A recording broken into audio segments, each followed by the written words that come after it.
Sandra all the time is here with a cold heart true. She's the ears and the eyes for me and you. Every day, everyone want to hear from Sandra. And every time on the air, she's getting better. So tell your sister, tell your brother, tell your mama. All right, Brad Arnold is in kind of a perfect spot to showcase some of this water rise. We're really starting to hear a lot of reports coming in now from Punta Gorda and the Charlotte Harbor area that the water is starting to come in significantly. It's a lot more than what we were dealing with just moments ago. So it's starting to inundate parking garages. It's starting to overtake some roads. That's right, folks. Everyone is telling their mama about the cold hard truth. Quite some time. Welcome to another episode with more truth telling, more problem solving, and of course, more tea spilling than ever before. Sit back, students, grab your tea and turn up the volume because class is now in session. Call in at 936-2626 because your voice matters. Share your opinion on issues that matter the most to you.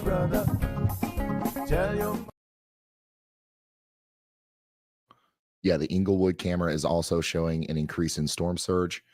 Go ahead, Riley, or Elijah, go ahead. Hey, Ryan. So I had a couple of people on Twitter message me to clarify something that I mentioned earlier about how the National Weather Service can differentiate between tornadic damage and like tropical damage. So tropical damage, it's going to be a lot more in the straight line wind style pattern because the winds are hitting for such a long time that it's going to just be more kind of in all the same direction. Tornadic damage is very convergent and in a small area. So they can actually kind of see, especially from like an aerial view, you can kind of tell it's like, okay, maybe this section and then 50 yards away, there's other debris that is pointed in the same direction or like opposite direction. So they're pointed like toward each other. That's a really clear indication of a tornado. And if you have trees that are all blown down in the same direction for like a mile wide, it's probably going to be tropical damage in this case, unless the tornado was a mile wide or 2 miles wide, I should say. But that is not going to happen really with these. So that's a clear indication of what's tornadic versus tropical that they will be looking at when they go out and survey all the damage that has occurred. All right. Thank you so much, Elijah. We had a tornado earlier that went through the Fort Pierce area. It's this big one that we showed you through the traffic camera. This right here was a monster tornado that happened earlier, and the debris associated with it, according to radar, was lofted 30,000 feet into the air. That only happens with the biggest tornadoes. We're talking about EF4 maybe. So that's something that we will keep you updated on in the future too, is what these tornadoes are rated. Seeing lots of power flashes from Hull Force 1 and also the Palmetto, Florida camera there. Lots of power flashes coming in the distance.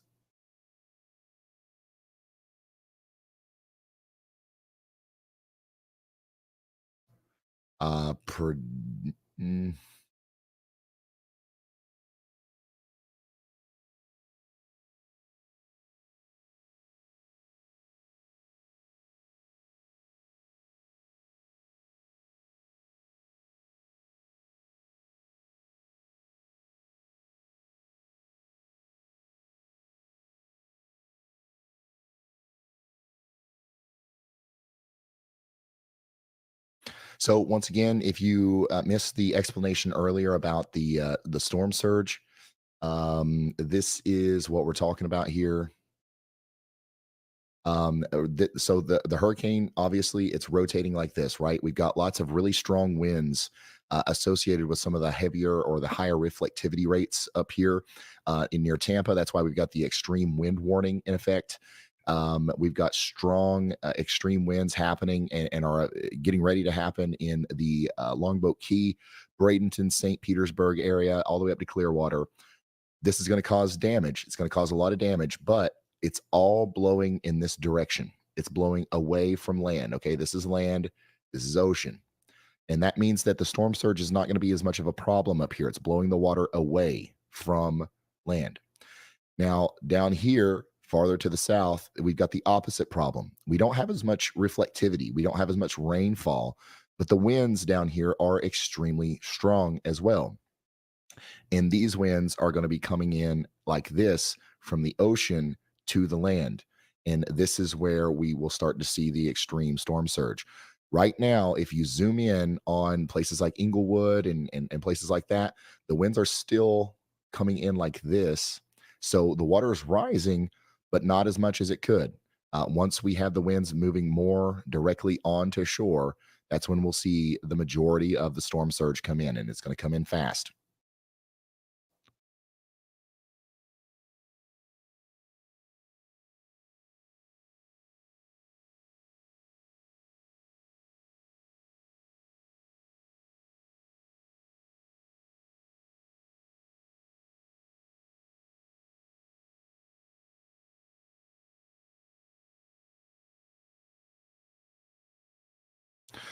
Imminent landfall looks to be in the vicinity of Sarasota and the associated barrier islands.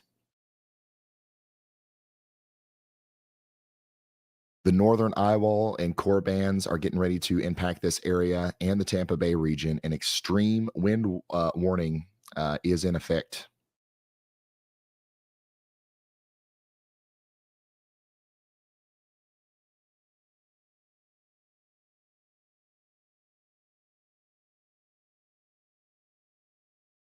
Things are really starting to ramp up where Bryce is in Venice, Florida.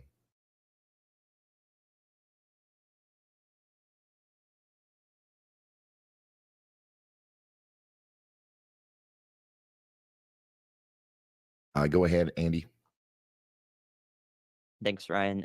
The latest highest gust that I can see recorded at the Sarasota Airport, Sarasota Bradenton Airport, was 90 miles per hour about 10 minutes ago. We also have unofficial measurements of over 100 miles per hour, 114 miles per hour by storm chasers that are in the area in Sarasota in particular. So the airport gusts are definitely starting to match the unofficial recordings by instrumentation that these storm chasers have there. All right, thank you so much, Andy. Let's listen to Brad now. Hey, Ryan, it's Brad. Let me know when you have a second. Go ahead, Brad.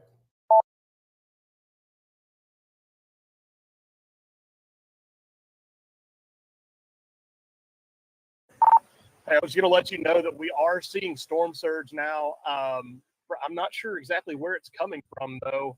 Oddly enough, it's not coming from the Gulf. I'm a bit perplexed about where it's coming from. Nevertheless, we're looking at probably, I would guess, 2-3 foot of storm surge right here. We do have one road that gets back to the parking deck if we need to get higher ground that we can use, but we do have storm surge now coming into the city of Florida. All right. Thank you, Brad. Things are getting gnarly there. Things are getting really gnarly closer to Venice, Florida, where Bryce Shelton is. Still in a pretty dangerous spot. But, Bryce, he's also been doing this for a really long time. And he's got an escape. He's got an escape route. Yeah, like I don't know where it's coming from. Yeah. The seawall. I don't think Brad knows that we can still hear him. We're getting reports that some places are already reporting up to 11 feet of water. Walker Creek near Sarasota has hit 11 feet.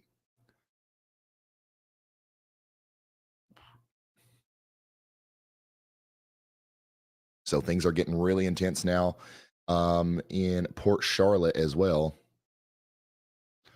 This is a live look at Port Charlotte where the water has come up significantly just in the last little bit.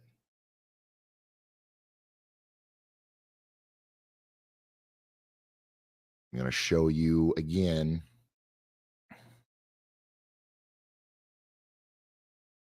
Do we have a before picture of this one? Well, this is, we'll show you the before from this here in a moment. But this is the shed camera. And the water hasn't come up quite as much here, but it's still almost every wave that comes in completely breaks over that walkway now. And this is what it looked like earlier today. So the water's come up quite a bit. This is, the water's usually way back there. And we're about to see, if we end up seeing the same amount of storm surge here as we are hearing about in places like Naples and up towards areas near Sarasota, that shed or that pavilion, whatever you want to call it, should be covered up.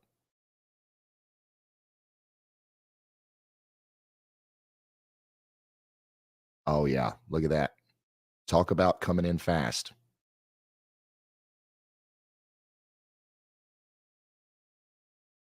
Holy smokes. It's an extremely dangerous situation for anybody who stayed behind, especially in Venice, Inglewood, Northport, Grove City.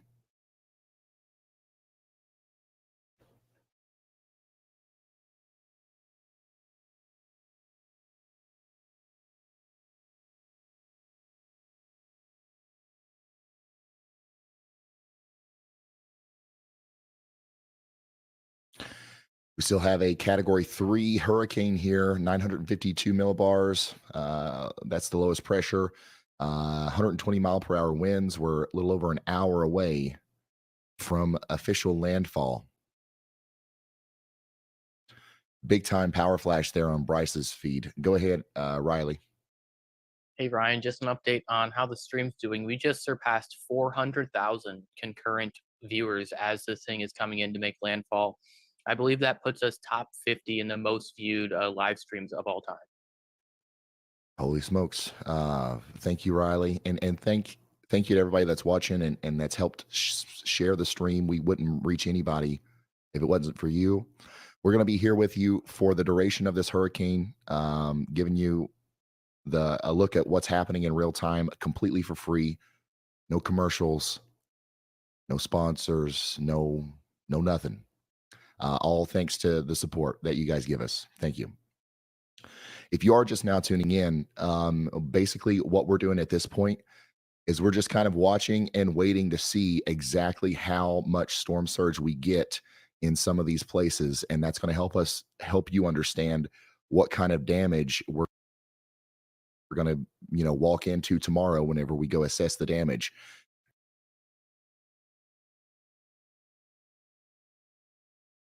We're already hearing of some places getting around 11 feet of storm surge, and the maximum of the water is not even there yet. So it looks like it's going to be a catastrophic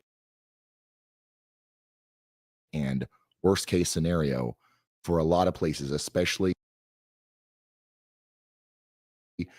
from areas just south of Sarasota, like Venice, Inglewood, Grove City, Cape Coral, Port Charlotte, and Fort Myers Beach. This whole area down here is unfortunately going to be dealing with some of the biggest storm surge they've had to deal with in a very, very long time.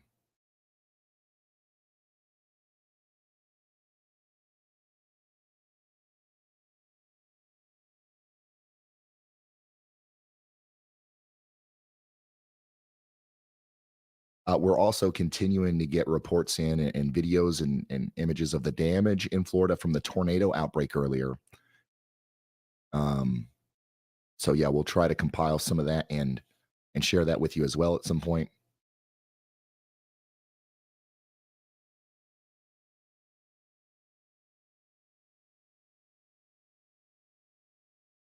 Some of the stronger winds now are coming into the Port Charlotte area.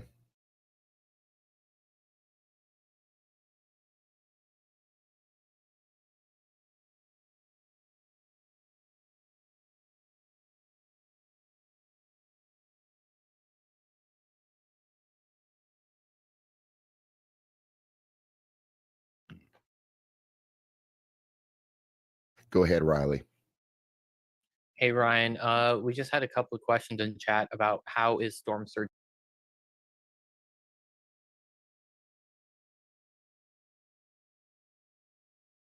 measured.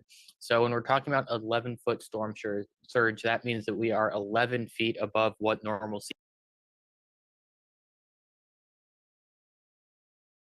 level is at that point in time. So 11 feet of water that's not normally there is currently in that area. Yep. And a lot of people also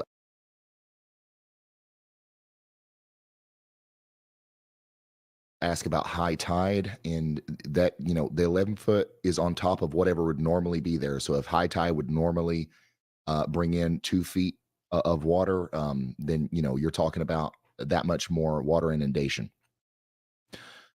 And this is the real deal, y'all. You can see it coming in quickly to Inglewood and Port Charlotte there.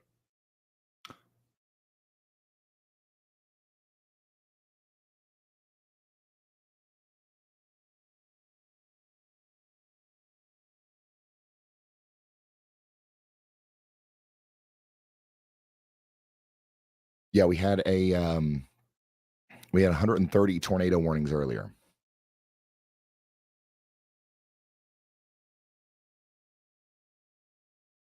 Here's an unfortunate update from the Weather Prediction Center. Major to locally catastrophic flash flooding is expected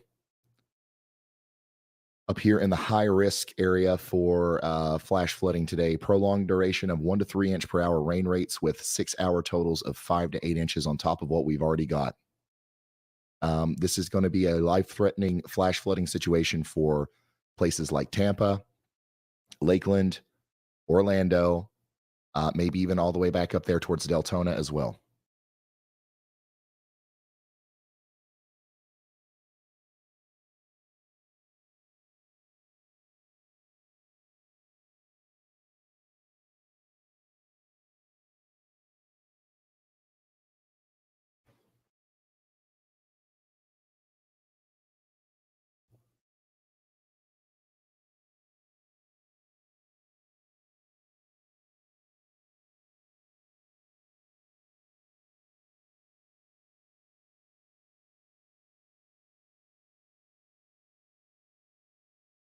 Yeah, over 100 tornado warnings issued between noon and 6 p.m.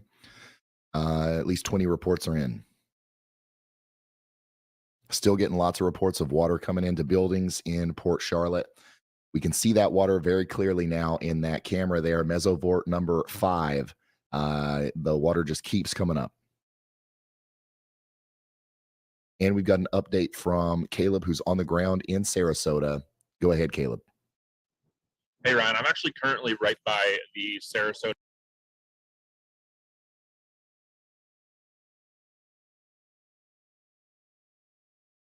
Bradenton Airport heading northbound. And if you actually monitor my stream for a little bit, we can see the power flashes and explosions that are happening every now and again from about 15 miles south of downtown Bradenton. We've been watching them probably for the past 10, 15 minutes here. But just pretty consistent power flashes. We can tell that versus lightning just because they have that really bright greeny blue look to them. Absolutely. I've been seeing them. Thank you, Caleb. So we're going to keep an eye on Caleb's stream. Caleb's out there. Brad's out there. Bryce Shelton is out there. It sounds like Chris is out there too.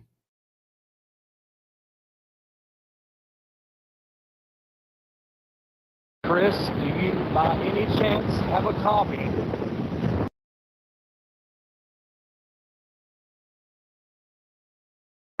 Yeah, we got you loud and clear, Chris. Go ahead. Holy smokes.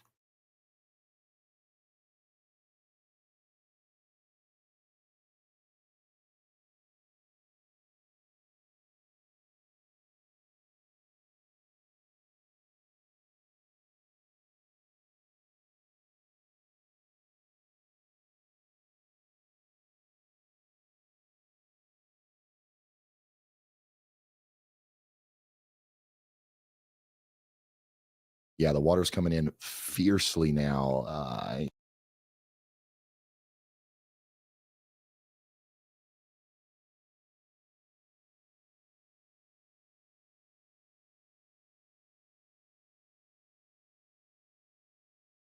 In Port Charlotte, it's coming in.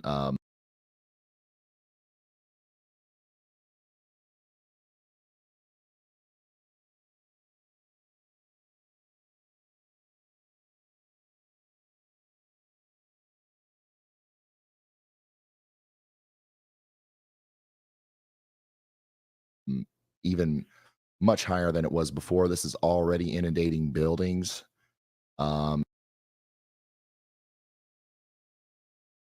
Every wave, we're seeing another couple of inches of overall water rise here.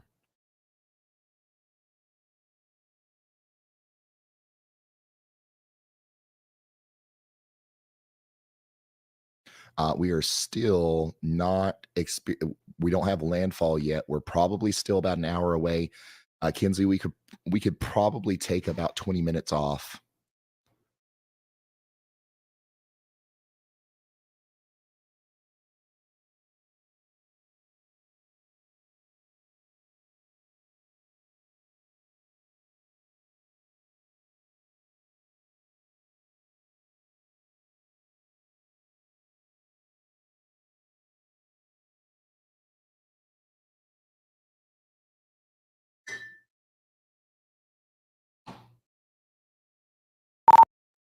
Chris, whenever you get a chance, we can hear you.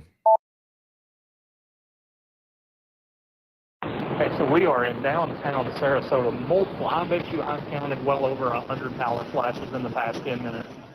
We have winds gusting probably over 100 miles an hour. Well, I'm just going to say this. I put a video up on Twitter. You can probably hear the winds, but I put a video up on Twitter, and you know how big of a man I am. It about knocked me over. So conditions are downhill. It looks like the eye wall is coming.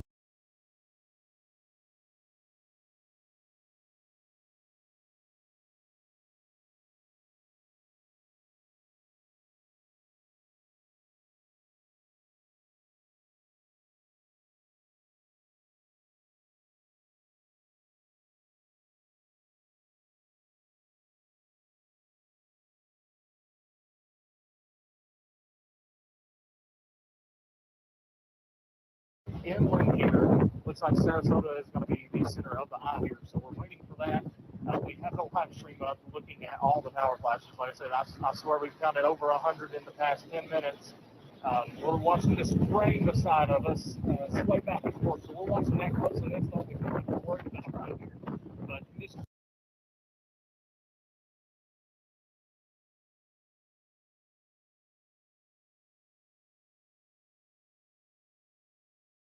very, very, very deteriorating, and it's only going to get worse. So this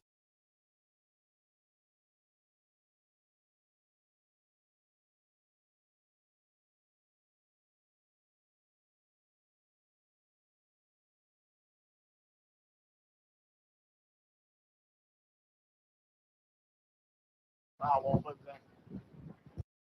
Sounds windy.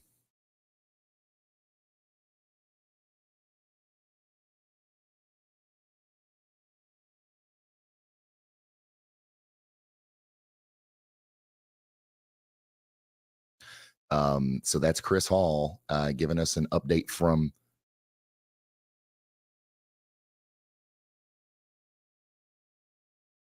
Sarasota, which is also around where Caleb is.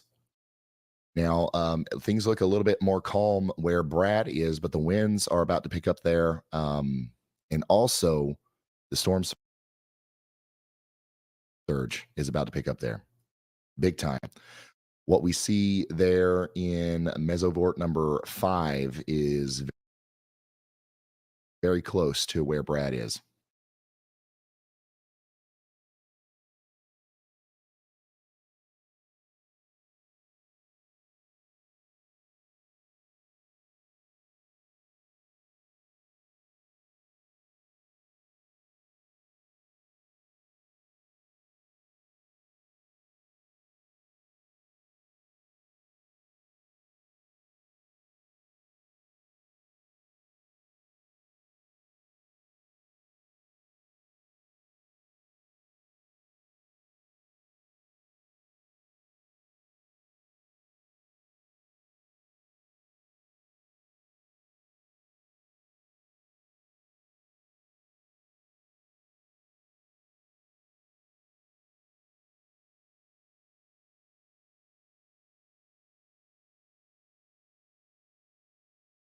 Go ahead, Andy. Thanks, Ryan. Yeah, I wanted to talk about a few key things we're looking out for here as this hurricane approaches landfall. Official landfall will be when the exact center of the eye is over land, probably one of the barrier islands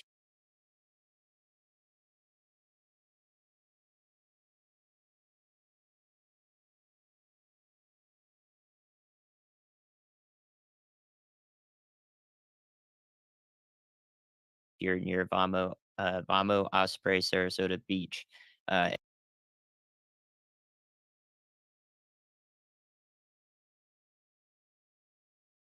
In those areas, when that eye makes landfall, there will be seemingly a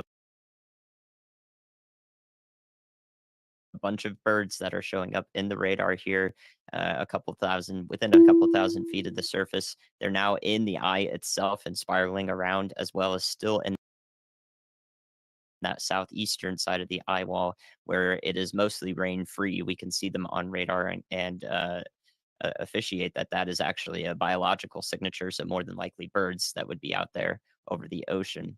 In addition to that, I wanted to relay that again, we're expecting the strongest winds to correspond also to where the extreme wind warning is with the heavy rainfall.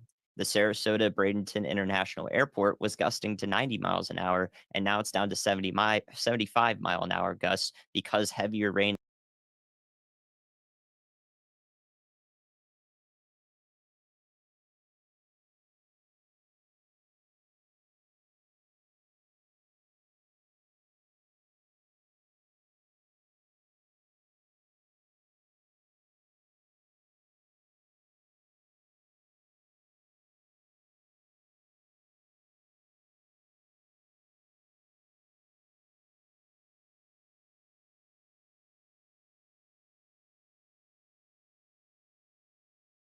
has kind of exited the area over top of the airport. So it's no longer dragging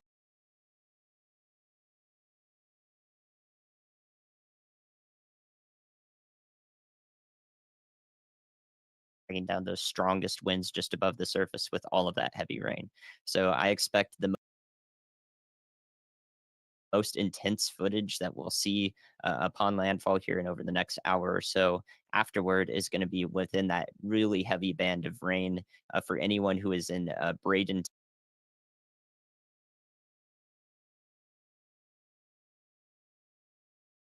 Essentially, you will see sort of the worst of that for a while until some of that rain may wrap around the eye wall on the southern side.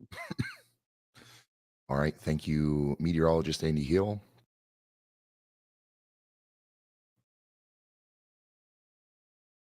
We're watching this area right here for some of the stronger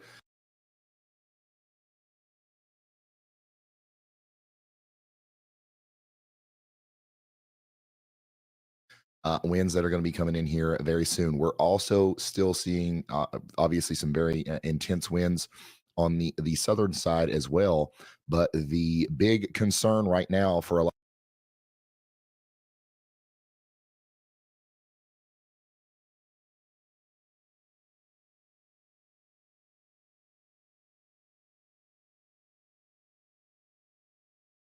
lot of these people and for our storm chasers that are set up down here between Inglewood and Port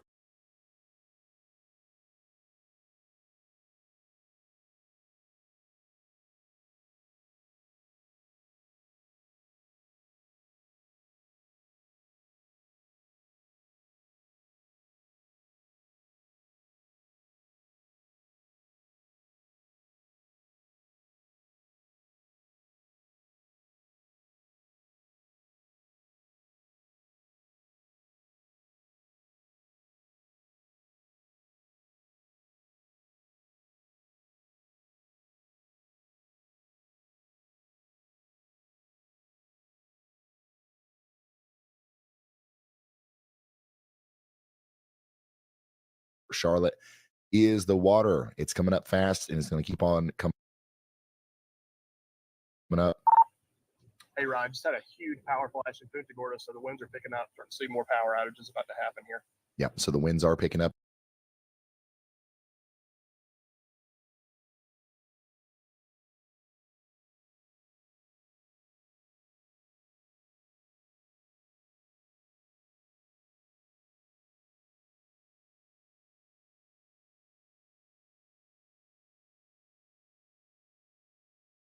in Punta Gorda and Port Charlotte and Inglewood. And you can see that very clearly here from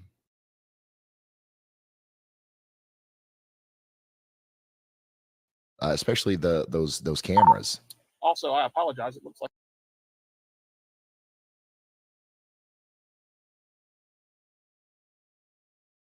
I left my walkie-talkie on for 9 minutes and 46 seconds the last time I sent a message. I apologize about that. It's all good. It's all good, Brad.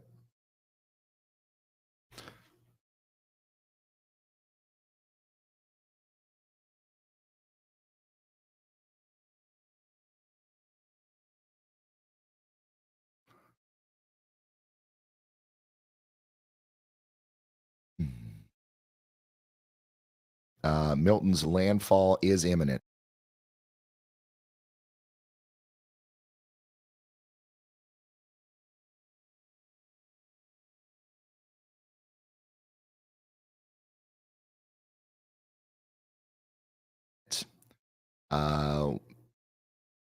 Kinsey, we could probably even take 30 minutes off. We're less than 1 hour away from landfall here, and remember, like Andy said, landfall occurs whenever the center of this eye gets over land. So even if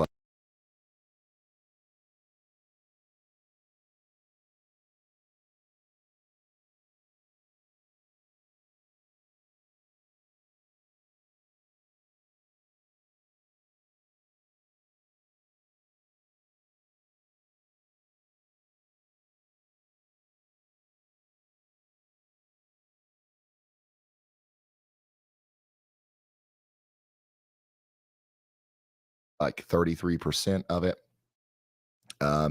is over land.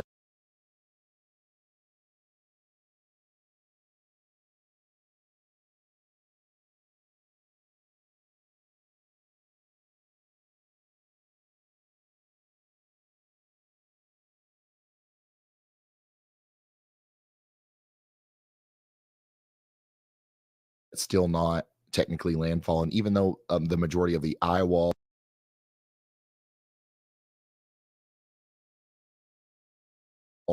may be over land, that's still not technically landfall. So we are still a little under an hour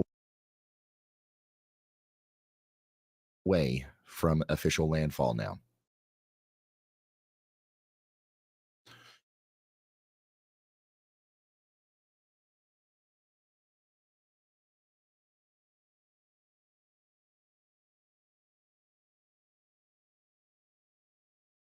$362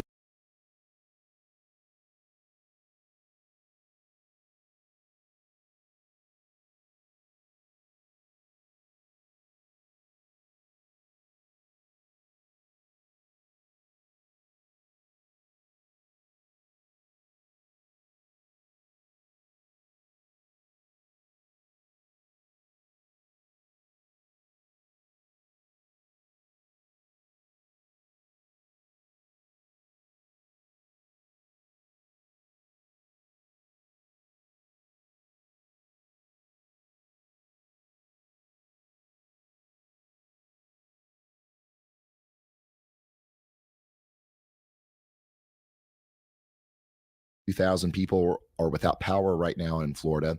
That number will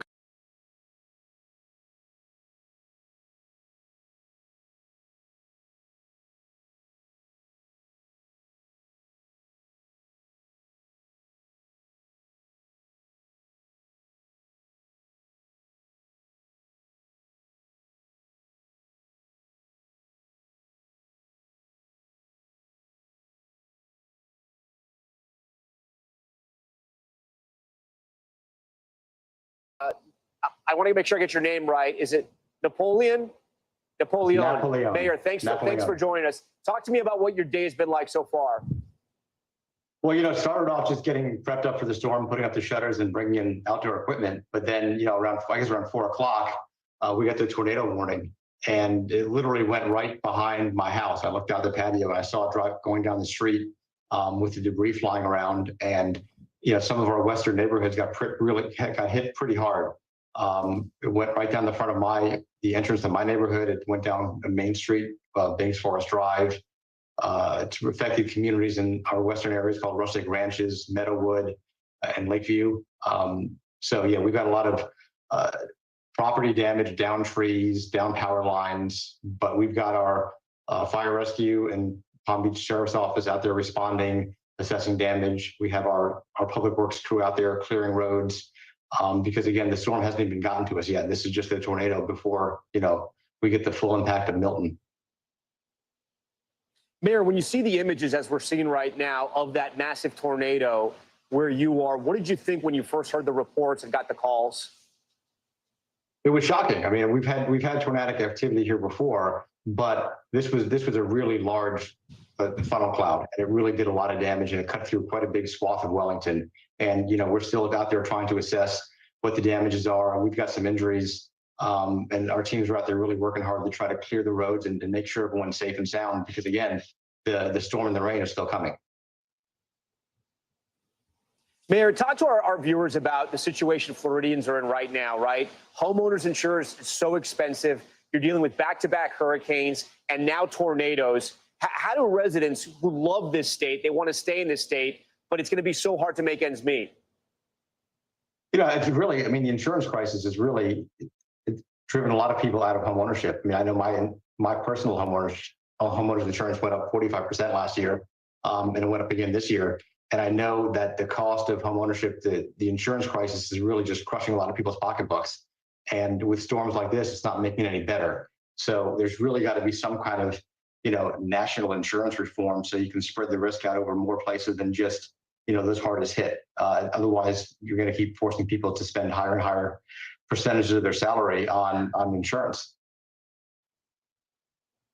Mayor, we appreciate you joining our live coverage. I know it's going to be a long night for you and other leaders like you across the state. Again, we thank you for your time. Thank you. Appreciate it, everyone. Hurricane Milton zeroing in on the west coast of Florida. Our live coverage from Sarasota continues. Here's a live look at St. Pete Beach getting hammered by wind and torrential rains. And the shocking video coming in as the hurricane spawns a widespread tornado outbreak. We're told several people are injured after this twister moved through Wellington. We were just talking about this. Stay with us.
storm that city faces in more than a century. Milton will maintain its hurricane strength as it charges across the state. As we've mentioned, the biggest concern is the potentially deadly storm surge. You can see it right here, what it looks like areas like Sarasota, Clearwater, and Tampa could see up to 15 feet of water, easily topping a single-story home. We're already getting reports of rising water in several neighborhoods. The storm also unleashing destructive winds, dangerous flash floods, widespread power outages, and spawning powerful tornadoes. We want to take you out live. This is St. Pete right now getting pounded with torrential rains and violent wind gusts. Just to give you an idea of where St. Pete is, this is south of Tampa. This is right on the Gulf, right on the water here. You can see how strong the wind is there, but it's really the relentless rain. That's the story in the Tampa area where we are. It's the hurricane force winds, and eventually it's going to be the storm surge when we get the backside of that storm. We're about 5 floors up right now. I've been looking over this balcony to see if the water has approached so far. It hasn't, which is a good sign for Sarasota at this point, but it's still very, very early, and we'll get a much better sense once the sun comes up and Hurricane Milton passes over us. But it's going to be a long night for this community. As we were just watching there, Fort Myers, also a very similar situation. You can see the camera shaking as this powerful storm continues to charge on shore. Again, this is Fort Myers. Earlier in the night, we were seeing some transformers explode here. But look, it's going to be a dangerous night. For the winds to be that strong to kind of shake these cameras that are locked into place on buildings, it gives you an idea of the power of this hurricane. And again, it's just getting started. We have so much to get to, but we want to start with meteorologist Bill Cairns, who's been walking us through everything tonight. Bill, talk to us what we can expect over the next hour. Landfall, it's imminent. We're now about 15 miles with Milton off the coast. Hurricane Center still has it as a Category 3 and a 120-mile-per-hour wind. So we are going to see a major hurricane landfall once again in our country as we go throughout this hour. We have extreme wind warning to the north. You can see where the eye is located here. Tom, by the way, is located right here in Sarasota and is going to go straight through the middle of the eye of the storm. So it hasn't been a lot of rain where Tom is, and even the winds haven't been that strong. He'll go through the calm eye, and then when this backside goes through, that's the strongest wind gust that we'll see there where Tom and his crew are located. Right now, you see this purple and pink up here in the same Tampa Bay, from Bradenton northwards to St. Petersburg into Tampa. This is the strongest winds you're going to experience with Milton right now in Tampa Bay over the next hour or two. So here's Sarasota. That's 15 miles away from the eye. It's moving at roughly about 12, 15 miles per hour. That's why we should have landfall by the top of next hour. And by the extreme winds go, we've had gusts, numerous 70 to 90 mile per hour gusts, and those have been occurring from St. Petersburg southwards. Tampa, we've been somewhere between the 50 to 70 mile per hour gusts, but power outages are beginning. I just checked the tidal gauge in Naples because you're closest to your high tide. Your storm surge is now 5 feet. So to give you an idea, so the storm's up here heading for Sarasota. Here's Fort Myers Beach, and Naples all the way down here. So 4 feet is where the water level is compared to normal because they're still approaching high tide. That's why that 5-foot storm only gives it the 4 feet. So the way we look at these numbers is if you were standing there at the beach, the water would be 4 feet higher right now because of Milton than it should be. Now with Ian, the max was like 14 feet. So for Fort Myers, right now you're at 3 feet. It is still going up. Ian, same as Naples. This hasn't stopped yet. Probably the peak will be roughly between 10 p.m. and midnight for the storm surges in Fort Myers and Naples. In areas like Sarasota, southward, especially around Venice and Inglewood, more or less as we go throughout midnight to maybe 2 a.m. will be the peak of your storm surge. All of the water levels in Tampa Bay are negative. You look at Clearwater Beach. It's 3 feet negative because the high winds are blowing that water out to sea. That's why those numbers are lower. So when we showed you this map, we were looking at the Naples area. Max potential was 6 to 9 feet. Right now we have 5 foot, so we'll probably get close to that. So that's kind of an indication of how close we'll come to some of these numbers. We'll see if we get to that 9 to 13 feet. And there's no gauges here. We have reporters on the ground. They have their cameras. They can show us the water off the balconies of some of the hotels. It's in the middle of the night. There's lights. So we'll have some idea of how bad the surge is, but it won't be until the morning, especially for those barrier island beaches when the helicopters get up. And the wind should be light enough early tomorrow that we'll bring you those pictures as soon as we get them in. So that's how people will know for the first time how much the destruction was on the outer beaches. And then as far as we go into tonight and tomorrow, The hurricane force winds are in a kind of small little ball here. Those are coming on shore, but those will track right through central Florida. The highest wind gust now, and that's the highest I've seen right there. Sarasota just had a gust not far from Tom at 93 miles per hour. St. Petersburg is at 77. So it looks like the winds will max out close to 100 with some of these gusts, and that's very typical with these storms. And here's a path of the storm. And I just want to show people in central Florida that this storm will take that turn from Winter Haven just south of Orlando, heading by the Space Coast, Titusville to Melbourne. And this will be during the middle of the night. By the time we get to 2 p.m., I'll move all the way over here. This storm's gone. So this storm is off the Space Coast, Tom, by about, I'd say, 11 a.m. in the morning. We won't even be talking about what's left of this storm. It'll be exiting and gone. All of the damage is being done now and then over about the next 13 hours. All right, Bill Cairns, we appreciate that, and it's good to know exactly what's happening, especially where we are. I want to go to Stephanie Goss, just north of us in Tampa. Stephanie, talk to us about what we're seeing there. Yeah, Tom, you know, you heard Bill just talking about it right there, that the fiercest winds right now are in Tampa, and that's absolutely what we're seeing. They have picked up incredibly just over the last half hour. Torrential rain right now, really unsafe for people to be outside, and there have been emergency warnings to shelter in place.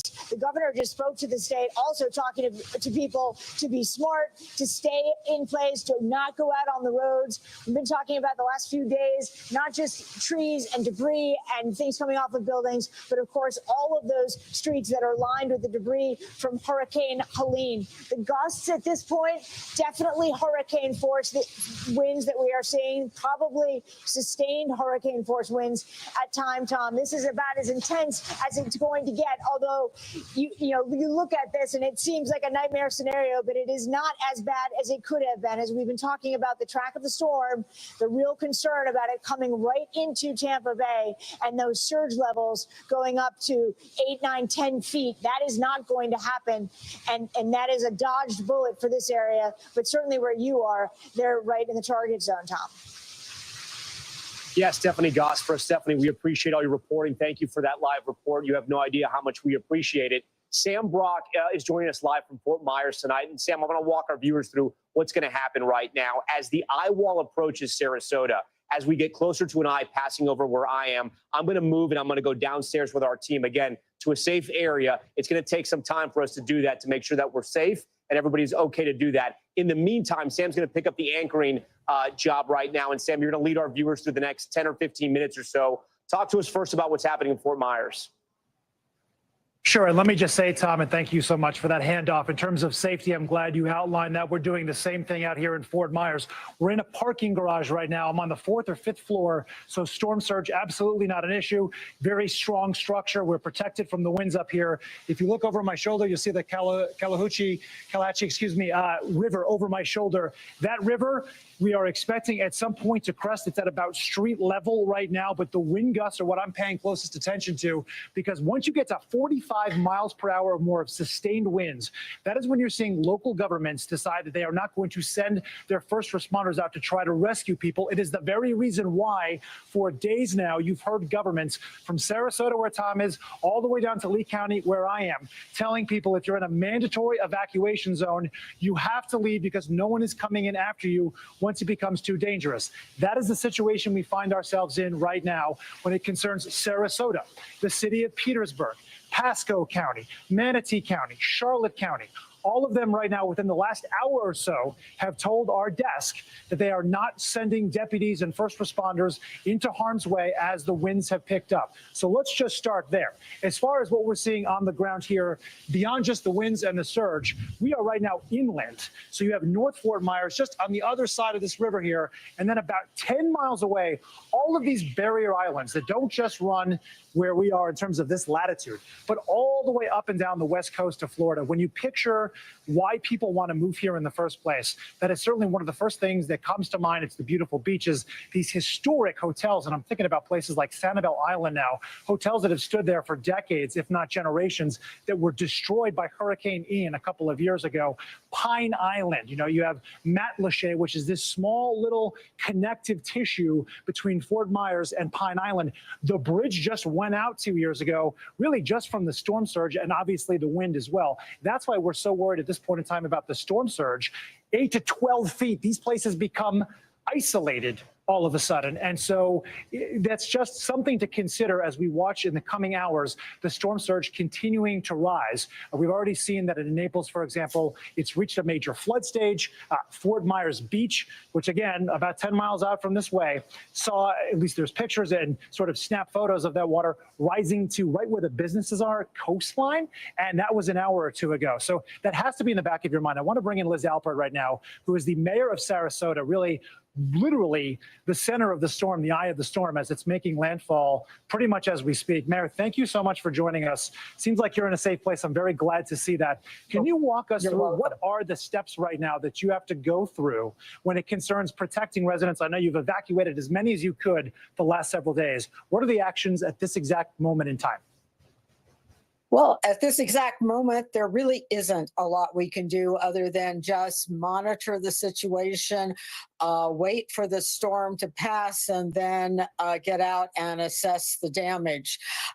We haven't heard from anybody so far that needed an emergency rescue, which tells me people did follow the evacuation orders and get out. I'm not too far from where Tom is in downtown Sarasota, and I'm seeing like the lights on US 41 are out, so some of the power is out in certain parts of the city, but so far so good. And as you said, you know, we're going through the eye now, and the worst of it's going to come later, but for right now we're holding pretty steady. Mayor, are you getting the impression that many people did heed the warnings, whether it was from Helene or Ian a couple of years prior? Because I'm hearing the same sort of language here in terms of Lee County telling us that they had about 7,000 people show up to their 13 shelters. You know, it went from 1,600 yesterday to almost 7,000 today. Are you seeing a similar response from your population? Absolutely.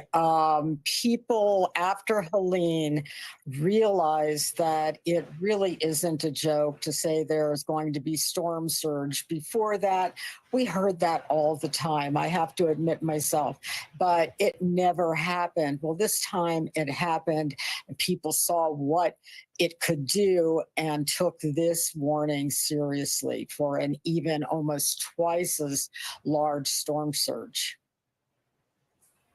I'm so fascinated to hear you say that, because I do feel like storm fatigue, Mayor, is a real thing. And after Helene, maybe there was the before and after of sort of a new paradigm of what's possible and what's likely when you get these major hurricanes that rapidly, not even rapidly intensify, extreme intensification, 100 miles an hour, basically in 24 hours. Do you think sort of those realities have sunk into the minds of people that could potentially be in vulnerable positions? Well, at least this soon after another major hurricane event, you know, people didn't have time to forget it and go through other cycles where, you know, it really didn't happen. So, yeah, I think right now, at least for the near future, people will be taking it seriously.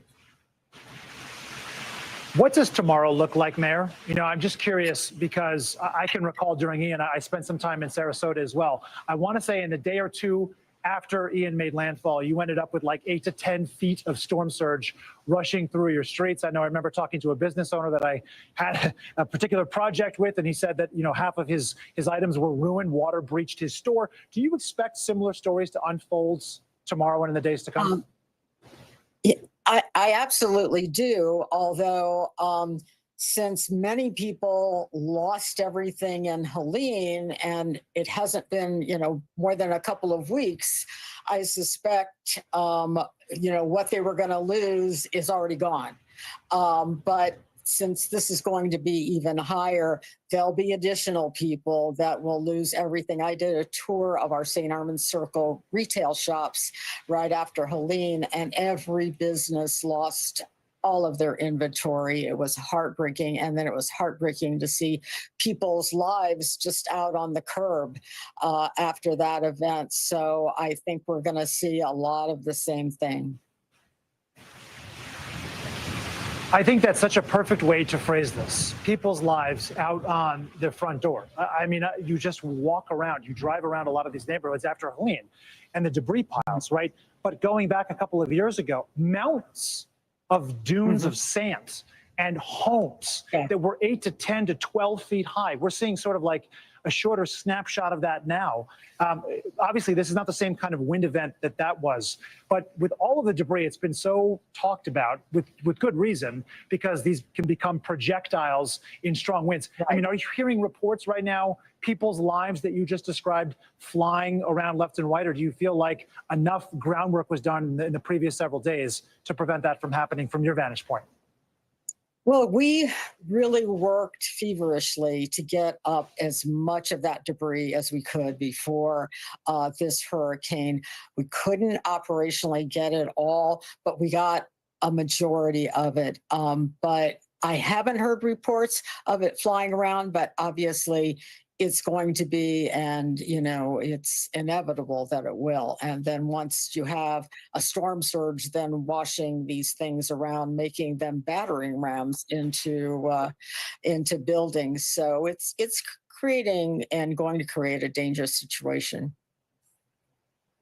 I want to just leave you with this. So many times when you cover storms of this magnitude, you're going to find out that lots of people lose cellular connectivity, and they're reaching out to local authorities like, the city of Sarasota, and reporting that they can't find this person or that person. It may just be because they can't reach them via cell phone. We just saw this with Helene, or in some other cases, those folks are not genuinely reachable because tragically they've died or they've moved out and didn't tell anyone that they were leaving the area. Are you expecting similar sorts of steps to unfold here? Oh, of course. I mean, after every tragedy like this, that there are stories of people not being able to get in touch with relatives, friends, and being concerned. And we're hoping that there is no loss of life and that we all come through this safely. We tell people, to just stay sheltered once the storm passes, to please not go out in standing water because there could be downed electrical lines, it's contaminated, all sorts of things that could be harmful or dangerous to them. So they need to stay where they are until there's an all clear, basically, that it's safe to go out. Mayor Liz Alpert, thank you so much for taking time on a night where obviously your resources are strained and your attention right now is on the well-being of all of your residents. Thank you for taking the time to talk with us. We really appreciate it. Thank you. We appreciate you having me on. Okay, I'd like to go now to Dana Griffin, who has been out in Naples, Florida. That's about 30 minutes or so actually south of where I'm standing right now. And Dana's been out there for several days reporting of what she sees from the ground there. And Dana, our understanding is there's been some material changes when it comes to storm surge, specifically in Naples. I know you're keeping close tabs on that. What are you seeing there? Yeah, so Sam, right now, oddly enough, we've seen rain on and off most of the day, but you're not seeing it come down as strong as it was. But we're getting a lot of wind, very windy gusts right now. We have learned that the storm surge has reached 4 feet already in Naples. It's hard to see it from this area because we are much farther inland. But again, the winds are picking up. The Collier County government posted on their Facebook page just moments ago reminding people to stay hunkered down, to not go out on the streets. It is too dangerous, and to avoid flooded areas specifically, especially because this is a dangerous storm and it's more dangerous in the dark. They've already seen some power outages. Our hotel, which is not too far from our location here, lost power momentarily. They had backup generators. They were able to get back up and running. But this is obviously a fluid situation here. And even though we are several miles south of, say, you and other people that are in much dire situations in Sarasota, the impacts are still being felt here. Sam?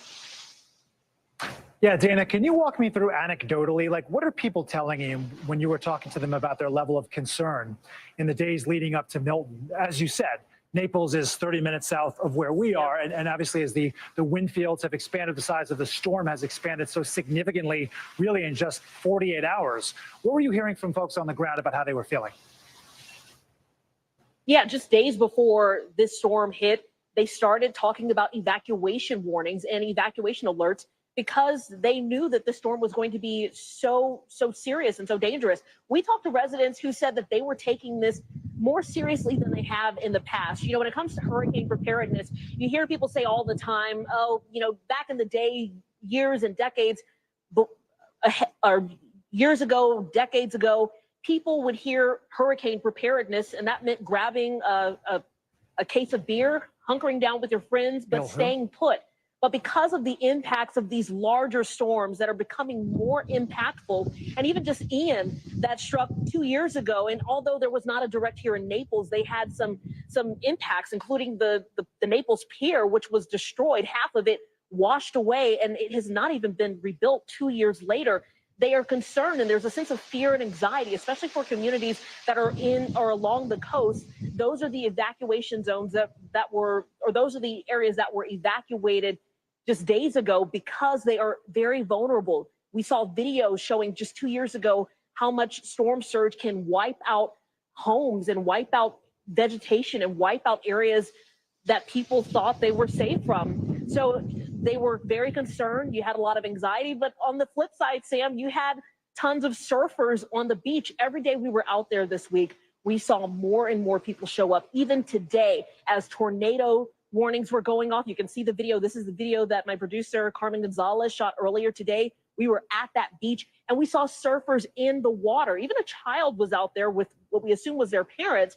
So, and I asked, why go out there? Why? And they said, this is a surfer's dream. They do this every time a hurricane is coming. And at the time we saw lightning, our phones were going off because of those alerts warning us of the tornado. They said they were going to stay out a couple hours more. We hope they are safe. We hope they've reached higher ground. They said they were not evacuating because they were farther inland and they were not as concerned. And hopefully people heeded the warnings to leave. Let's talk about some shelter information. They have space capacity for 4,600 people to reach the shelters. There's about 8 of them here in Collier County, including one special needs shelter that will have a backup generator so that if they were to lose power, people who need special medical devices will be able to be hooked up to those devices. But about 1,900 people are in those shelters, and people are coming through as we speak. Sam? What a stunning juxtaposition of those surfers who were both receiving emergency alerts at the same time as they were hitting the beach. Dana Griffin, thank you so much for breaking that all down for us as the storm surge there, according to our folks in our weather unit, is approaching 6 feet in Naples. I want to bring in right now the sheriff of Charlotte County, that would be Bill Promo, to talk a little bit about what's going on where you are, Bill. You sort of split the difference between me and Dana. I'm wondering also, Charlotte County, to my understanding, ceased its emergency response services within the last hour and a half. Can you walk me through what calculations go behind that decision and sort of what you're seeing from your vantage point? Yes, well, usually when the winds reach about 45 miles per hour sustained winds, we start to pull everybody back. But we also get the input from our supervisors and commanders that are out there on the road. So if they deem that the conditions are too unsafe for us to remain out there on the road and start responding to calls, we pull everybody back in. And that's just what we had to do because we had sustained winds that were well over 45 miles an hour. And we're still seeing that now. Did you realize, I know we were talking about this earlier, Sheriff Prommel, the fact that there might have been the perception among some of these parts of the West Coast, Southwest Florida, that the storm wasn't going to really be as damaging here versus the Tampa Bay area. But at any point, did you let your guard down, or did you feel like folks in Charlotte County were really trying to message and get people evacuated and get them in safe spaces this entire week? No, I've been through several storms now. I was through Hurricane Charlie back in 2004. I was through Ian just 2 years ago. We had Helene just go by our coast a little while ago. And one of the things, whenever I hear there's a storm going to Tampa, I always brace ourselves here because that's what Ian was supposed to do. That's what Charlie was supposed to do. So our messaging was the same. We were telling people to get out well in advance. But unfortunately, in the beginning, people weren't heeding the call.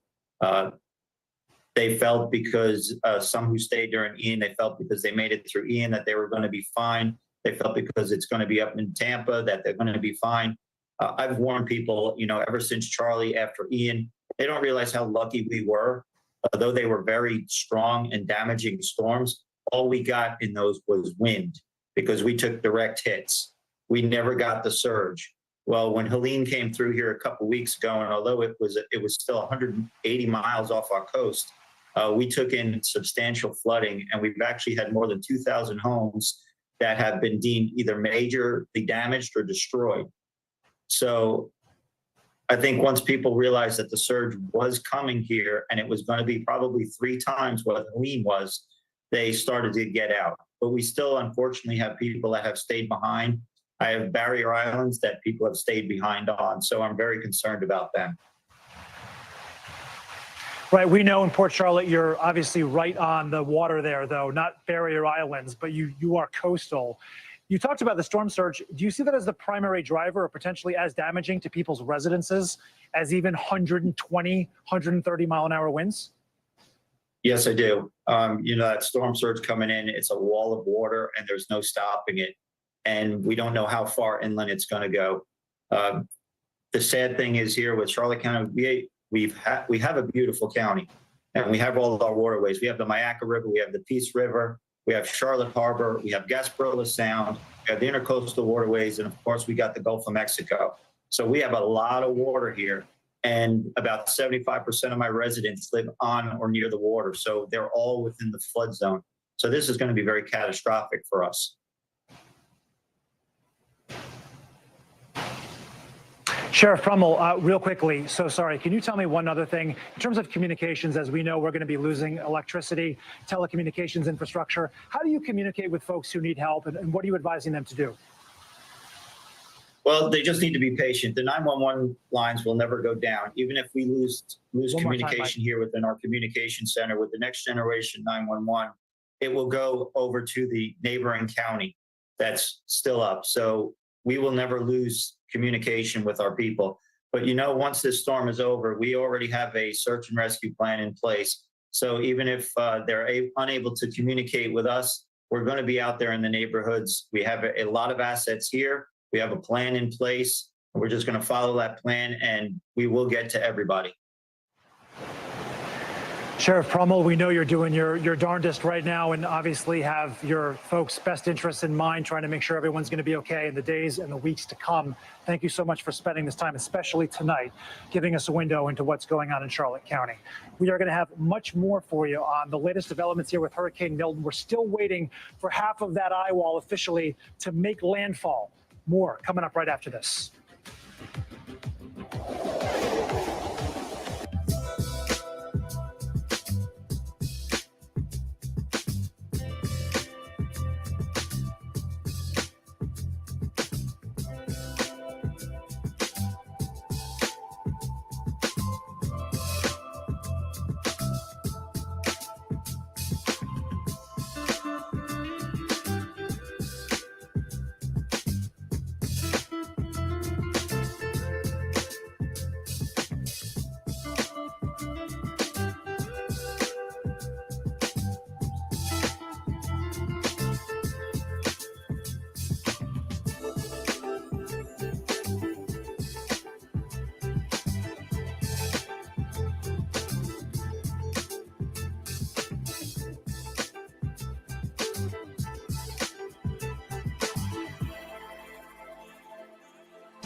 Top story live from Paris, live in Tel Aviv. We are here in Butler, Pennsylvania. Every weeknight, it's your news playlist.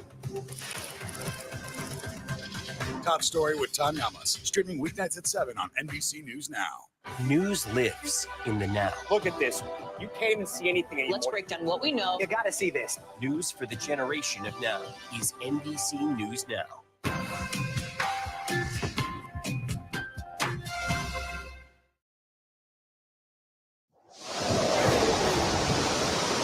I'm Stephanie Gosk in Tampa, Florida, where we continue with our live coverage of Hurricane Milton. And the hurricane, I can tell you, is flexing its strongest muscles right now over the city of Tampa. The winds at hurricane strength. You can see the trees bending over, the rain coming down, torrential rain coming down. We've had at least a half a foot at this point. That could be as much as a foot. We've gotten flash flooding warnings, high wind warnings. Being told in this area, people are being told by the governor and other emergency officials to shelter in place. But here is the remarkable thing about this hurricane. We've just had landfall. The landfall. Waiting for control room is speaking with me. Where was landfall? Was it over Sarasota? We were expecting the eye to go over Sarasota.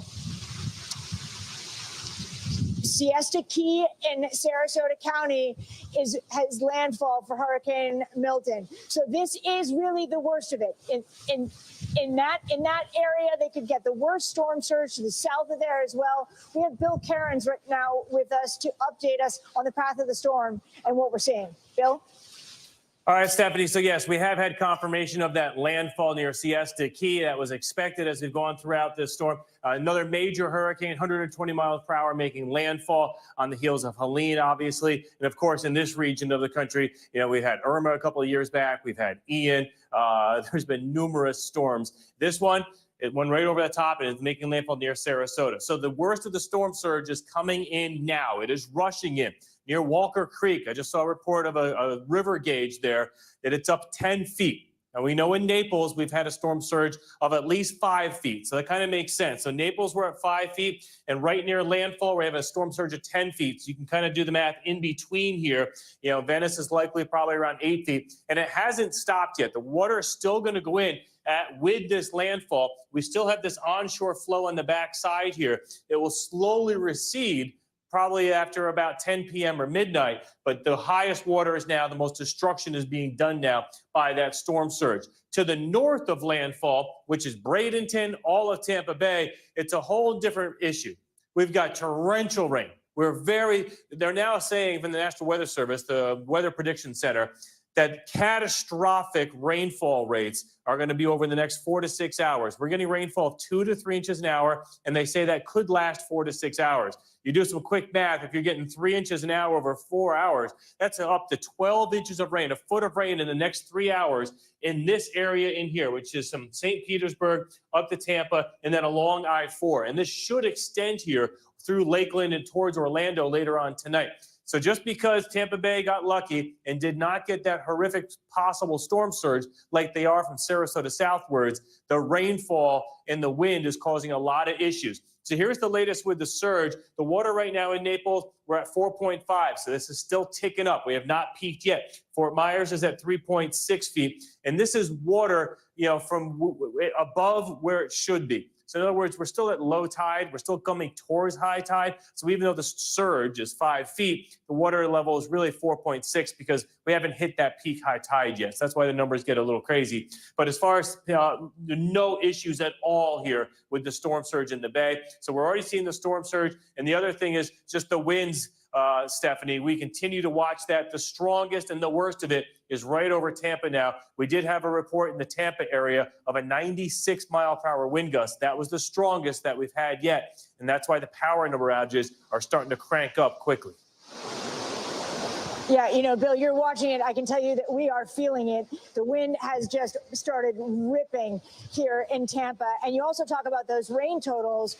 It's been already raining here for hours, at times torrential rain. So that will just add up onto what you were talking about. But now this storm, now that it's on shore, spreading across the entire state of Florida, we have people on the east coast of Florida. Chase Kane, NBC's climate reporter, he's there, and they are seeing the effects effects of this hurricane as well. Chase, what can you tell us? What are you looking at? Stephanie, the conditions have definitely deteriorated here over the last hour or so. We have pretty consistent tropical storm force winds, but we've been having some gusts that definitely feel stronger than that. You notice that the streets are empty. That's because there is a mandatory curfew in place right now for Volusia County. Also, where we are in Zone A, mandatory evacuations as well. Volusia County officials say they've had roughly 1,000 people or so move into shelters, but hopefully people that were in some of those most at-risk places. We're here kind of in the wind shadow of a hotel, so that's how we're able to safely be out here. But you can see these trees behind me, pretty strong, pretty consistent winds that we've had coming through here, Stephanie. The main concern for this area is over the coming hours, we still haven't gotten the strongest part of the storm, and we also still haven't gotten to high tide. That's around 1:15 this morning, and the forecast is for a 4 or 5 foot storm surge. So if you're adding that on top of high tide, that's when there certainly could be flooding in this area, Stephanie. Thank you, Chase. Well, you and your team stay safe. We really appreciate it. This is the moment right now. This is the critical moment for Hurricane Milton. And oftentimes when a hurricane hits and it is this strong, the places that are getting hit the hardest are the ones that you actually don't hear from because the people there have lost their power, they've lost their communication, and sometimes they are dealing with flooding waters. It is those moments that they wanted emergency services wanted to avoid, and they asked people to leave their homes if they could, but not everyone could. They didn't have money, they didn't have enough gas. We're going now to Norma Ray, who is in that situation. Tell us what you're seeing and what you're experiencing. Well, so far so good. We're kind of in the northeast part of the state, so the worst is yet to get to us.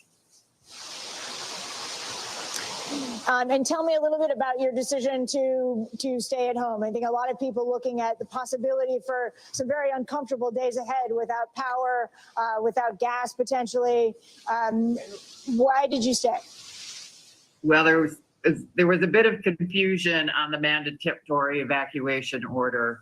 And by the time that got cleared up yesterday afternoon, the traffic was so bad on I-95 and gas shortages were being reported. And there were no hotels between here and Atlanta. And we just decided to go ahead and ride it out. I'm in a concrete block building, so the building getting hurt. Certainly worried a little bit about flood waters, but we've put up sandbags and I think we're gonna be okay. Yeah, I mean, it's one of those things that people don't think a lot about when they think about riding out the storm. I think people are just trying to be like cowboys. That's not necessarily the case with people. They may not be able to find a hotel like yourself. They may not be able to fill up their car with gas. They may just not have the money to be able to do all of those things, and they've got to deal with it. Well, I'm glad you guys are doing okay. Good luck in the days ahead, and we're thinking of you. Thank you very much. We're thinking of all of you. All right. Take care. We have more live coverage coming up of Hurricane Milton. Please stay tuned.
The vote. It's as American as apple pie, as stars and stripes and spacious skies. It's iconic. You got the flag up now. Patriotic. It's America's favorite pastime. The vote is as American as you. And this November, we're all chanting, it's your turn. Step into the box and make it stick. Vote her up.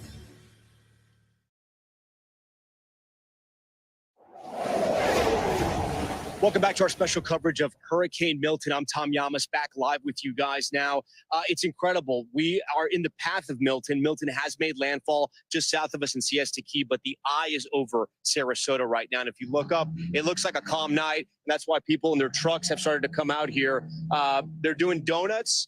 In some cases, they're racing each other. This is incredibly dangerous, but they don't care because they know right now that the police aren't out, because when the conditions are dangerous, as they were maybe about 20, 30 minutes ago before the eye passed over us, the police aren't going to be out here because it's too dangerous for them. So people are coming out now.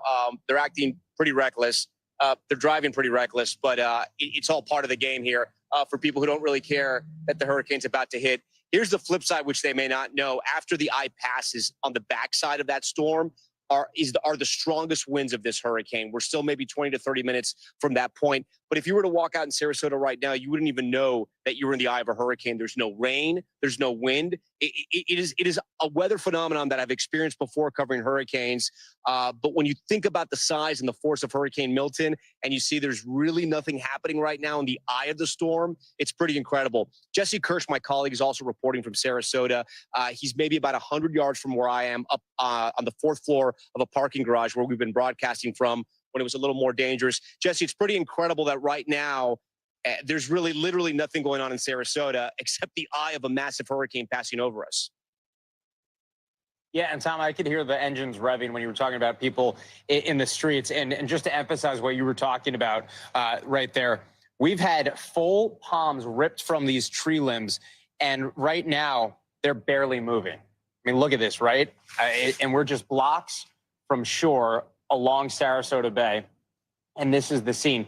But to underscore what you were just saying, it's a false sense of security. We've had some wind gusts, a couple pretty gnarly ones, but nothing too sustained in that space. And actually, I'm going to have our photographer, David, zoom in. You might be able to tell her people driving over the causeway toward the barrier islands right now, which is unfathomable to me. We know that police are not on the streets anymore. And again, this is a false sense of security because we are expecting the worst of what we're going to get here on the backside. And that's not just winds, Tom, right? We're talking about up to 13 feet of storm surge potentially. And we're just blocks from the bay right now. And we've been out on the barrier island around here for the last couple of days, and there was waist-high water line marks on buildings that were hit by Helene less than 2 weeks ago. And we were expecting ahead of this storm, possibly double that storm surge. And we're still looking at the storm surge being well over my head. And the idea that people are heading that way to me right now is eye-popping. But yeah, just again, Tom, total quiet. I don't even think it's misting at this point. I don't know if you're feeling it from where you are, but from where I am, it doesn't even look like there's any rain falling. And if we're quiet, you know, I can hear people from a couple blocks away. I think I just heard a door being closed along a hotel nearby. I mean, that's how quiet it is out here right now. Yeah, we're outside a hotel, and people at the hotel have obviously gathered outside the lobby to kind of see what is happening.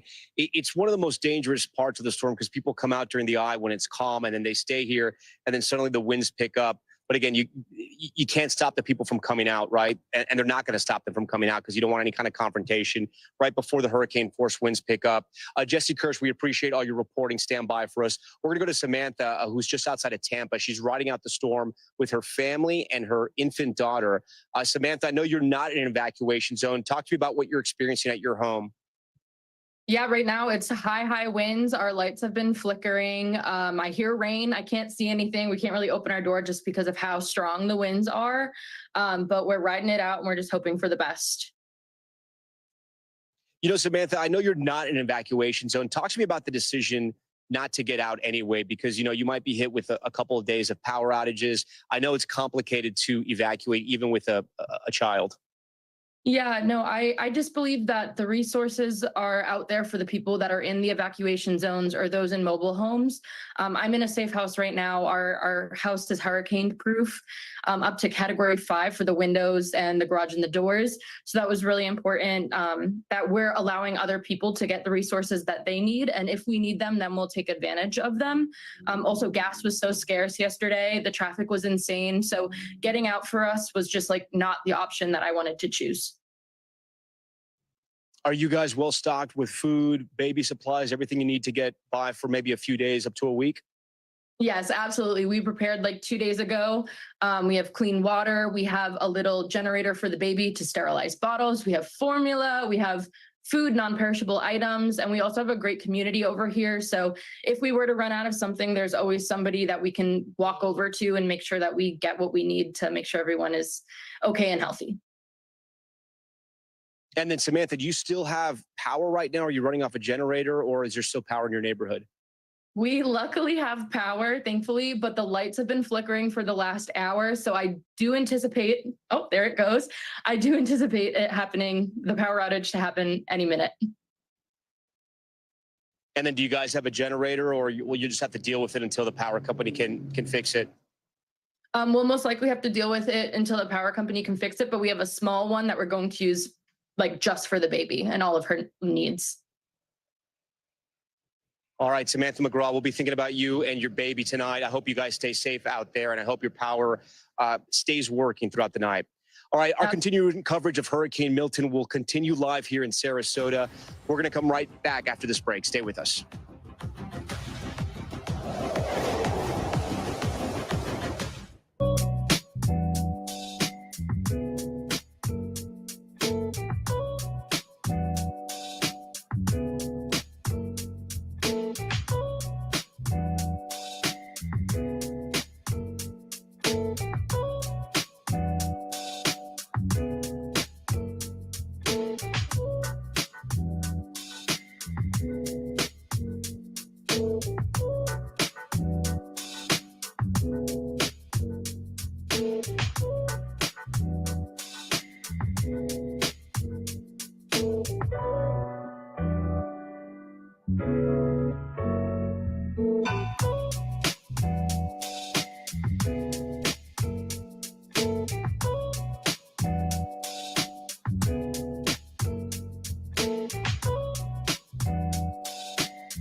Closer to the Gaza border.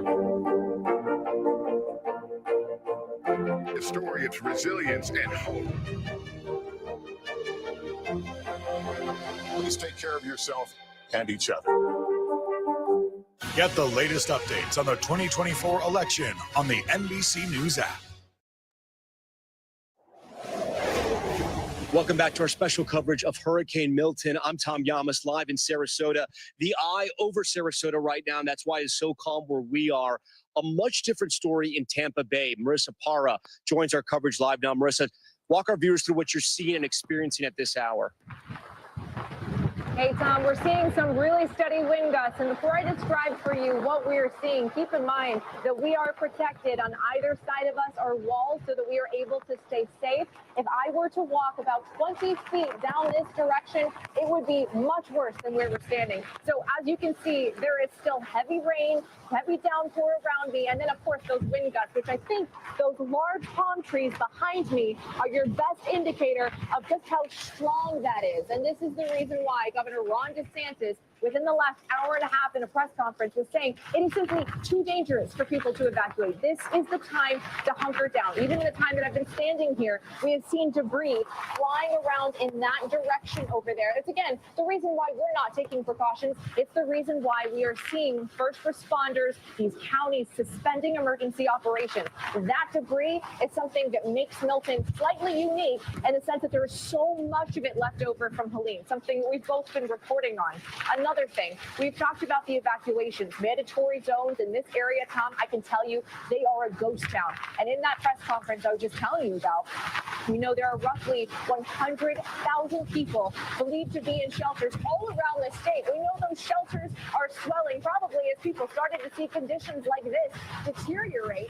And here in Hillsborough County, where Tampa is, 6 of the 24 shelters say they are at full capacity. And I will also tell you, Tom, as we are seeing these wind gusts picking up, pieces of debris like this. I mean, this came from a palm tree. And for those who are aware, these are really, this isn't something that just blows around in the wind. This isn't just, you know, a leaf or a small piece of branch. Those are very sturdy parts of the palm tree. They're blowing around. And we're also starting to see the lights flicker. There are 500,000 people around the state of Florida without power. Of course, we do expect that number to climb throughout the night as Milton continues to make its way through the state of Florida. But we have seen the lights start to flicker around us, Tom. So we'll probably be among those numbers at some point in the night, Tom.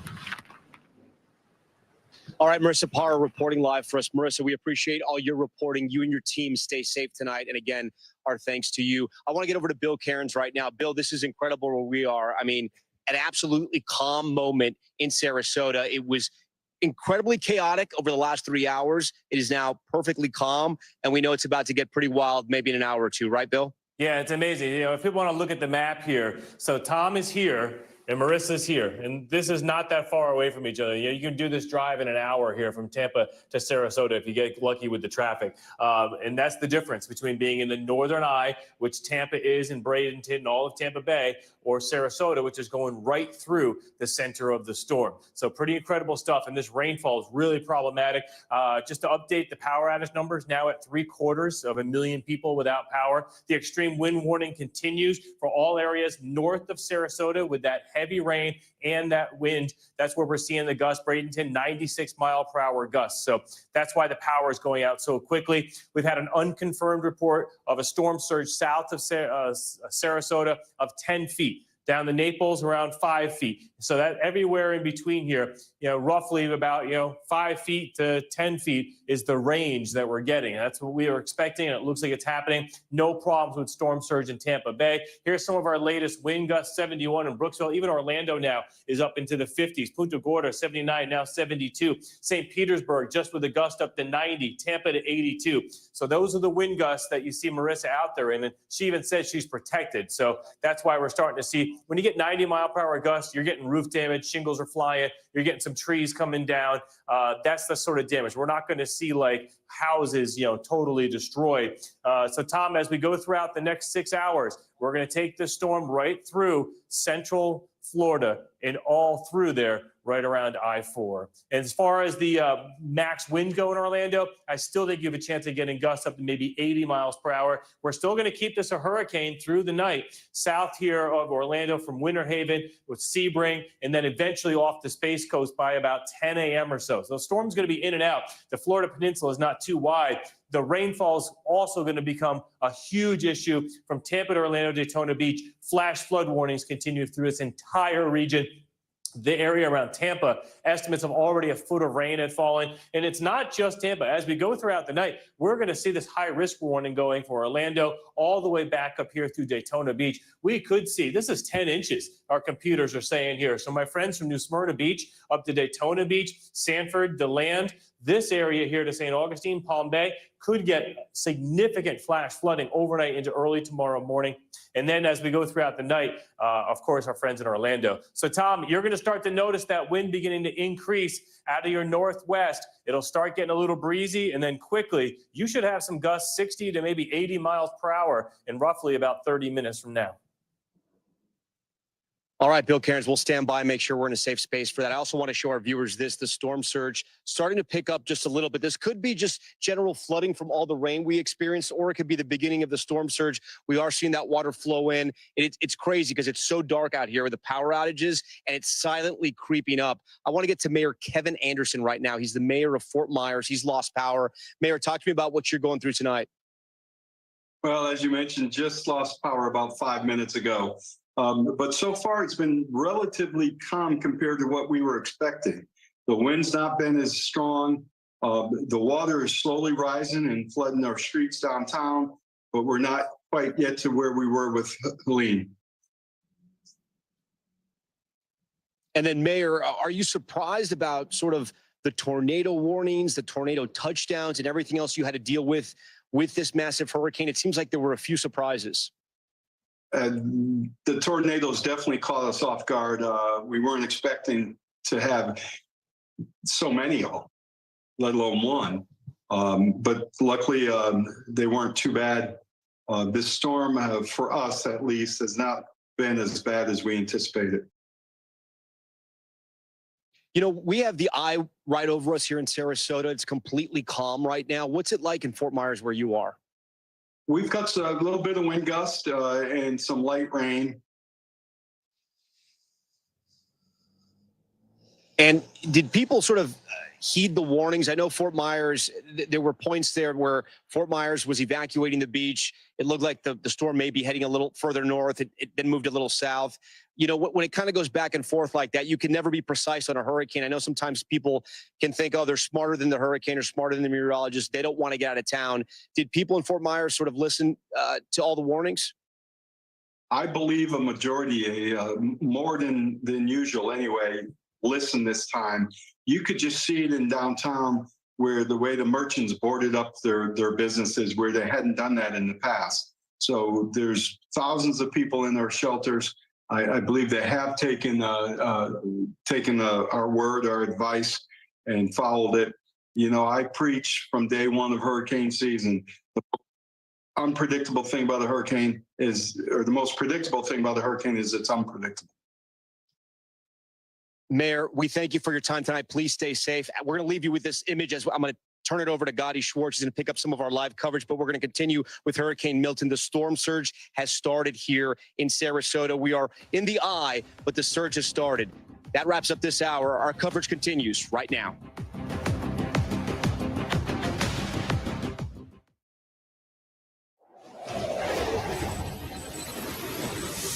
As we're coming on the air tonight, Milton, a catastrophic Category 3 hurricane, has just made landfall near Siesta Key, Florida. Now, this is a life-threatening situation with officials stressing if you did not get out, you need to be sheltering in place right now.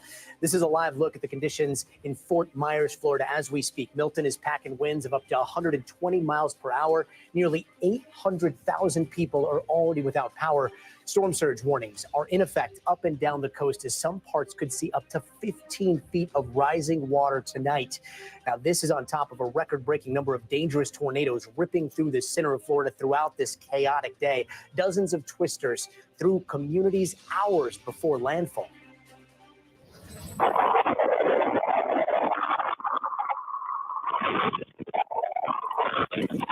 Again, that is ahead of the hurricane. Some areas already reporting roofs torn apart and people hurt. There were more than 100 tornado warnings today, the most ever in Florida in a single day. We will have special coverage over the next 2 hours tracking Hurricane Milton as it makes landfall. Our team of correspondents are on the ground all across Florida, and top story anchor Tom Yamas will be guiding us through these critical hours as he rides through the hurricane from the ground zero of Sarasota County. His team is repositioning as we speak. But first, for an overview of what so much of Florida is facing right now, let's start with NBC News meteorologist Angie Lastman. Angie, we've got that super destructive eye wall that has inched closer to where Tom and his team have been. Now he is inside of that eye wall. What are conditions looking like all around Florida right now? Hey there, Gotti. Yeah, so the thing is, if you're inside of the eye wall, all is calm. We saw some reports that it's even a little humid. You start to hear really everything that's going on around you, but it's that eye wall that is so destructive that we are so concerned about when it comes to wind damage, when it comes to the rainfall, and of course on the backside of that system, all of the water being shoved up against the coast. We did have landfall, you mentioned it, in Siesta Key just a little while ago. This system is going to continue cruising to the north and east here as basically the next 12 hours goes on, but notice how aggressive this band of rain is set up across parts of Tampa, Bradenton and points north of that, St. Pete included in that, the Tampa area. We're watching the eye kind of right around here. The south of that, that's where we're starting to see the storm surge really ramp up. It's been ongoing. It's going to continue to get worse here as we go through at least the next 2 hours for areas Sarasota and points south towards Venice, even Naples recording 5 to 6 feet of storm surge already. Those numbers are going to continue to be on the rise here as the next couple of hours go by. Notice this blue box. That's an extreme wind warning. That's going to go until 9:30 tonight. I wouldn't be surprised if it gets extended. That means that basically you're talking about very aggressive and destructive winds. The National Weather Service tells you to act like this is a tornado warning happening right over you. So that's exactly what people should be doing if they chose to stay in this area for inland areas along I-4, Tampa Bay, St. Pete, all of that included. And again, stretching down into the Bradenton area where you see these purple and red returns on a radar. That means torrential, really aggressive rainfall at the same time. This system is kind of north loaded. So you see on the northern side of the eye wall, that's where the strongest winds are, and that's where the heaviest of the rain is. On the backside, it doesn't mean that there aren't, really damaging effects happening there with the eye wall, but if you're in this area, you're going to see more power outages here. You're going to likely see, as the sun comes up tomorrow, a lot of wind damage going through this eye wall in places like Bloomingdale, St. Petersburg, Tampa, Clearwater even. And that's just the wind damage that we'll watch for there. Now, one thing to note, this system is going to stay together as a hurricane here as it crosses the state. It'll do so pretty quick. Notice this is 2 p.m. on Thursday. It's already out in the Atlantic. So I would say by 11 a.m., maybe noon, it'll be out of the state of Florida and off into those ocean waters. But it's still going to be a Category 1, and we're still going to see those Category 1 hurricane force winds associated with it as it works across central Florida, Orlando area, and across the Space Coast as well. On top of that, those heavy rains will also be there. When it comes to the storm surge, this is what we feared so much leading up to this storm system. We've got over 4 feet of storm surge happening for Naples right now. We've got almost 4 feet in Fort Myers. This, of course, nothing compared to what they dealt with in Hurricane Ian, but this number is going to go up. And this is well away from the center of that system. We're probably talking about much higher ranges a little farther to the north. We unfortunately don't have gauges there to tell us that there just simply is not gauges in that area, Gotti. So we're going to have to wait until, of course, the light of day to see some of what the worst of that storm surge brings. Right now in the Tampa Bay, we have reverse storm surge going on. So the water rushing out with those offshore winds. This is going to continue here for the next couple of hours, and we'll see, the system continue to move across the state with the other impacts that it'll bring to folks there here over the next 12 hours or so. Angie Lastman with a little bit of good news for Tampa Bay with those negative storm surge numbers. But we have Stephanie Gosk, who is in Tampa Bay right now, and that is where we're seeing the worst of the torrential rain. Stephanie, what are you seeing on the ground right now? We know there's been torrential rain and flooding, but the storm surge might not be as bad as feared. So describe the situation that you're in right now. Yeah, I got it. It's the rain, but it is also the wind. We are seeing ferocious gusts of wind. They have to have topped 100. They were up to 95, 96 earlier, maybe about a half an hour ago, and they've just picked up and ratcheted it up even further. We're seeing trees bent over. signs whipping off of buildings. This is certainly the worst that it has gotten. And then there is the rain, the torrential rain. It's been raining all day here, but has started to come down much faster and much harder. You can tell these gusts are coming in pretty strong. Their rain, according to Bill Cairns, for the next 3 or 4 hours, this area of Tampa could get 2 to 3 inches of rain an hour. That will be on top of what's already fallen. So, yes, there isn't going to be the storm surge here in Tampa Bay, but you're looking at upwards of a foot of rain falling on a place that is already saturated from a previous storm, on top of the damage that this wind is inevitably doing on this region as I talk to you. And Stephanie, people may be tuning in right now and wondering, how are you still standing and those palm trees behind you are blowing like crazy? Can you walk us through some of the safety precautions you and your team have taken? It's a great question. We are actually in a parking garage made out of cement. We are on the 3rd story of the parking garage, and we are surrounded by 3 walls basically. So you're looking out at the wind. But I can tell you, even the wind coming in here, I'm slightly slight of frame. If it hits me just the right way, I almost tumble over. I mean, it is that strong, and it's much stronger out on the streets here. We are in an area that it's close to where there are some hotels and a mall. You just don't see any sign of cars or people or anything. They have cleared out. They have heeded the warnings. They're staying in place, and we are taking precautions to be safe here as well, Gotti.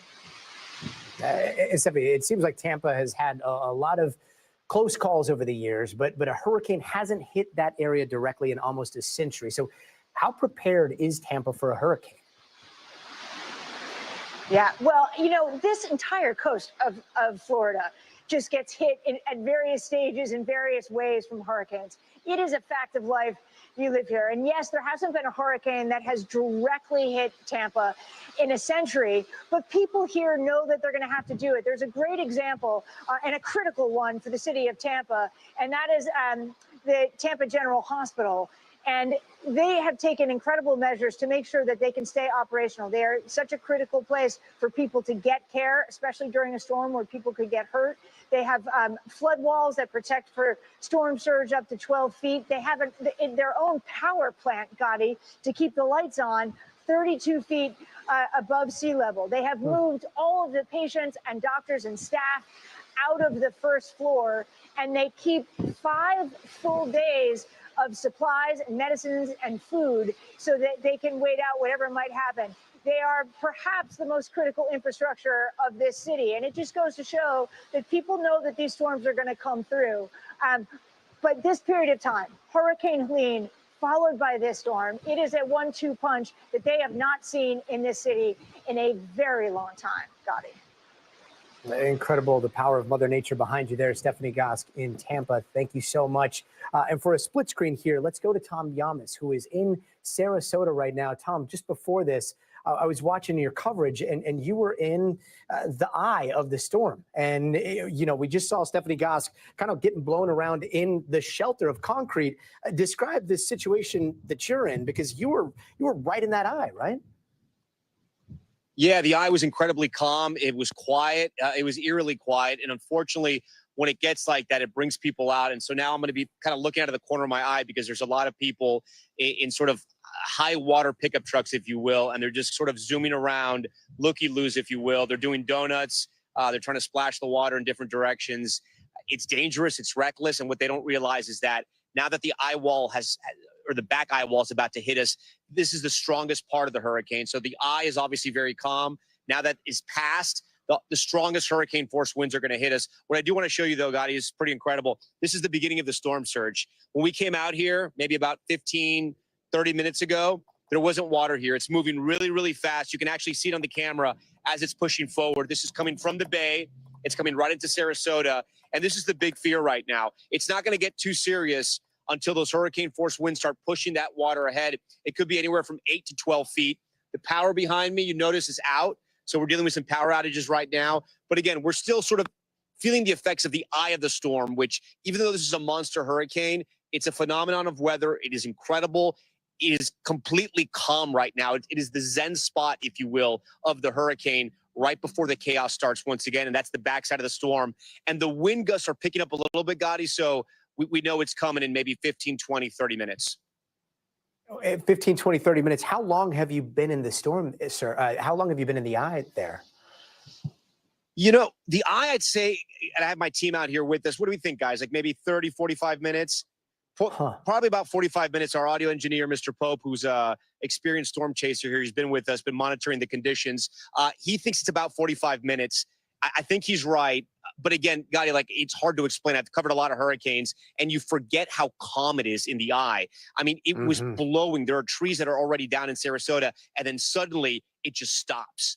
And it feels like any summer night in Sarasota, and now it's picking up again. What I'm worried about is the people that have come out, because there's a lot of cars now that are out here. They shouldn't be. But the police said, listen, we're not coming back out until after the storm. So these people know that the cops aren't going to be out here. And, you know, there's, again, looky-loos, people being cavalier.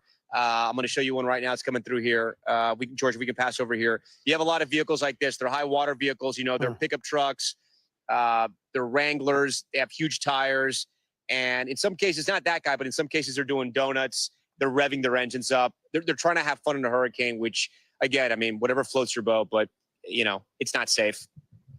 No, and it's so misleading. I mean, when you're in the eye, it's eerie. There is almost a beauty to it because you're in this storm that has been battering the area for hours and hours and hours, and all of a sudden there's this calm, and yet you see the destructive nature on the backside, which is what you're going to be experiencing here in the next hour, 2 hours. Does it seem like most people have heeded the warnings? Does it seem like most people have evacuated and left? It did until the eye came over us, and then we started seeing all these pickups and all these cars coming through here. So it was calm. It was quiet. It looked like it's safe. Look, we're staying in a hotel on the water, and people have come out. There are people staying in the hotel. This is an evacuation zone, though. But I think some of the people in the hotels that are high up, our hotel is very high up. I'd say it's probably maybe 50 to 100 feet up. 50 to 100 feet up. So, you know, we feel very protected here. But again, I got to tell you, Gotti, the water here, it's wild. It's coming in, and the rate that it's coming in is pretty fast. So I think over the next 4 or 5 hours, we're going to see some serious flooding in Sarasota. I mean, it was forecasted. It's just the question is how high it's going to be. You see, this is what I'm talking about here. People just zooming by, going as fast as they can in some cases. Wow. And the storm surge was particularly, it was a huge concern a little bit north of you, and it looks like that is now shifted south. Does it look like the storm surge is already starting to set in where you are? Yeah, look, it looks like it's coming in. I mean, the big fear was the storm surge in Tampa Bay, that black swan event. Luckily, and not luckily for other communities, but luckily for Tampa Bay, the storm, you know, it hit a little south of Tampa. If it hit north, it'd be a much different story. That's why Sarasota will feel the brunt of that storm surge. And that's why people here are concerned tonight. Again, once we get to that back of that eye wall, it's going to be a much different story. Gotti, I'm going to pick up our coverage now because I know our colleague Priscilla Thompson is standing by in Orlando. She's been covering the tornadoes and the tornado threats throughout the central and eastern part of the state. Priscilla, what can you tell us tonight? Yeah, so we know that there have been dozens of reported tornadoes throughout central and southern part of the state, and we've seen some pretty dramatic footage of the damage in St. Lucie County. There was a sheriff's building that is now just a pile of mangled metal, and we're talking about a 10,000 square foot building that has just been destroyed by a reported tornado. We also got some traffic cam in from Fort Pierce, Florida, where you just see these huge debris flying by as there is a funnel cloud there. And there are also reports of some injuries in some places as a result of these tornadoes. The good news is that a number of those tornado watches did expire at 9 p.m. So there's hopes that we will not see any more of that tonight, but certainly a very terrifying experience on top of an already very destructive and potentially deadly storm. Tom? Okay, Priscilla Thompson for us. Priscilla, we appreciate it. We thank you for all your reporting. Please stay safe. I do want to talk to the emergency management operator for Sarasota County, where we are tonight. Oh, okay. I think we're gonna dial in and talk to her soon. Do we still have Priscilla? All right, Priscilla. We still have you, so I think we're gonna stick with you for a little bit. But while we do this, I want to show that the people we're talking about, people in the looky-loos not taking things seriously. There's a couple on a motorcycle right now, just going through a massive hurricane. Again, we're in the eye, so it's calm, but probably not the best idea, especially when the storm surge has started. You can see it here. The water is rising, and it's actually rising surprisingly fast. I mean, I've covered hurricanes before, and you see that storm surge come in, but you can actually see the rate at which the water is coming in, pushing some of the debris. Luckily, there were no debris piles out here on the coast of Sarasota. We know that in the neighborhoods and the suburbs there are, but thankfully they cleared out all that debris here. The wind's still not that strong. Priscilla, I'm curious, where you are in Orlando, what kind of effects are you feeling from the hurricane?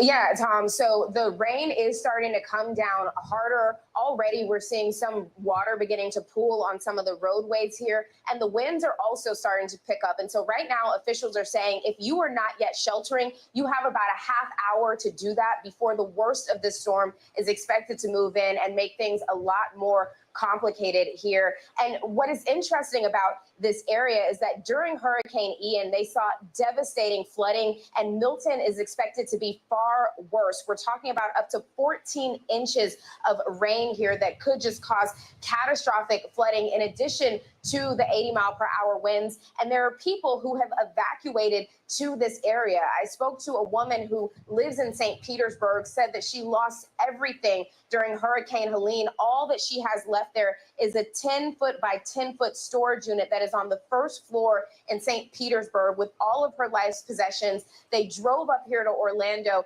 today, and she is just numb. She says that she doesn't know what to expect. I want to play a little bit of that conversation I had with her. You're really kind of numb. You're really just kind of numb. We've all been in shock. Just your adrenaline just takes over. We've been through a lot of suffering, so I think we understand suffering in just such different ways, and I know that we get through it. And so many people here just feeling lost. And that woman, I don't know if you could see, was clutching a rosary. And she told me that she has been praying nonstop, hoping that this storm will not be as bad as it is projected to be, especially here in Orlando, where she and her family are sheltering. Tom? All right, Priscilla, we thank you for that. We have Sandra Tapfumane on the phone right now. She's in charge of the emergency management for Sarasota County. Sandra, thanks for joining us once again in our special coverage. The eye is passing over Sarasota. It's been very calm, at least where we have been for the last hour or so. The winds are now starting to pick up. Have you gotten any reports about any kind of emergency situation so far? And what are you monitoring? Yeah, hi. Thanks so much for having us on. So right now we have not gotten too many reports of any emergencies. We do anticipate that to increase as the eye wall or the eye passes over the county. Right now it was going over Siesta Key and starting to hit inland a little bit. So it is eerily calm here, and we know that that's not going to be the case in a short time. We're expecting the storm to deteriorate with the conditions. Yeah, I'm here live in Sarasota. We're right by the bay. The storm surge, you can actually see it coming up now. I'd say it's about ankle high where we are, and we're a little bit above sea level here, so it's coming in. Have you gotten reports about the storm surge yet? So we did see, we were watching some Department of Transportation cameras along the Philippi Creek, and it looked like it was starting to flood that area, and some reports about Venice Beach having a couple of feet of storm surge down south. So it's starting, it is starting, and I anticipate that, we're going to have multiple feet. We're really hoping that we're not going to get that high end of the 12-foot projection at this point. I mean, we just had Hurricane Helene that created a lot of devastation to the coastline, and that was only 5 to 6 feet. So, anywhere above that, really any storm surge on top of what we already had is going to be a very, very catastrophic situation for the county.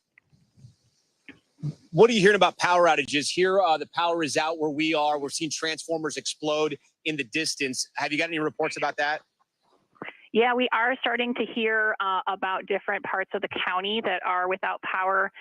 Really, there's a lot of areas that are. So we are trying to get an assessment from FPL to get a total count of how many are out. But that was an anticipation with the high winds. 120-mile-per-hour winds is definitely going to take out a lot of the power. So right now, we're looking at 160,000 out of power, and anticipate that to increase. All right, Sandra Tapuvume, we appreciate you, and I know we're going to stay in contact throughout the night. Thank you for all that you're doing for the people of Sarasota. Thank you so very much. When we come back, we're going to have much more from Hurricane Milton. The winds are starting to pick up here in Sarasota as the eye passes us. What else is happening around the state? Stay with us.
Hey there, I'm Hallie, and we are coming on the air tonight with new developments.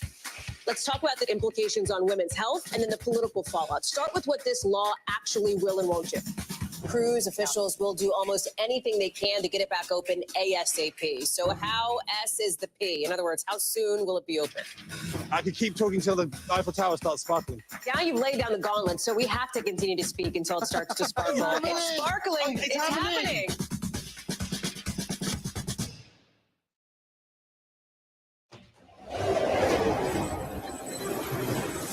They're rolling on.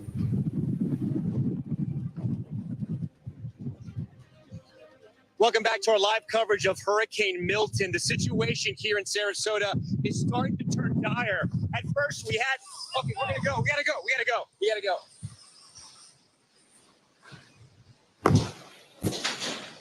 Wow, that is a I'm gonna live send it look back to right you guys. now. Gotti, we're okay. We just want to move inside. Wow. If you're joining us live, we're watching Tom Yamas and his team fall back right now. Just moments ago, Tom Yamas was in the eye of the storm. It was completely quiet. There were people driving around. There was not that storm surge that you're seeing. And now all of a sudden, within a matter of a minute or two, it is complete chaos where he is. The wind gusts are picking up. You see those flashes of light. You see what look like transformers blowing in the background, and that storm surge has come in. Again, we are watching this live feed of Tom Yamas and his team falling back to safety. If you were watching just a few minutes ago, you saw Tom. He was walking out there in the street. He was walking in relative calm. We were just talking about how eerie it was. And now that team is having to fall back to some safety. You see the footsteps there in the storm surge that is rising there in Sarasota. Incredible images. We're going to wait for Tom Yamas to reposition in a safer position. They've got a lot of different fallback locations throughout that area, and so they're going to be falling back to one of those safer positions. But for now, joining me from Sarasota as well is storm chaser Ben McMillan. Ben, did you see this? All of a sudden, the backside of the wall comes screaming in, just like Tom's team there? Yeah, Gaddy, some really scary moments.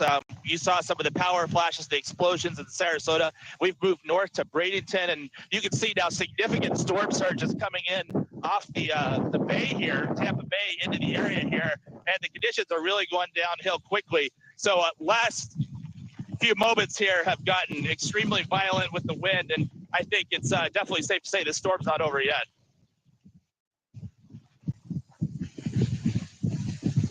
And Ben, you've been outside all day. How quickly have you seen things change from the storm, from the eye, and then back to what you're experiencing now? Well, I think the most revealing thing is how quickly we had a calm eye probably just 15 minutes ago. I was out here standing talking with my crew. We have a paramedic and a photographer, and we had no issues. And now you can see I can barely even stand. But I'm going to step back and show you I'm knee-deep in water. So this water was not here. The winds were calm. So that just shows you how dangerous these storms are and how violent they can be. And I'm now seeing power flashes in the distance. Wow, Ben. Well, thank you so much for your coverage, and we hope you fall back and find somewhere safe to ride out this particularly intense part of the storm. Sure. Joining us now is Jamie Roan. She's the Deputy Director of the National Hurricane Center. Thank you so much for being with us right now. We're in the landfall window. The timing has moved up literally a few hours ago, and it's become stronger, bigger. It's making landfall, and now we're seeing the backside of that wall go through. Can you walk us through what we're seeing right now? Yeah, unfortunately, all of the hazards that were predicted with this particular landfall are unfolding. You can see it in some of the footage ahead of this segment. So let's start first with the heavy rain. So the heavy rain is along and to the north of where the center is tracking. That is placing that heavy rain and that flash flooding. And this is not typical rain. This is seriously intense rainfall rates over the Tampa Bay area, and it's going to move along the I-4 corridor overnight. So that's Lakeland and Orlando. The worst of the surge, which is where the footage was earlier, is down here south of where it made landfall. So it made landfall at Siesta Key. So the worst of the surge is this Port Charlotte, Venice area in Sarasota County. And so, they're sort of experiencing the brunt of it as we speak. And then the core of a major hurricane moved ashore here. And so these extreme winds, and we've already got a report of a gust of over 102 miles per hour. These extreme winds are just moving inland, and with it, you're just getting, exponential rise in power outages as this core moves slowly inland. And when we're looking at Sarasota right there, where a bulk of our teams are, you're starting to see the backside of the storm come in. How much storm surge is that going to be bringing in the next 30 minutes to an hour?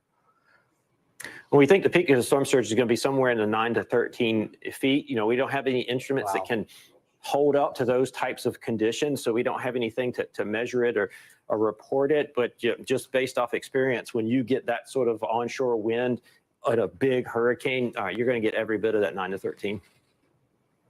And what are your biggest concerns as you see the hurricane now making landfall and ripping across Florida there?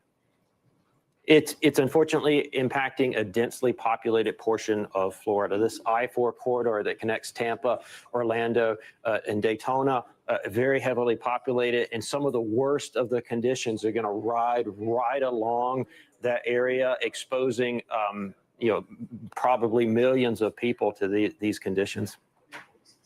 And we know that the storm surge, it doesn't seem like the storm surge concern for Tampa has materialized, but where are the places that are going to be hit over the next few hours with the storm surge the worst? Well, Tampa just swapped out one type of flooding with another. So instead of getting the saltwater flooding, they're now getting the intense flash flooding that is occurring from the heavy rains. The peak of the storm surge is just a little bit to the south because the center came in just south of Tampa. So that 9 to 13 is probably in the Venice, Port Charlotte area. Jamie Roan with the National Hurricane Center, thank you. And we are continuing our special coverage as Hurricane Milton makes landfall across Florida's Gulf Coast near Siesta Key as a dangerous, potentially life-threatening Category 3 storm. This is a live look at the conditions right now in St. Petersburg, Florida. The monster storm weakened overnight from a Category 5, but then grew in size. Impacts are going to be felt all across Florida, even up to southern Georgia, and flooding and power outages are already a major issue. More than 1 million people right now all without power, and storm surge, as we were just hearing, could reach up to 15 feet in some parts.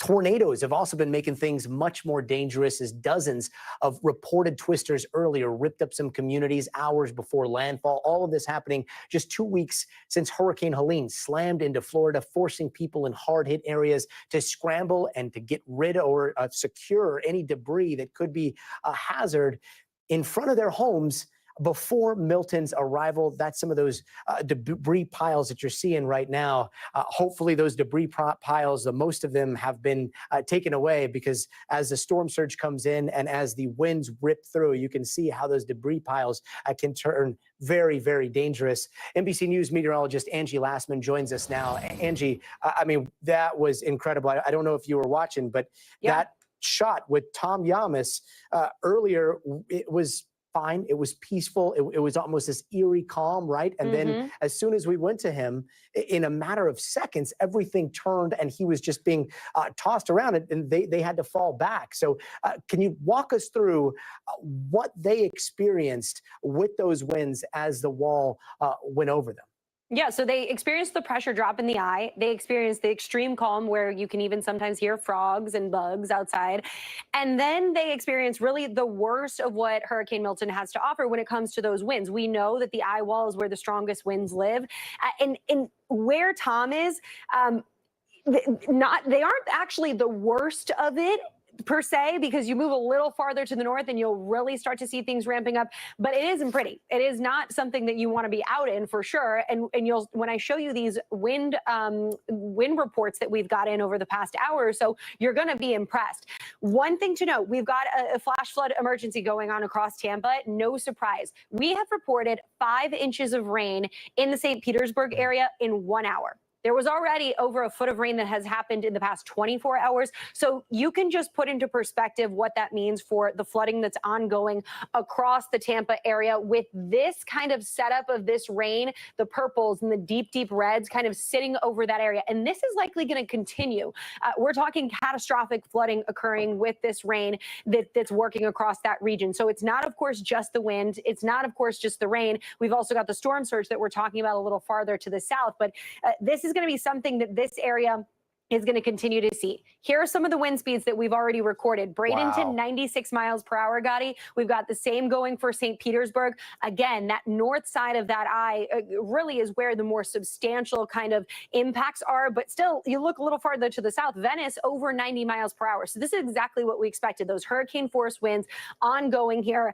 And this is what we're going to see here as it works across, unfortunately, the state of Florida. So even as it's over central Florida here, as we get into the overnight hours, it's still going to have really aggressive winds. So we could see some of that wind destruction working across this region instead of just kind of confined to the coast. And when we usually see these storms really significantly weaken over land, but Florida is just essentially not that wide.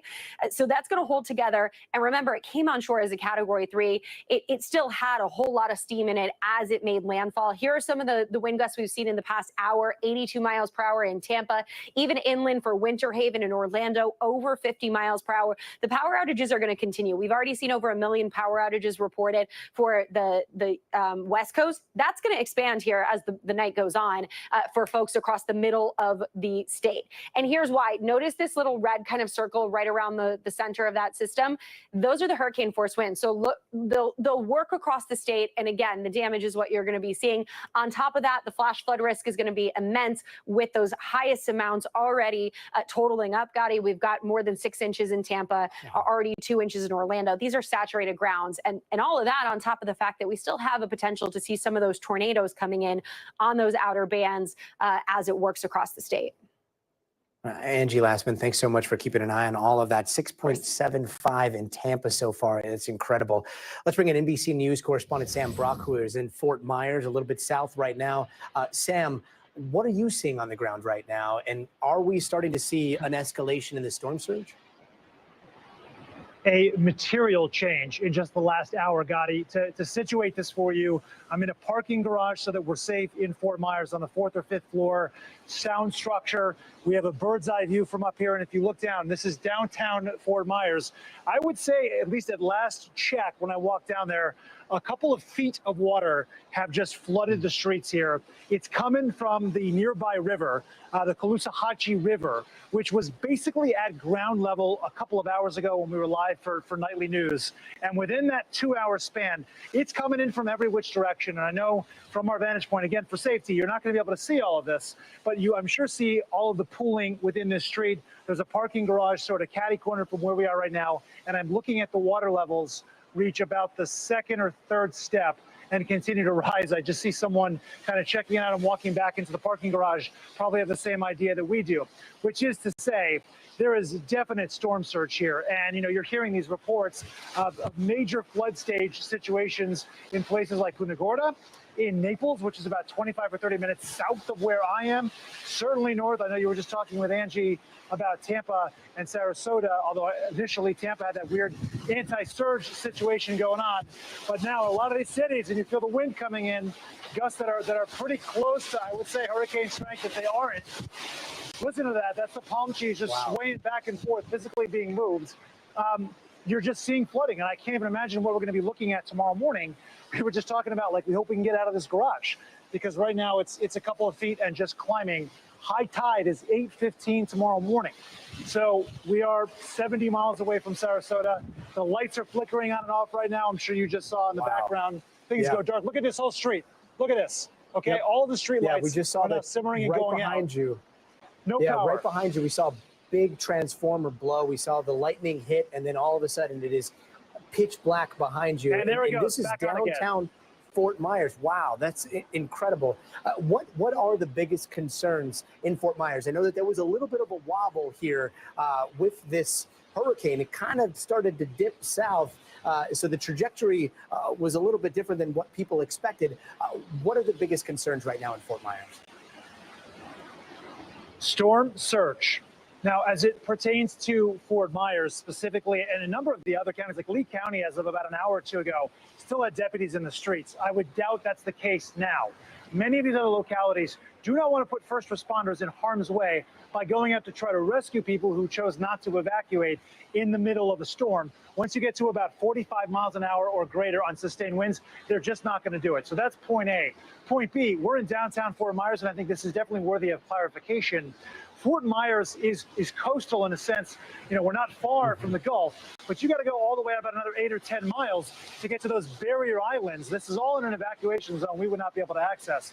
Barrier islands like Fort Myers Beach, where the catastrophe happened with Hurricane Ian a couple of years ago, Sanibel Island, Matlacha Island, Pine Island, and they have these thin little causeways and bridges that are not like the sturdiest things you've ever seen. And so during Ian, they ruptured. People couldn't get on and off of some of the islands. The death toll for Ian, and I'm using that as a reference point here, was 150 people, give or take, 70 in this county. So once you start talking about storm surge getting up there 6, 7, 8, 10, 12 feet, loss of life is obviously your biggest concern. I believe, and it certainly seems for all appearances, that enough people evacuated that you had a lot of people get out that could have potentially drowned. But we heard that the shelters, and you can again feel this wind really kicking up, the shelters had about 100,000 people across the state, according to DeSantis and the Department of Emergency Management when they briefed a little while ago. Earlier it was like 30,000. Now they're reporting 100,000. It's true in Lee County where I am as well. Start of the day at 1,600, 7,000 people in shelters here. Very telling there. Sam Brock, stay safe, and we'll be checking back with you in just a little bit. Let's go back to Tom Yamas in Sarasota. Tom, I can't even describe what you and your team just went through. I mean, we were watching your shot. Everything was so calm, eerily calm. And then all of a sudden, I thought this was like playback or something. I could not believe that this was happening live because it happened so quickly. What was it like on your side of the woods? Hold on, Gotti. Power's just going out over here on the island of just off Sarasota. I'm looking out over here. You can see all these hotels and condos have just lost their power. It may fire back up again once their generators kick on, but this just happened. You see it right there. Wow. Listen, Gotti, this is the craziest part of this hurricane right now. Like I said, after that eye pass, Bill Cairns told me, he said, get ready for it.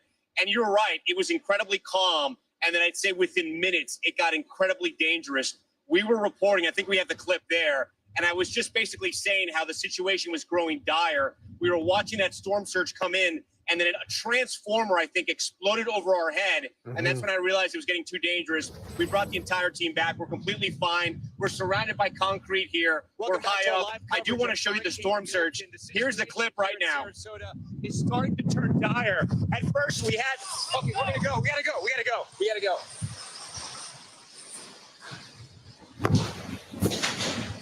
Wow, that is a live We look didn't right want to now. take any chances there. Okay, we just want to move inside.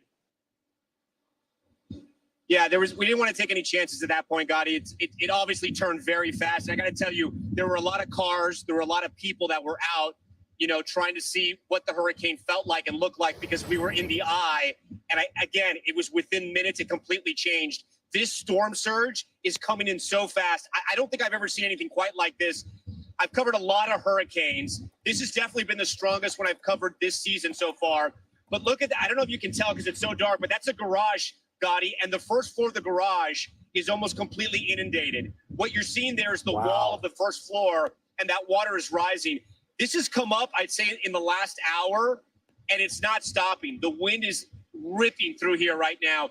I'm sure our weather unit knows how fast it's coming. I'm glad we're inside now, protected by this concrete high up. But you can see how it's ripping these oak trees and how it's ripping the palm trees. We're starting to see projectiles, nothing too serious, but branches, any kind of debris, garbage that was left over, it's all flying around. The power is out in Sarasota, and this is the brunt of Hurricane Milton. This is what Hurricane Milton was all about. That eye, it is so deceiving because it makes people think, oh, it's over, it's not that bad, there was too much hype, and then the backside of that hurricane hits you, and this is what it is right now. We experienced it up close, and I got to tell you again, Gotti, it was just within minutes that thing's nailed us. There's things that are starting to fly off. There are things that are starting to fly off the roof of some of these hotels and these condos. I think they're air conditioning, or kind of like the air conditioning fans at the top of some units, and we're seeing those fly around as well. It speaks to the gravity of the situation here in Sarasota. I really hope those people that were out in their pickup trucks doing donuts during the eye are back in a safe spot because this is getting wild. The flooding has begun. The storm surge is here, and it's getting absolutely wild. I think we're going to go to Tampa right now. I'm not sure who we have there live. This is a fluid situation. We have Stephanie Gosk, who's live in Tampa. Stephanie, we just got whipped with the back end of the hurricane. I got to tell you, it's the real deal. What are you guys feeling there in Tampa? Yeah, I mean, honestly, we are getting the brunt of it here as well, Tom. Ferocious winds in the last hour. And just to give you an idea, I was standing up on a box for a moment and a gust came through and basically almost knocked me off of where I was standing. And I'm in an area that's protected. So the winds, 70, 80, 90, even 100-mile-an-hour gusts that we're getting right now in Tampa. And, you've been talking a lot this week about Hurricane Helene and the effect that it had on this area. That was a water event. What we are getting now with Hurricane Milton is both water and it is wind. And when we talk about the water, we're not going to get the surge here in Tampa Bay that they were so worried about, the catastrophic surge. But what you are getting is an unbelievable amount of rain, Tom. There's a period right now, and it's going to stretch for the next 2 or 3 hours, where we are getting upwards of 2 to 3 inches of rain an hour. And that on top of everything that we've been getting all day long, and it really has been raining steadily and at times very hard here. So that's upwards of a foot of rain. On top of this wind, it is really unclear what people are going to wake up to in Tampa in terms of damage, Tom. And I know you said it's a wind event right now in Tampa, and the storm surge may not be an issue. Are you seeing any type of flooding at all right now? Are you feeling any type of storm surge? Or are you guys further inland and you can't really see it at this point?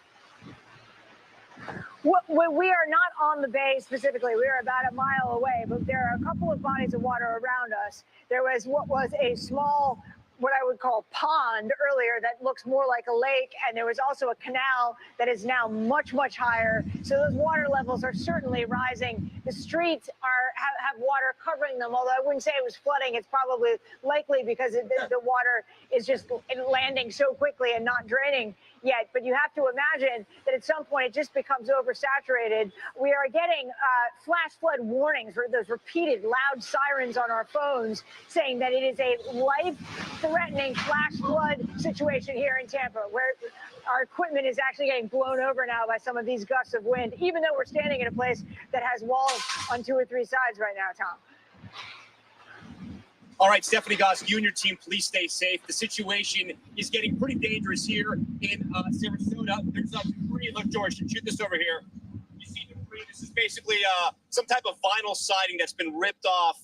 It looked like it was a portico by these tennis courts here, and now it's just getting tossed around in the wind. Jesse Kirsch is just below us as transformers are exploding around us. Jesse, you're literally one level below us in the same protected structure. This just got really wild. This is way more intense than what we experienced during Helene.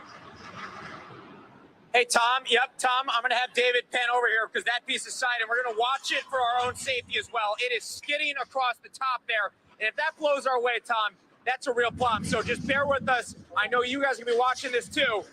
It's flying.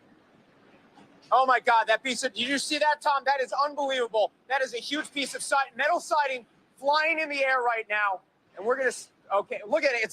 It's pinned to the side of that garage. And I can tell you, Tom, before the lights went out down there, that the first floor of that parking garage is filled with water. There was a trash can floating in there. And I've been watching the water level on this ramp below us keeps on rising. This is why we are elevated. This is what storm surge can do. And we're just seeing it going up slowly over here. If someone is out on the Barrier Island area as this crashed in, there is no time in some cases to be racing to a higher level. And it may go so high that you don't even have a chance. And this is why officials have been pleading for evacuations. Tom, I have to tell you, we're less than 2 weeks since Helene made landfall. And we now know from the county, they have close to, at last check, close to 10,000 people in county shelters here in Sarasota. The county says that is the highest volume of people they have ever had come to a shelter in the history of their evacuations.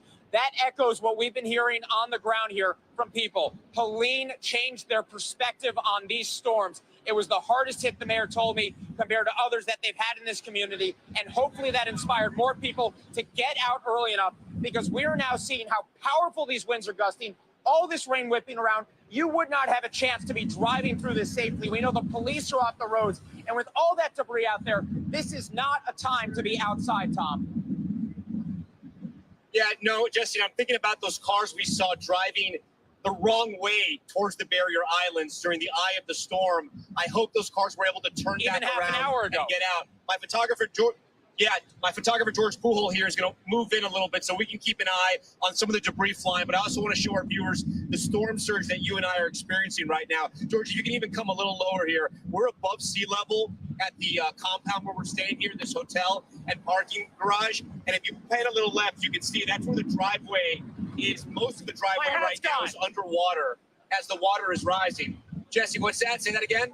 Well, my hat's gone, Tom. I mean, a moment of levity, but at this point, you know, the winds are so powerful, I didn't even have a chance to catch up with that thing to hold it down. So that is what we're dealing with right now. The winds are really thrusting, and obviously we're in the garage for our safety, right? We've got these walls that can keep us grounded and protected in a way that we wouldn't normally think about because of the concern about all that debris that's out there, Tom. And all of that potentially, I think, might be funneling the wind through here in a way to make it, flying past us more quickly. But we're looking in all directions. We've got our team's eyes in every direction up here because we do not know what is out there. And we heard, the sound of that debris skidding across that blacktop over there really was chilling, Tom. You know, Jesse, it's interesting. I'm looking at these palm trees that are just behind us, right? They would be to your left if you're looking at the camera. They're getting absolutely shredded right now. And these palm trees are so interesting. You know, They survive these storms because they're perfectly round and their roots get stronger as they bend. But the tops of them, those palm fronds, are completely getting shredded.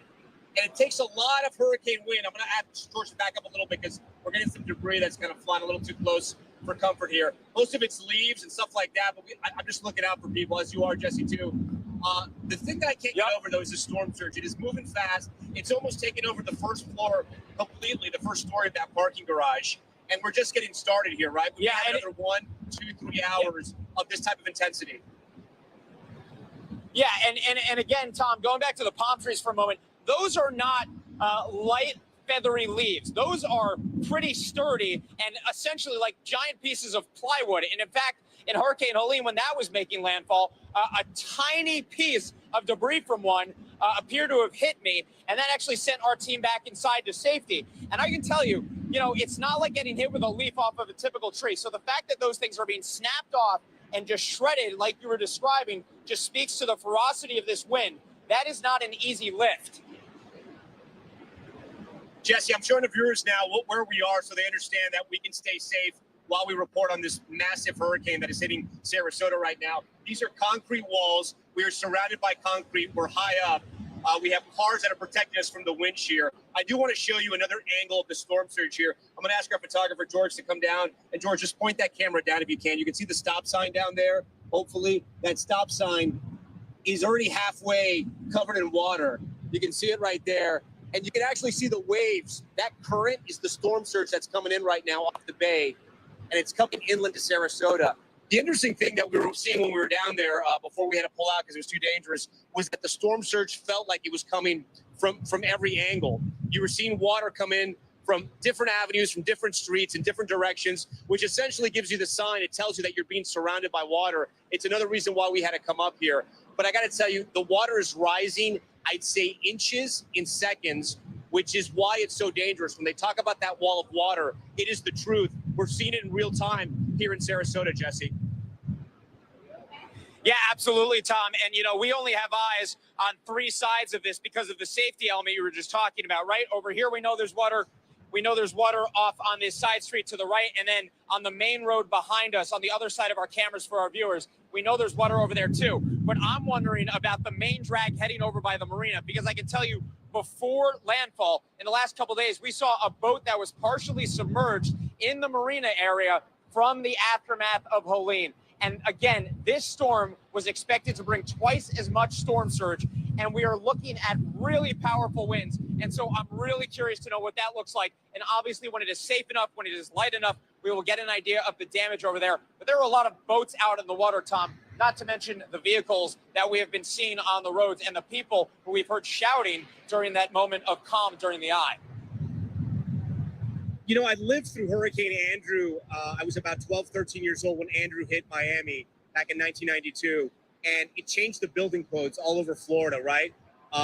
People realized the power of a hurricane, especially a direct hit. What happens if windows break and wind gets in, it can lift off roofs. So our viewers seeing all these giant skyscrapers, all these big buildings in Sarasota, they may be wondering how these things survive. They usually have storm impact windows, right? Those windows are very, very strong. They usually can withstand winds up to 165 miles per hour. What they can't withstand sometimes are projectiles. I mean, they are high impact, but you got to be really, really careful. Luckily, we don't see anything flying in the air that high right now. What I am noticing in those buildings, though, the power is out. There is no power. What's up is generator power, and it's just emergency lights at this point. We're up and we're running with lights, but we're on battery right now, and that's the way we're able to broadcast you live. I understand we have a storm chaser in Daytona who's been following the storm for us as well. Daytona's far from us. It's on the east coast of Florida, but the storm is so big that everyone in Florida is experiencing something. What are you seeing there in Daytona?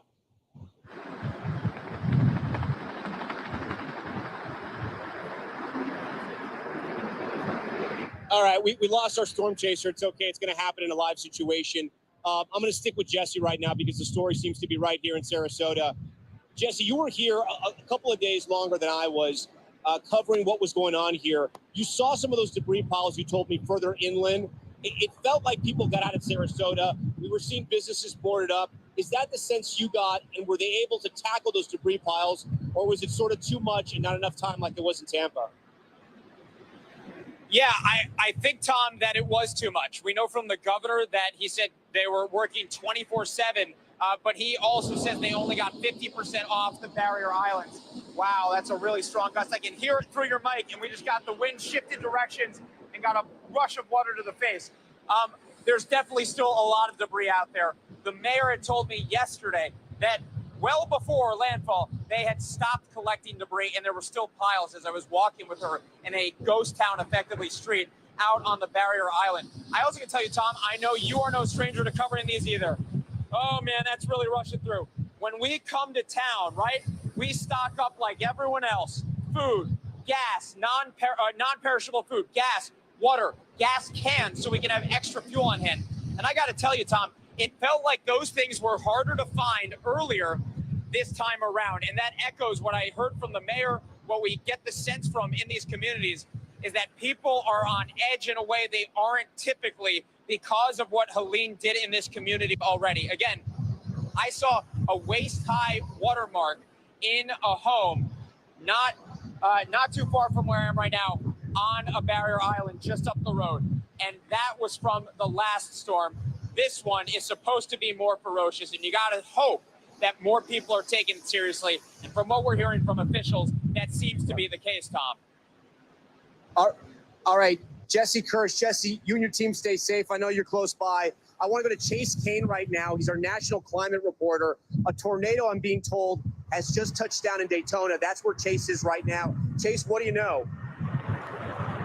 Gotti, cannot confirm that this is a tornado, but I've been taking a look at the live radar, and there is definitely rotation in this storm. That's why we are well inside the loading dock of our hotel here. We have a safe place so we can take cover, but you can probably see here behind me just how strong these winds are. So we have that combination of both the sustained tropical storm force winds with the rotation in these storms that we've been talking about all afternoon. The National Weather Service office in Miami set a record for the most tornado warnings issued in one day today.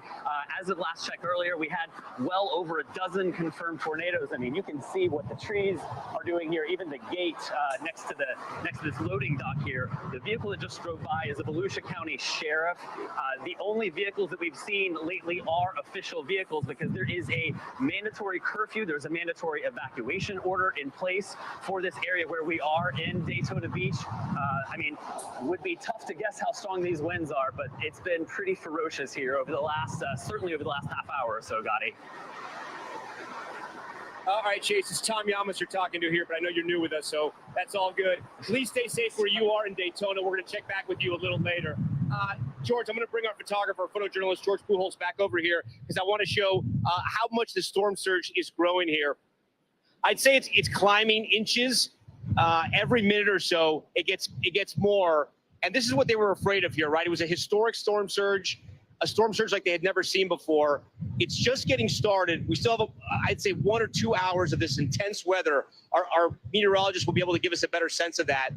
It's also such a big storm that there are different parts of the state being affected, including Orlando. I know we have Charles Salazar, who's live for us to help us out in our live coverage there. Charles, talk to us about what you're seeing in Orlando and what your big concerns are tonight. All righty. First of all, thank you for having me here tonight, and thank you for the work that you guys do out there reporting the news, because that's really important to everybody. So in Orlando, we've witnessed quite a bit of rain, some rain bands that came through here. We're really concerned about flooding, and so now the winds are starting to pick up. I think right now they're sustained at 30. You know, our rescue crews are going to be out there. They're going to be ready, but when the winds get to sustain 40 to 45, which we're expecting, then we have to pause operations and wait for that to stop before we can continue those operations. But, you know, we're concerned with falling trees. What we learned through Hurricane Ian, we learned that this could be a potential heavily flooded city. And so what we did this time is we pre-positioned our rescue boat assets throughout the city in those areas that flooded previously. So we're going to be ready for that. We are aware that there has been many tornadoes, and we're prepared for that. We've had tornado warnings here, nothing confirmed. But the men and women of the Orlando Fire Department, they're ready.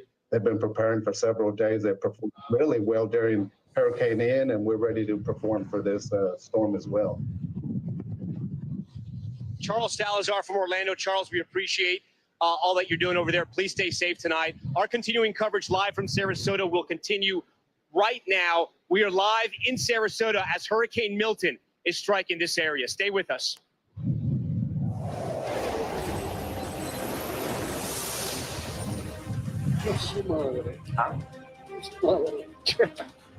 Okay, guys, what's the plan?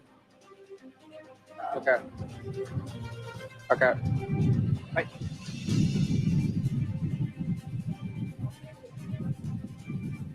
Okay, we're live right now from Sarasota, our continuing coverage of Hurricane Milton.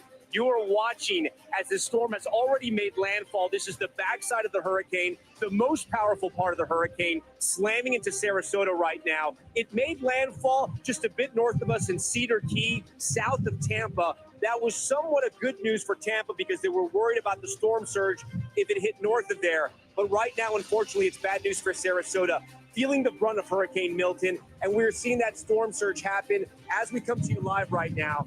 The wind just ripping completely the palm trees, power outages everywhere. We are experiencing transformers explode, and we're seeing trees be ripped apart in real time right now. We still have a team of reporters that are fanned out across the state of Florida as the wind is really picking up here. I'm going to have George back up a little bit so he can get into a safer position as we set up here. If you're just joining our coverage, we are in a safe spot here. We're in a concrete garage on the 5th floor. There's no chance that the storm surge is going to get us. We are protected from the wind, but it is an intense scene right here, and one that we saw firsthand. We were in the middle of the eye maybe about 45 minutes ago, and the eye was just passing us, and within minutes the situation got incredibly precarious. A transformer exploded over our heads. We had to run out with our crew because at that point we realized we should be back inside. But that's how quickly the storm can turn on you. It can go from very calm when you're in the eye to the backside of the hurricane, which is happening right now. Again, as I mentioned, we have a team of reporters live tonight in Sarasota, in Tampa, in Fort Myers, all over the state of Florida, covering Hurricane Milton as it's made landfall, and it's now cutting across what we call the I-4 corridor. I'm going to ask our controlman to tell me one more time who we have next, who's coming up here. Okay, we have Angie, one of our meteorologists, is going to walk us through what's happening. Angie, talk to us about what's happening right now where we are in Sarasota. Yeah, so Tom, you mentioned you went through the eye wall and you really saw the worst of it ramping up at a quick pace as expected. And on the backside of that eye wall, you see things wrapping around, and you can tell by some of the returns on here just how aggressive this rain, the wind is where you are right now. And that's only going to get worse here for the next maybe 30 to 45 minutes or so. And then we'll start to see things kind of tapering off a bit. Of course, you're not out of the woods. You're still going to deal with what's left to come for Milton here as it works more inland. But we've got some other things unfolding. Where Tom is right now, that's where we're really concerned about, of course, the wind and the rain, but the storm surge essentially from that point south, it is a tale of kind of two impacts. The storm surge for folks on that coastal region, and then we've got the really heavy rain, flash flood emergency ongoing across Tampa, and we've got, of course, the potential for those damaging, destructive winds with that eye wall working through these regions. So here's some of the rain that we're seeing right now. Notice the purple, the pinks, the reds. That is the extremely torrential rain falling in that region. We've seen multiple inches in just a span of an hour. In some spots last hour, it was over 5 inches over that region. So no surprise that we've got this flash flood emergency ongoing. But look how expansive those flash flood warnings are across this region. This is the area on the north side of that system that we're really concerned about the heavy rainfall. And it stretches across the state because it is going to remain north side loaded with the heaviest of the rain and the strongest of the winds. So as it works across the state, we'll watch that. This is going to go until 2:30 in the morning. I am concerned for what it must be like in this area right now, to be perfectly honest, when it comes to the flash flooding that they're likely seeing from Bradenton to Ruskin, Tampa, Clearwater, St. Petersburg. But they are not getting the storm surge. That, of course, is points south of there. And you can see that backside circulation starting to work in. So we've already had reports 4 feet, 5 feet in places like Fort Myers, Naples. So that means we don't really have a whole lot of gauges in between there. We're going to have to wait and see with first light what kind of unfolds when it comes to the storm surge for that region from Sarasota down to Fort Myers. But we likely will see that storm surge forecast from the National Hurricane Center verify if we're already at the point that we're at of 4, 5, 6 feet in some of these places that are farther away from where the center of that circulation is, and those onshore winds are continuing. So we're likely talking about much higher amounts closer to that system, of course. So we'll have to wait and see exactly how that plays out. No surprise, we've got a reverse storm surge happening in Tampa Bay. They've, of course, escaped the worst of it when it comes to the storm surge, but you saw the rainfall amounts, and you're about to see some of those wind reports that we've seen that have just been downright impressive as that system moves ashore. So that is what they're going to be dealing with when it comes to destruction and damage here through at least the next couple of hours. There's where we're, again, expecting the worst of that storm surge. 9 to 13 feet likely will verify. We'll see possibly the 8 to 12 feet verify as well, especially when you're talking about the Cape Coral area, the mouth of that bay. We saw it with Ian. We saw the destruction when it came to the storm surge, and it's not hard for flooding to occur in that area. And this likely is going to be several miles inland for that region as we get closer to high tide time. Here's the winds that I was talking about, over 90 miles per hour in a lot of spots. Bradenton, St. Petersburg, North Palm Beach, Venice, Sarasota, all over 90 miles per hour. This is what we mean when we're talking about getting in that northerly part of that eye wall, and it's ongoing. The system well inland, 84 mile per hour winds for Tampa and St. Petersburg this hour. We've got Winter Haven up to 71 miles per hour. So the power outages are just going to keep falling here as this system works across the state. We've already got more than 1 million in the central Florida and parts of the Space Coast. Will start to add to that. And this likely will be a good chunk of the state dealing with power outages with how expansive these tropical storm force winds are, but especially these hurricane force winds that extend well out from the center of that system. Now, the flash flood risk, notice as we get through the day today and get into tomorrow morning, we're really going to be concerned about places like Orlando and stretching up to Daytona Beach.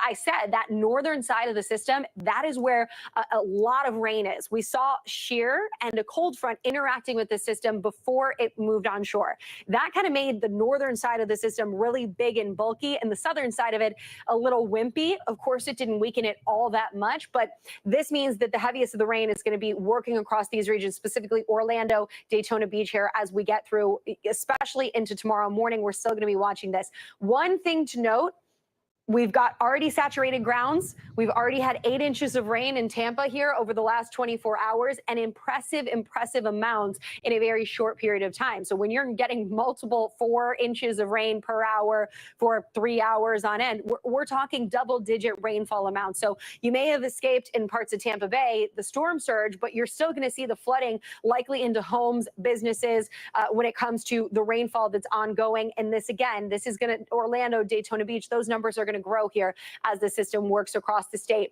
One thing, that high risk of flash flooding, it's going to stay with us through the day today into tomorrow. We could potentially see over a foot of rain in some spots, maybe even higher than that. 1.5 feet wouldn't be out of the question, Tom. So this is a multi-impact event. And on top of that, we still have the threat of tornadoes. Those will last here a little while longer. But of course, this is a multi-impact event that's going to continue to unfold here as the system works across the state and maintains hurricane strength. Yeah, Angie, before you go, one more thing. Do you know how long we're going to be feeling the hurricane force winds where we are here in Sarasota? Because we're really getting nailed right now. Yeah, you've got a little while longer, probably another couple of hours, especially this system moving about 15 miles per hour. So you're going to be in it here for another couple of hours before you start to see the strongest of those winds kind of winding down. You're still going to have to go through some of that heavy rain. And of course, you know, the winds aren't going to completely relax, but the worst of it, you are in for a little while longer, Tom, unfortunately. All right, Angie, we thank you for that. We unfortunately got a bit of breaking news, and it's the worst type of news you want to report here. I'm being told by our control room that there was a tornado touchdown in Fort Pierce, Florida, and there are fatalities. As we get more information on this, we were going to bring it to you, but I'm being told now that there has been a tornado touchdown in Fort Pierce, and because of that, there have been fatalities. It speaks to the danger of this storm and what is happening. Not only the hurricane, but the tornadoes that it is spawning tonight. Joining us now live is the mayor of Zephyr Hills, which is just north of Tampa. Mayor, I know tonight is a dangerous night. I know the storm is striking south of where you are. Are you feeling the effects of Hurricane Milton right now? And what is your message to your viewers and to your residents, if maybe they're watching tonight here on NBC News Now? Yeah, we are feeling the power of it right now. The winds keep gusting up. You know, we're pretty blessed that we're not getting a direct hit, but we know that others are, and it's very sad. We've had rain for about 5 hours straight. At 8:30, we already had 6.5 inches of rain. We've got flooding throughout our entire city.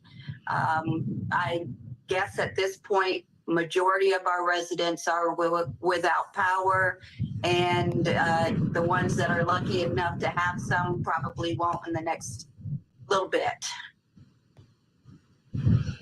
Mayor, were you in touch with, I don't know if it's Duke Energy or FPL or which power company powers your community, but were you in touch with them, and did they tell you at what point they'll be able to get crews back out on the road? I know it's obviously not anytime soon, but will it be in the days or weeks ahead? Yeah, so our city is actually has almost all of the different organizations that power our city, and they usually hit the ground running after it's the storm safely gone through. With our last hurricane, it was within a day or two that they started hitting. You know, we can be without power probably 4 or 5 days.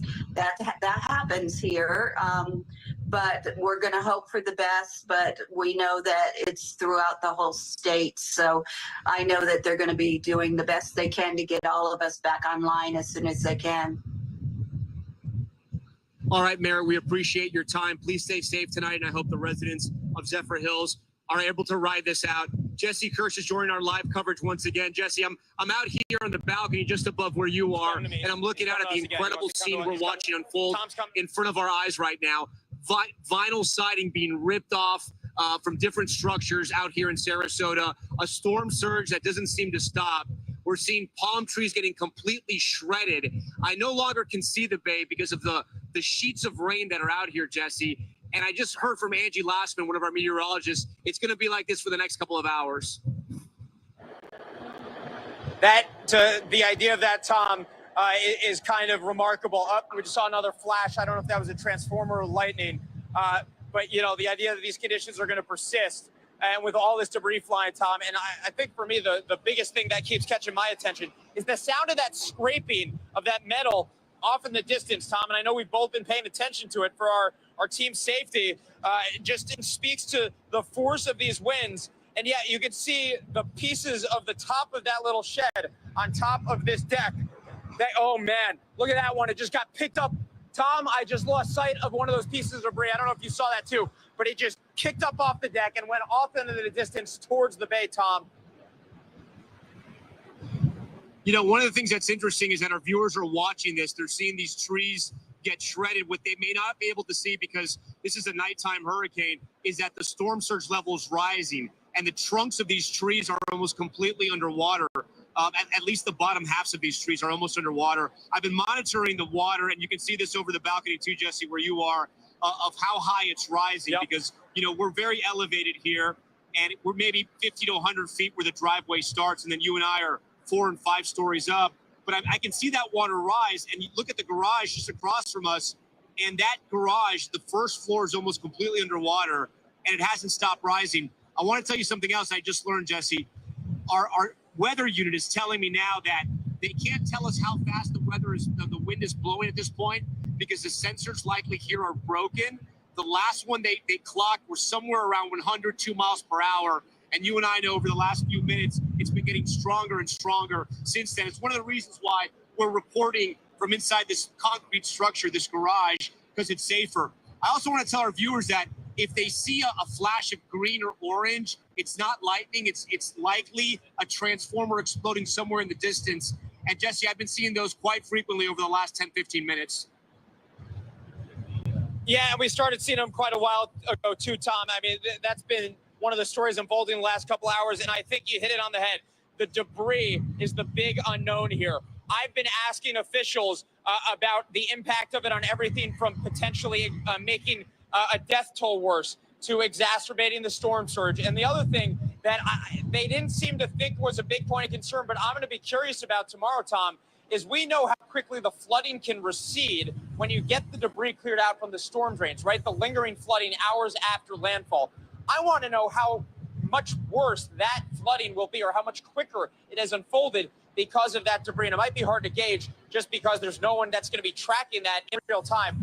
Tom, I want to, if you bear with me for a moment, we're going to show our viewers, we've been able to get mobile enough to give people an idea of how much water is around us. So Tom, this is the side we've been showing people, and you have too, again and again, and it's an incline. So it's hard to know how quickly the water is rising because it keeps getting steeper, right? So it might be more water coming in than we can tell just because of that incline. This is one side. And now come with me. And Tom, you were talking about the fortification. We've got these sturdy walls. This garage is almost entirely insulated, but we do have those pocket windows we can go to step outside and give people an idea of what we're seeing. And on this end, we have a view of the other side street. I know you were down here earlier before it got too risky to be down there. And then we also can see the main street, Tom, and have our photographer, David, come in here and show you the view from over here. We are surrounded by water by at least 3 sides here. This is the other side street, perpendicular to where we were. And then off in the distance out there is the main road in downtown Sarasota. And I can see the water rippling in the reflections from the lights that are still working out there. So clearly we have water on at least 3 sides here, Tom, and it's going up the side of that stop sign and that street sign. It's almost entirely submerged. What looks to be a railing by a sidewalk over there. It's hard to know how much, but it has to easily be feet of water, Tom. Oh, that's a big gust. Yeah, so that's you guys a big gust. Yeah, no, yeah. It's getting worse and worse, and we have another couple of hours. The other thing we have to tell our viewers, because of this storm surge, we're actually camping out here. We're going to overnight inside this garage because it's just too dangerous even to walk over to the hotel in conditions like this. The storm is now a Category 2 hurricane. It's headed towards central Florida. That's where Priscilla Thompson is for us tonight. Priscilla, as we look over my shoulder here, I'm hearing this loud wind. I just got to kind of look over and make sure everything's okay. What are you seeing in Orlando at this hour? Yeah, Tom. So about 20 minutes ago, we lost power here. So now the location where we are, the hotel, is running on generator power. So they're able to power some things. But already we're without power here. And the worst of this storm has not yet even arrived. Over the past several hours, the rain has been coming down. The wind has been picking up. It appears to be slowing for a moment here. But we did hear that loud crack of thunder, and then immediately all of the lights in the room that we were in went out. All of our lights out here went out. And so we are running fully on batteries. And now there are more than 1 million people across the state without power as this storm is continuing to churn on. But the real threat here is going to be the flooding. Earlier today, when we were out on the roads, when this first started, we were already seeing some roads starting to flood, the water beginning to pool, and they are expecting up to 14 inches by the time this is all over. And so they are bracing for that flooding. The county here has passed out more than 200,000 sandbags. They've also been working to lower the water levels in the bodies of water here, and they've got pumps set up all throughout this area so that as they can get this water out quickly when that flooding really starts to pick up. But catastrophic flash flooding, definitely a concern here. And again, the power already out in some areas here, and the worst of the storm is still projected to be at least an hour or two off from where we are. Tom? And Priscilla, talk to us about the tourists there, right? Because Orlando obviously runs on tourism. You have Disney, you have Universal, the amazing theme parks of Orlando. Were tourists staying put, or were they evacuating? Well, those theme parks, those major theme parks closed, which is something that we do not often see. But Universal and Disney all closed. We have seen boarding up taking place in those areas. And so tourists were not going to be able to visit those sites. I will tell you, the hotel that we're at has a lot of people here, some residents, perhaps some tourists, but there are something like 1,500 people who are in shelters and in hotels right now, bracing for what is to come. And businesses have been closed throughout this area. We did go to one gas station earlier that said that they plan to remain open, but even the woman, the cashier inside, said that she was worried about staying there, but that she had to stay there to work.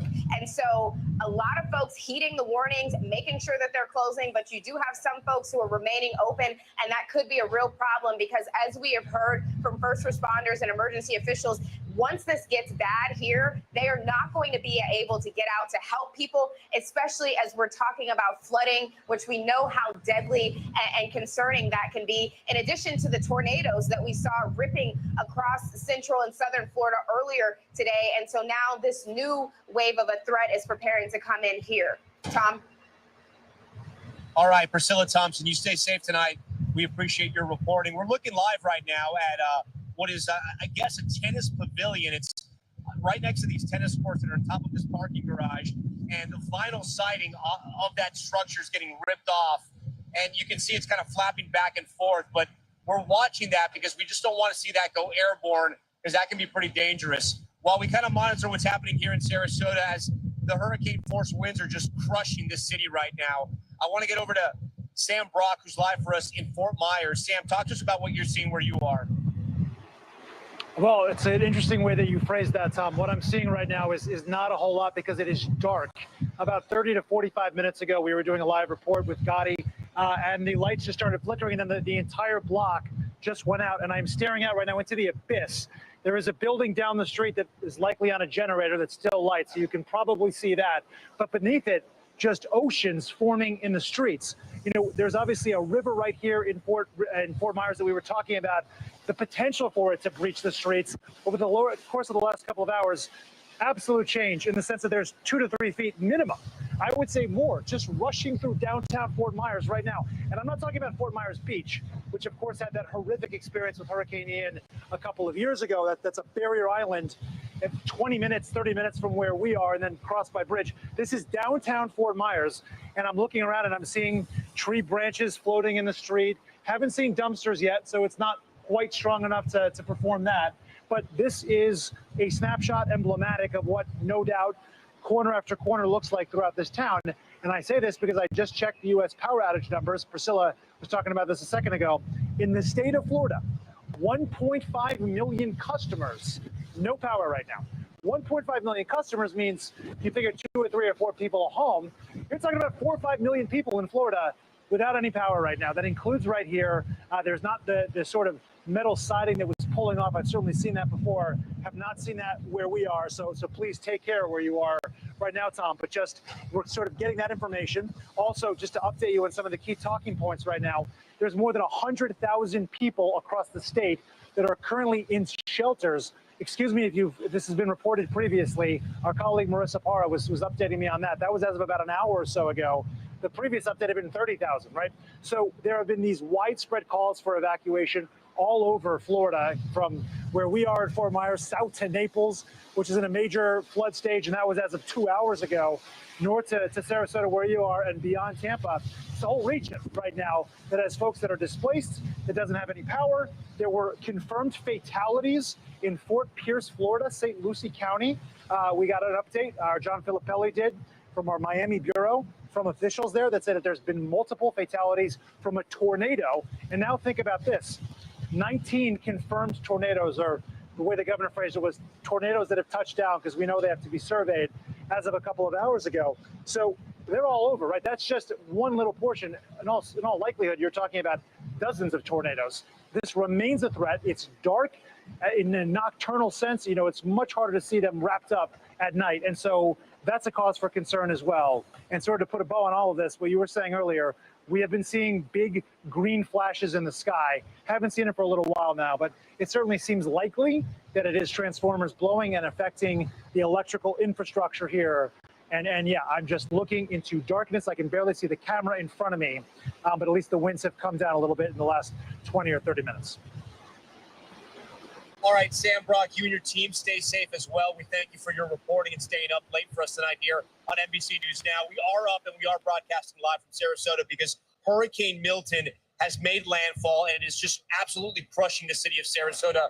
Just behind me, we've been watching this tennis pavilion that is getting the siding ripped off of it. We're going to put a light on it so you can see it a little bit better. We're trying to keep eyes on it because when the siding gets ripped off, it becomes projectiles, and part of the roof has already shredded off, and now sides of the tennis pavilion are getting launched into the air as well. We're talking about hurricane force winds north of 100 miles per hour. That's what we're going through right now as you hear and see some of that vinyl being tossed around. It's dangerous down there. It's dangerous all over Sarasota. What you may not be able to see or tell that you're looking at right now, that is water on the ground there. The storm surge is rising. These trees, the bottom halves of them are completely underwater. And that water level has been rising. We've been watching it. It is held steady for the last 20 minutes. So I'm hoping that maybe that's the extent of the storm surge. I'm praying that's the extent of it, because if it goes up any higher, it could be incredibly dangerous. Already parts of Sarasota look like islands because they're surrounded by all sides of water. The power is out here, as you heard, more than 1 million customers across the state of Florida without power. We have teams spread out across the state tonight 1.6 million, I'm being told now, people without power, customers. That's just a house, that's an apartment. So you think about family members, as Sam pointed out, and that number could be 3-4 million people without power right now. As I mentioned, our teams are spread out across Florida tonight. We're live for you in Sarasota. Dana Griffin and her team are stationed in Naples. Dana, we were watching that Naples pier for the past couple of days. We know it got destroyed during Hurricane Ian. I think I can hear what you're seeing there and what you're feeling. Talk to us about Naples right now. Yeah, Tom, if you're hearing some clacking in the background, this is how strong the winds are. We are in a parking garage. We are safe, but there are some metal signs that are swinging just behind us. We can't show them to you right now, but that is the noise that you're probably hearing. And you can see the trees kind of whipping. They're leaning a little bit to the left here. We're not seeing much rain. We're kind of getting rain off and on. It's stopped at the moment, but we've lost power just behind us. This street light was on back here, so we've got a little bit more darkness than we saw earlier. Our hotel lost power for about 30 minutes earlier tonight, but they were able to get back up and running. Naples right now, although we are south of the storm, we are still feeling major impacts. The city of Naples tweeting out videos showing storm surge coming through downtown. This was around 5:30 this afternoon. We know it surpassed 4 feet. I heard numbers possibly as high as 6 feet, but the police department says that storm surge is expected to reach peak numbers between 3 a.m. and 6 a.m. So we've still got several hours to go, and the impacts will be felt as we go through the night. We know that power outages have impacted some 30,000 people here in Naples alone. Even here in this garage, the door just opened and then slammed shut. So that's just how powerful the winds are at this moment. That is the biggest thing that we are seeing right now. Officials have told people to stay off the roads, no driving. So luckily, we have not seen any cars. We know 911 services and emergency crews are still responding to emergency calls, unlike other counties where they have suspended them as the storm passes through. Here, they are still answering calls. Luckily, no injuries in Collier County. But likely we may learn more as day breaks, because again, the dangerous part about this storm, besides it, coming ashore and hitting and slamming against Florida, is that this is happening under the cover of darkness. So there's going to be a lot of damage, a lot of possible injuries that we don't know about until morning. So it's important for people to stay put, stay hunkered down. It is not safe to be out on the roads right now. And earlier today, we were at the beach just before Milton made landfall earlier today, and we saw several surfers out on the water, many telling me that this is their dream, to be out on the water to catch those waves before the storm hits. Officials were telling people they needed to leave, but that's also part of this story. You have people that are taking the storm very seriously, and they were too, to a certain extent, because they said that they were in higher elevations, that they were going to go farther inland to get away from the storm once it got closer. But in that meantime, they were out there enjoying the surf. And right now, this is what we're seeing here in Naples, just a lot of wind. And this is likely going to continue through the night. Tom? Yeah, Dana Griffin, we appreciate your reporting. Please stay safe as well. A lot going on in Naples as well. A lot going on all over the Gulf Coast. Where we are in Sarasota, the wind has not stopped. It has been a constant feeling of hurricane force winds north of 100 miles per hour. At last check, they were 102 miles per hour, and then the sensors, I'm being told, broke. So it's unclear how strong the winds are at this point. But they've been relentless. They've been shredding palm trees. They've been shredding trees. They've been shredding structures as well. Vinyl being ripped off. We have multiple cameras here in Sarasota now. My producer, Ignacio Torres, has a live view camera showing a different angle from where we are in this protected concrete structure. And we're essentially trying to show you the different angles of what's happening around this area of Sarasota. The power is out.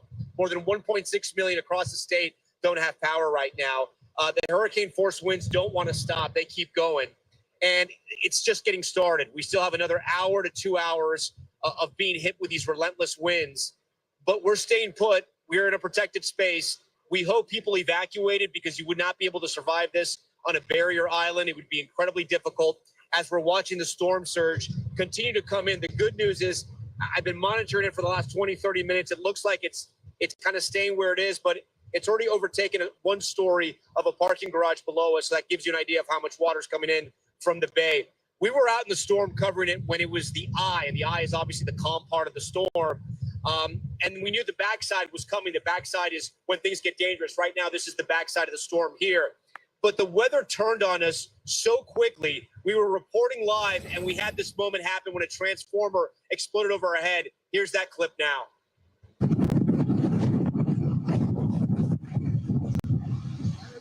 Welcome back to our live coverage of Hurricane Milton. The situation here in Sarasota is starting to turn dire. At first, we had, okay, we're gonna go. We gotta go.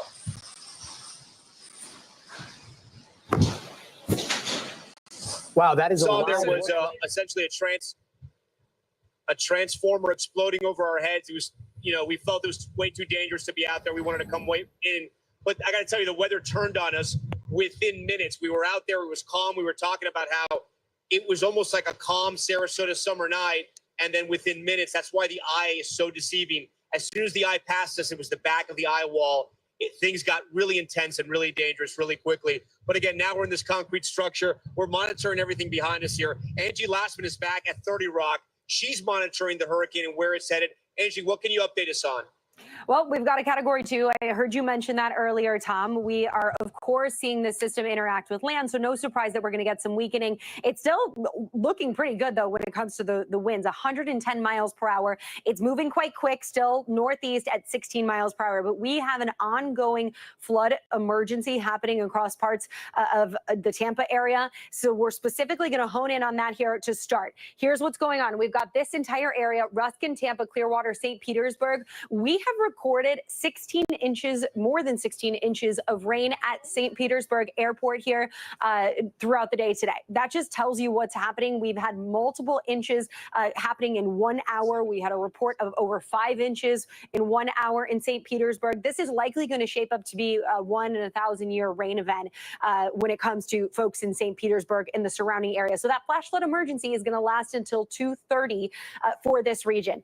And you can see why. The really, really heavy rains, the purples, the reds are all kind of centered and sitting over that area. Yes, the system's moving 15, 16 miles per hour over the past couple of hours, but not fast enough to kind of get folks that have already been sitting in this part of the eye wall in those rain bands for a prolonged period. So we're likely talking multiple, maybe a foot and a half of rain here by the time this is all said and done in some of these spots. Now, Sarasota, you're on the backside of that, of course, Tom, where the winds are onshore. You're getting those onshore winds, so the storm surge has been the big story with this system in a lot of spots. And yes, Tampa Bay dodged it, but Sarasota and points south, we are seeing places like Port Charlotte, Punta Gorda, all dealing with impressive storm surge. We're talking 5, 6, maybe 8 feet of storm surge right now. The problem is we don't have a whole lot of sensors in that region, so we're not going to be able to exactly tell what's happening in some of those spots between, Bradenton and Sarasota and points south to Fort Myers. But with the strength of this system, it's not going to be surprising if we see those numbers in that Hurricane Center forecast verify as we get into tomorrow. So that's what we're watching when it comes to that. But even still, 4.6 feet in Fort Myers, we're likely seeing, again, in this area, much, much higher amounts.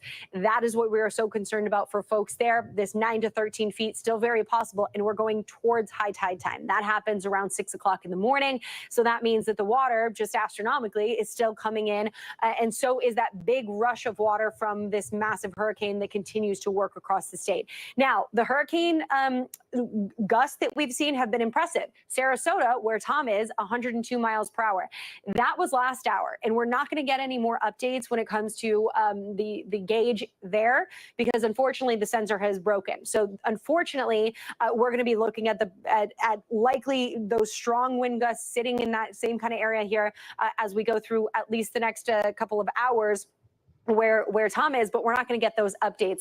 As we go through the next 12 hours or so, though, that wind field is going to work across the state. And that means that the potential for damaging wind gusts and, of course, more power outages, you've heard our correspondents reporting on those, that's going to continue. And it'll be probably widespread from Tampa all the way to the Space Coast. This is the area that we're going to watch here as we get into tomorrow, specifically Daytona Beach to Orlando, Melbourne. That's where we'll be watching for that flash flood risk to transition to as the storm works to the east, and it's already really saturated grounds, honestly. We've got a report from Tampa Airport, over 8 inches of rain there. This has been, just quite impressive how that band just kind of sat over that area and dumped multiple inches of rain per hour. And we've got more hours to come for rain for that spot, unfortunately. So that's why we're so concerned. That's why you see that wording with the flash flood emergency. And this is a widespread area. And by the way, as the system moves to the north, that same rain band is going to also work to the north. And that concern will be centered over places like Orlando. We know the kind of flood risk that the state of Florida has as a whole. It is built on porous limestone.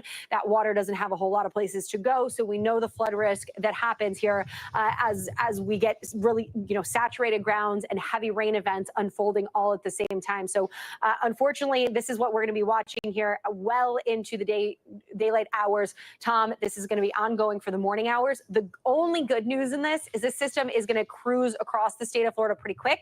And that means probably by noontime tomorrow, it's going to be emerging out over the Atlantic waters. And then, of course, then it will be checking out, of course, the damage that has left behind. But we won't be talking about Milton much longer into the second half of our day tomorrow. Angie, before you go, I do want to ask you, I've been watching the storm surge here, and it looks like it was rising pretty quickly. It looks like it may have stabilized. I obviously can't go down there and measure. I'm just sort of eyeballing it from different signs and where I'm seeing the water level. When is high tide? I'm sorry if you went over this. It's just been so loud with the wind. When is high tide here, and how will that affect the storm surge that we're seeing right now? So one thing, Tom, the strongest winds that you were going through, that biggest push of water, that was, of course, happening as the center of the system was right there. So that's probably why you saw it happening at a very rapid rate. That's why we often say with storm surge that it can happen in an instant, especially the closer you are to the center of that system. Now what you're seeing is winds, of course, still very aggressive, very destructive, but not quite as aggressive as they had been when you were closer to the center of that system. But you're going to see still an elevation in these tides as we get into the overnight hours. High tide around 5, 6 o'clock in the morning. So we'll probably see peaking closer to then, maybe 2 o'clock, 3 o'clock. But that water level is going to continue to rise. And I was looking at pictures coming out of Venice that we had inundation in homes, and those amounts are going to continue to rise here. Unfortunately, we don't have gauges there, so we're going to have to see what happens with first light to see exactly how that shapes up. Yeah, the winds have absolutely been relentless, as you've been reporting. As the storm moves more towards the center of the state, and hopefully at some point to the East Coast and off into the Atlantic Ocean, because it's causing so much damage right now. Like we said, we have teams spread out all across Florida, covering the entire Gulf Coast, the center part of Florida, and then the East Coast as well. And we unfortunately have had some bad news throughout the night that people have died from the tornadoes that touched down in Fort Pierce and St. Lucie County. Those tornadoes are just so powerful. They take people by surprise. And usually if you have no time to get out of its way, you're not going to survive, because they are some of the strongest weather systems that exist on this planet. Couple that with this monster that we're dealing with right now, Hurricane Milton, that is just absolutely ripping Sarasota apart. I'm going to ask our photographer, George Pujols, to come in here a little bit to kind of show what we're seeing here. These trees kind of tell part of the story because they're kind of being shredded in these hurricane force winds. What you can't see, it's hard to see, is all the water, the storm surge we've been talking about. If you see those waves coming in, that current, that's all storm surge. That should be a parking lot. That should be a driveway, and you can't even see it anymore. The storm surge has created islands around some of these big buildings, some of these condos, and these parking lots. Where we are right now is surrounded by water. We're going to stay here riding out the storm until it's safe to go outside. So we're talking about 4 or 5 a.m. We're not going to leave this structure. Thankfully, it's concrete, and we can deal with it over the next couple of hours. I want to go to a storm chaser who's here in Sarasota. His name is Matt. And Matt, talk to us about what you're seeing right now, where you are, and what part of Sarasota you're in. Yeah, definitely. I'm downtown next to the Embassy Suites, and I've got to say, the backside has been so much more forceful than the front side. I think that's catching a lot of folks off guard. I've seen winds consistently between 100, 110 miles per hour. I've eventually kind of backed up throughout the street because the surge has been creeping higher and higher and higher. I watched it rise about 2.5, 3 feet in only 10 minutes time. So it came in rather fast. Power flashes, transformers blowing left and right. It's been absolutely crazy. At one point, part of a palm tree flew past me, a roof flew past me. From one of the rooftops of the hotels, a bench crashed down, literally came crashing down to the ground, exploding into a series of metallic shards. It was insane. Part of a traffic light ripped off right next to me. And I think part of the reason why we're seeing these extreme winds isn't just the hurricane, it's how the hurricane is interacting with non-hurricane weather systems. It's undergoing something called extratropical transition, a baroclinic process. Sounds like a mouthful. Basically, it's beginning to feel like a non-tropical storm. And so some dry air is wrapping in the backside. Now, the moisture from the storm is falling into that dry air, evaporating. That makes the air a little bit drier, and drier air is heavier, so it sinks, and it kind of pulls momentum from aloft all the way to the ground. So you're getting these crazy strong winds that otherwise would be in the upper atmosphere down to the ground. We call that a sting jet. It's been wild. I also want to briefly talk about how heavy the rainfall has been. It's been incredible. You mentioned earlier on parts of the Tampa area seeing unbelievable rainfall on the order of 9.04 inches in St. Petersburg in 3 hours' time, 5.09 falling in just 1 hour. That's a 1,000-year rain event, a once-in-a-thousand-year rain event on average. You know, anything over 8.5 inches in 3 hours is considered once in 1,000 years on average. So this thing is like a once-in-2,000-year flooding event for the greater Tampa area. And part of the reason, once again, that non-tropical process. Dry air filtering in the south side kicked up all the moisture, helped focus it, and you get these crazy intense rainfall rates near and north of I-4. So the I-4 corridor has a top-tier risk of flash flooding and excessive rainfall. A lot of folks lining up with 15 inches, give or take. So this storm has been more than a lot of folks bargained for, and the back half has a lot more punch than the first half. All right. We thank you for your help, and we thank you for covering the storm with us here at NBC News. Please be safe where you are. I know where your hotel is. I spotted it. I hope you're okay, and I hope you're out of harm's way, because right now, as you mentioned, the backside of this hurricane has gotten particularly crazy. We're joined now by an official from Daytona Beach. He works with the fire department there, the chief of the fire department, and we thank you for joining our live coverage tonight, Chief Drew Driscoll. Chief, we were getting reports of a tornado possibly touching down in Daytona. Do you have any information about that tonight? We have not experienced that tornado touchdown, though we anticipate many tornadoes coming in this area, as we've experienced throughout the state of Florida. Are your units able to respond to calls right now, or is it too dangerous at this hour? Well, right now, the bridges to the barrier island have been shut down, which will delay our response. But currently, we're still experiencing that tropical force wind speed and power outages. So we are able to respond, but there will be a time we'll no longer be able to respond to assist people. What type of emergency calls have you been getting so far tonight? Is it your sort of, I know it's not a typical night, but is it what you expected? No, yeah, it's what we expect. The power line down, the tree down, the fire alarms, and in addition to the medical calls. But we've also experienced a couple smaller structure fires, especially in our neighboring jurisdictions, where we've been able to assist them. And Chief, what else do you want your people to know tonight? If they're watching our coverage tonight, what do you want the people of Daytona Beach to be aware of as Hurricane Milton is just tearing through Florida? Oh, as we continue watching your coverage, we're expecting localized freshwater flooding in addition to tidal surge flooding along the intercoastal waterway beginning early in the morning. And the winds they're experiencing locally right now, this is just the beginning. We're going to see increasing winds throughout the evening and into the morning. So we encourage everyone to heed the warning and the curfew order out and stay hunkered down in place, and allow your public safety officials and public work people to go out there and mitigate the damage as we all begin to recover, hopefully in the coming days and weeks. Chief Drew Driscoll, we appreciate you tonight, and good luck getting through the night. I know it's going to be a long night for you and your brave men and women. Jesse Kirsch is going to rejoin our coverage right now. He's just below us here in Sarasota in that parking garage complex that we're stationed at. And Jesse, you know, we're getting no break from this. One thing I noticed, it appeared that the storm surge wasn't rising. But Angie, our meteorologist, Angie Lassman, telling us that high tides at 5 a.m. and that water could rise once more. So, Tom, I can tell you for the moment it appears to be receding. We'll go down below again here. The light that is out, the one that is out, to the left of it, there's one that's on going up the ramp. And there's a, like a no parking sign on the siding. I've been watching that. And the water level used to be beyond it up the ramp, and it has since receded to the other side of it. And I hear that scraping again, Tom, which I know gets both of us turning our heads around, because that means that debris is on the move. So we're going to keep our eyes out. I'm noticing something, Tom. It occurred to us a short time ago, and I don't know if you're feeling this up there. I can taste it. I can feel it. You feel like you're at the beach right now.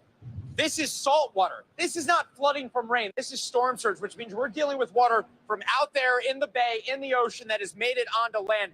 And I'm realizing that it feels like when you are at a coastal restaurant, when you're on the beach, that's what it feels like. I can feel the salt water in the air, and it feels like it's sitting in. I'm wondering if you're feeling that too. Yeah, Jesse, when we had that little dicey situation with the transformer exploding over our head, I realized as we were walking back, I was like, oh, that's no longer rainwater, that's the seawater. And yeah, we had seen the storm surge come in little by little. I agree with you. I think it might be receding for now. But again, once the high tide hits, it could be a much different story. It's likely going to be a different story. And we're just going to have to wait and see what exactly happens with that. Something that has impressed me, though, with the storm is the backside has been incredibly powerful. It looks like the winds may be slowing, but just when you sort of put your guard down for a second, a massive hurricane force wind comes through here. And we already know it's north of 100 miles per hour, Jesse. Yeah, and Tom, I think this wind cannot make up its mind. We've got this water that's been shooting off the side of the garage. And by the way, for people watching at home, Tom's basically directly above where I'm standing right now. And I can actually see the lights, and I can see your photographer's camera. If he tilts down a little bit more, he can see me. If George tilts down a little bit more, he can see me waving up to him. We'll see if he comes down. I'll keep talking while, yep, there he is. So there we are right below you, Tom. And there you are. Hey, man. So this water that's shooting off the side here, for a moment, it looked like it was suspended in midair because you had the water shooting out and then the wind changed direction and it looked like it was frozen in midair for a time and then it kept shooting out. So, yeah, I mean, this wind cannot decide which way it wants to move. And to your point, just when you think it's calming down, it whips back up again. And we are very much not through this yet. And you said you're spending the night. We're planning to spend the night here too. And, you know, that leads to all that preparation we've done. And so many people have done in these communities, bottled water, non-perishable food, stocking up on gasoline. And I think, Tom, I don't know if you noticed this when you got into town, when we were talking about this earlier, it really felt like people were getting ready faster with this storm. Yeah, no, I agree with that. I mean, I think Hurricane Helene really woke people up, unfortunately, in a bad way. I mean, you hate for hurricanes to hit Florida. I'm a Floridian. I was born in Miami. And, you know, people were hurting from Helene. I spoke to a lot of friends in Tampa, worried about insurance claims, worried about their houses. The first floor of their houses were flooded. And then now you have this storm as well. And they don't know what to do because of rising insurance rates, losing another week of work, taking your family out of Tampa, out of the Tampa area, and then at some point coming back. But the power is going to be out for a while. The power's out right now throughout Sarasota. We're talking about north of 1.6 million people without power in the entire state, which is millions of people when you think about, you know, families and people who have roommates, et cetera, et cetera. As we're watching Sarasota, Jesse, I think one of the things that we're going to have to figure out as the sun comes up, right, is what happened to those barrier islands, because that was the big fear. Places like Longboat Key, we know that landfall was in Cedar Key, and anything south of that, the storm surge was pretty intense. Those barrier islands, I mean, they're beautiful, they're wonderful to relax in, but in a hurricane or in a storm surge situation, they're incredibly dangerous because there is nowhere to run. Yeah, and Tom, we've been out on the barrier islands, and while we're talking here, I don't know if the control room's able to find the footage from yesterday. We were out on the barrier islands at a resort, and we showed the impact. I think it was in the 12:30 p.m.-ish on News Now. If anyone's able to find this in the control room, we were able to go into a resort room. The door's supposed to swing out. It was busted in on top of a pile of sand. The furniture was tossed around. The fridge was tossed and tilted on its side. And that was the impact of the force of that storm surge. I went to a gentleman's home. The water line on his house was around my waist height. And when you looked at all the piles of debris in all of the neighborhoods out there and the businesses impacted as well, that was from a storm that was bringing a projected half as much storm surge as what we were thinking we were going to see with Milton. One of the storylines that I'll also be thinking about in the days ahead, Tom, is, you know, we're heading into fall, and you can hear that scraping debris. It's right at the edge here, so we'll be keeping an eye on it. It's a little cooler now in the fall as we get into fall. which hopefully will alleviate some of the stress of being in the heat without air conditioning. But one of the things that people may not realize when they watch our coverage of this and aren't familiar firsthand with the impacts of a hurricane, the threats that officials are thinking about don't go away after a hurricane. They just change, because then it becomes about people properly using generators to have lights, to have produce kept in a fridge, to run air conditioning, all of the things that we take for granted on a good day that run through generators for a lot of people after storms. If you don't handle that generator properly, that can be deadly too, Tom. All right, Jesse Kurz for us. Jesse, we appreciate that. We want to go back to Daytona Beach right now, where we were following reports of serious weather happening there. We just spoke to the chief. One of our new meteorologists, I should say one of our new climate reporters, Chase Kane, is covering it from there. Chase, what can you tell us about what you're seeing and what you're experiencing? Tom, as the storm has moved inland and has moved closer to Daytona Beach, but you can hear the wind howling behind me. You can see the trees here. We have sustained tropical storm force winds, but some of the gusts have been in the neighborhood of 70 miles an hour, so really just a few miles an hour away. You see on the horizon, there's yet another of the transformers exploding. We've been seeing the same thing here on the Atlantic coast, transformers popping on the horizon. There is a curfew in place. There's also a mandatory evacuation order in place for this part of Daytona Beach, and you can see why, because we are just now starting to get some of the strongest part of the storm, and we expect that the worst of it, Tom, is going to be over the next 2 or 3 hours. Chase, we were trying to follow reports that there were possibly a tornado touchdown in Daytona. Was there anything to that reports, or were those unsubstantiated? So far, what I was seeing, Tom, is we were seeing the traditional, the stereotypical rotation on radar, and then the winds picked up really quickly here. I can actually walk over to the road a little bit and show you some of what we were seeing, because the winds have been so intense, pretty consistent, and then all of a sudden we saw those swirling winds. So it matched what I was seeing on the live radar, that we saw that rotation. Haven't been able to yet determine if it was a confirmed tornado, but here on the street, there's been a lot of, I'm about to lose my hat. There's been a lot of debris flying by, so we're going to stay here in the wind shadow to stay safe. But as that was happening, you could see things being picked up and tossed down the street here behind me, Tom. Chase Kane, we appreciate you. Thank you. Please stay safe tonight. We want to speak to the sheriff of St. Lucie tonight, St. Lucie County. Sheriff, are you with us? I'm here. How are you? Good. We're in Sarasota, so it's a little hard for me to hear you at times, but I know you can hear me, so that's a good sign. Sheriff, first of all, I'm sorry. We've heard reports that some people have died because of the tornado that touched down in St. Lucie. Do you have any more information about what's happened there? Yeah, so currently, right now, we're in 100% rescue mode. Our deputies are out there going through this neighborhood that was just devastated by these multiple tornadoes that touched down in such a short period of time. Governor DeSantis has already reached out. He sent the National Guard, which is here on scene, as well as our partners with Jimmy Petronas. There's a search and rescue team out there. We've got about 200 people searching through this rubbish. We can confirm that there's been multiple fatalities. But again, we haven't even seen the effects of Hurricane Milton yet. Right now, we're focused on, no matter how the storm comes, we're going to rescue as many people as we can. I'm sorry that your brave men and women are dealing with that at this hour, especially when there's a hurricane that is just ripping across Florida. To give our viewers an understanding of where you are, you're just north of West Palm Beach, Florida. St. Lucie is a special place. It's a wonderful community. I've been there several times. I do want to ask you, how are your teams able to sort of conduct these rescue operations? Are the conditions okay there, or are they battling the elements as well? Listen, the men and women of the St. Lucie County Sheriff's Office, the fire district, the municipalities here, as well as the EOC members that are out there in excavators going through this, is going to do everything we possibly can to save as many lives as we can, whether this storm comes or not.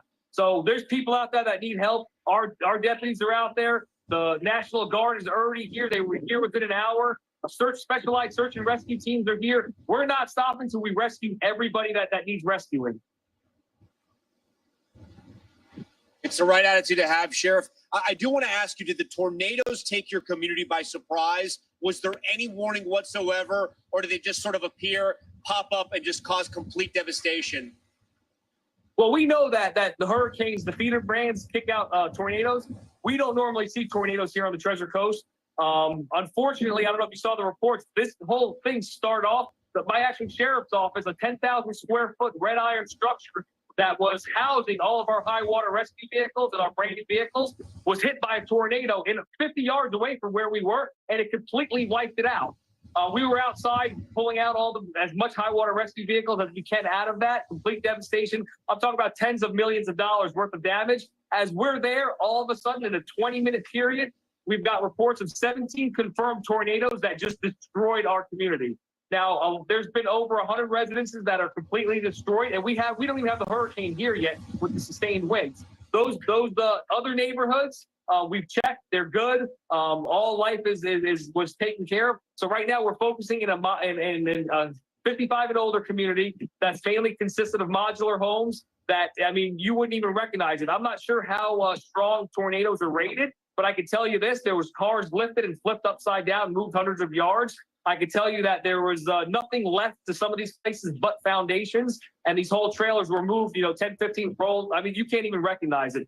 This path of destruction is like nothing.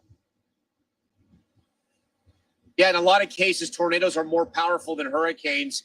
They cause so much destruction in that line of the tornado. It's hard to believe. Is your 911 system still up and running? Is that still functioning? No, everything's functioning. This is strictly down. I mean, you can literally see the path of where this went and where these multiple tornadoes went. It just left complete devastation. Our community's out here. We're going to rescue whoever needs rescue. We're not going to stop. Again, we have the greatest governor. We're in Florida. We're resilient. We're going to continue to search them. Whether Milton comes or not, our deputies and our staff is going to be out there rescuing everyone who needs rescuing through the storm. Sheriff, we thank you for your time. I know it has been a wild, sad, and dangerous night for you. I appreciate you updating our viewers on what's happening in St. Lucie County. We're going to be thinking about your community. We're going to follow what's happening there. We're going to keep you in our prayers tonight. Thank you, guys, and just God bless the rest of Florida. Yeah. We are continuing our coverage here in Sarasota of Hurricane Milton. Just behind me, we have been dealing with hours of hurricane force winds, a storm surge that seems to be stabilizing, which is a bit of good news. The hurricane force winds, though, won't stop. It has been continuous over the last 2 hours.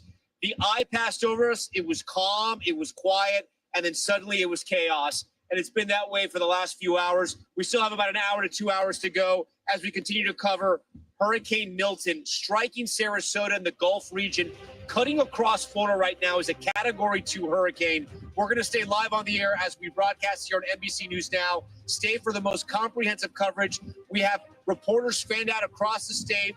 Live reports coming up right after this short break. Stay with us.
We're talking possibly a trillion galaxies. Yes. That is a number that is just so hard to compute. Whether it's the moon, whether it's Mars, it feels like we are on the cusp of something big.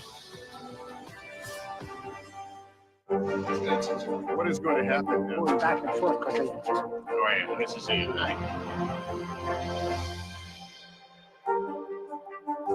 Kristen Welker hosts Meet the Press every Sunday on NBC. Hey there, I'm Hallie, and we are coming on the air tonight with new developments.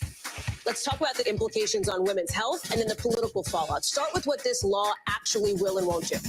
Crews, officials will do almost anything they can to get it back open ASAP. So how S is the P? In other words, how soon will it be open? I could keep talking until the Eiffel Tower starts sparkling. Now you've laid down the gauntlet, so we have to continue to speak until it starts to sparkle. It's sparkling. It's happening.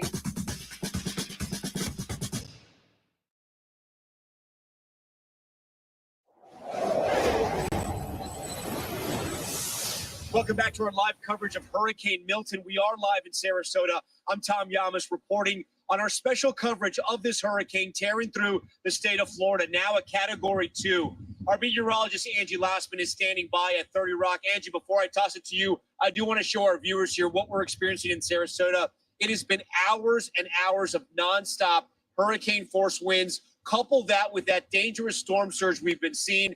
As I told you earlier, Angie, it seems to be stabilizing, if not possibly coming down a little bit, but we know it could all change once that high tide comes. Angie, talk to us about what you're seeing on the radar, where this is headed, and also that dangerous threat of the tornadoes that have touched down and unfortunately have taken lives tonight in Florida.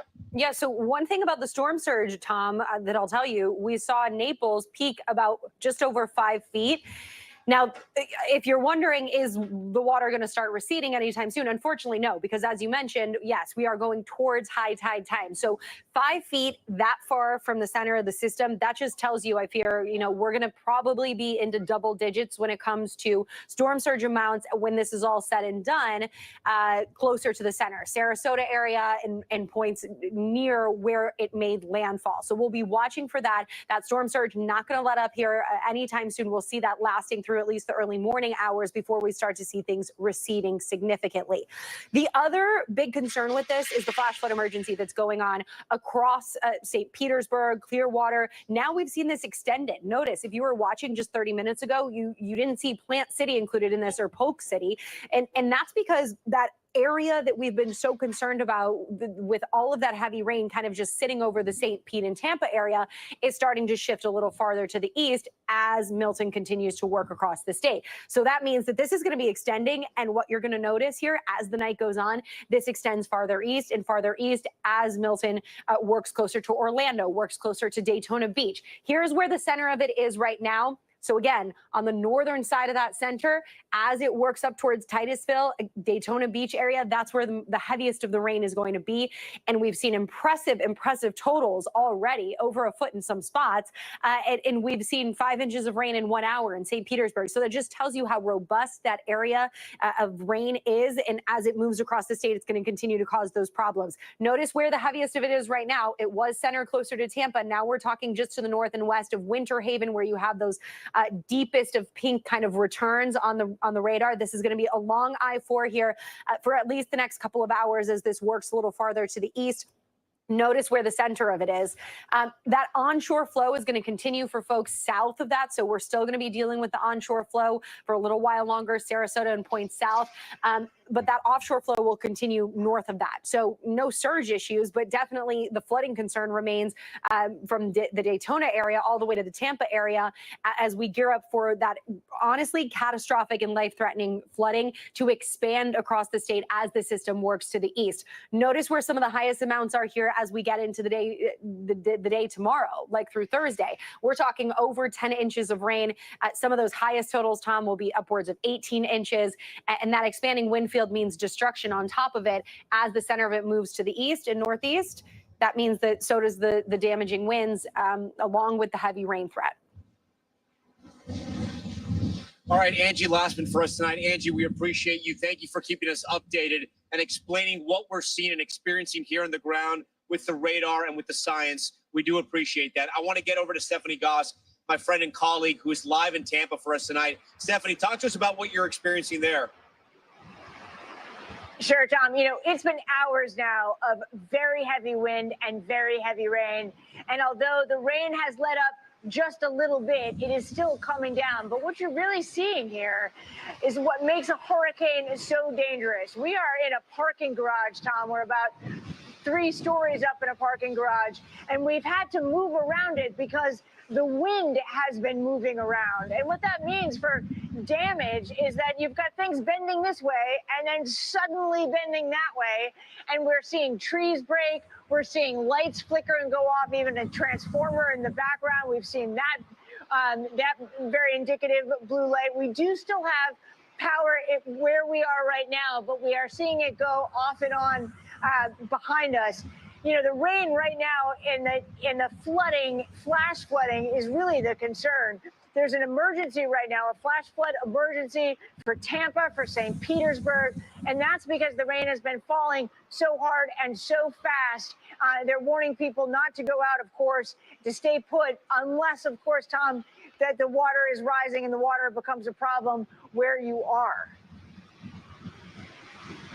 Stephanie, you guys have been out there reporting and broadcasting for the past few hours there. Are people staying inside, and are they essentially following the orders and not coming out during this massive hurricane? Or have people been sort of curious, trying to be a little cavalier and see what Hurricane Milton is all about? Yeah, it does appear that people are listening to the warnings. And I'll tell you, unlike you guys, where you had a period of time where you were in the eye and it seemed like things had calmed down, this has really been a very steady, heavy wind, heavy rain event. We haven't seen any cars about. We haven't even seen any police or anyone out in this. And just because the winds have been so dangerous for so long, it does sound like they are going to lighten up a little bit, that the rain is going to lighten up a little bit. But then you are left with this situation where you had all that debris outside of people's houses. That has now all been scattered into the roads. You will have live wires in the roads. It will still be, even when the rain and wind let up here, very dangerous to move around the city of Tampa, Tom. And Stephanie, you know, we've been talking about the power outages here in Sarasota. Behind us, the power is out. The lights we do see are from generators and emergency lights at buildings. Are you experiencing the same thing in Tampa? We know that nearly 2 million customers are without power across the state. Not where we are right now, Tom. It does appear as if the area here must be protected to some degree. They maybe built it up with that kind of protection. This parking garage, for instance, still has power. However, in the last half an hour or so, we've seen a lot more flickering of lights, indicating that there might actually be a problem over in this direction, and that would inevitably try to affect us and could be out for hours. For the moment, though, we've maintained power. All right, Stephanie Gosk for us tonight. Stephanie, we appreciate that. We want to go further south to Naples now, south of where we are in Sarasota. Naples, the big threat of the storm surge there because they were south of where landfall happened in Cedar Key. Dana Griffin has been reporting for us with her team there. Dana, update us on what you're seeing and feeling and hearing out there. Tom, it's so loud with the wind here, so I didn't quite get that question. Can you repeat that? Yeah, I was going to say, what are you guys seeing, feeling, and hearing out there in Naples? Yeah, obviously very strong wind, Tom. 50-mile-per-hour wind gusts. We just got an update from our meteorologist, Bill Cairns. He says that storm surge here in Naples has peaked 5 3/4, close to almost 6 feet of storm surge. And officials in the city tell us that the storm surge is going to peak around 3 to 6 a.m. So this may not be over because we have not even reached high tide yet. So you can see behind me these trees that are whipping right now. They're kind of leaning to the side. We are seeing this behind us, and also in our parking garage. We've got a second camera, if you can go to that, just to show you some of these metal signs that have been clanking against this concrete structure here. This is what we're seeing and hearing. This is just how powerful the wind is. It is pushing and moving these metal signs that are in the garage that we are currently stationed at. We are at a facility, a medical facility that trains surgeons. This is Arthrex's garage.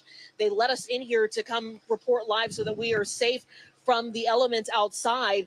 And as you can see, the winds are whipping really, really, really rough out here. The power has been lost. We're staying at a hotel nearby. We lost power for about 30 minutes there.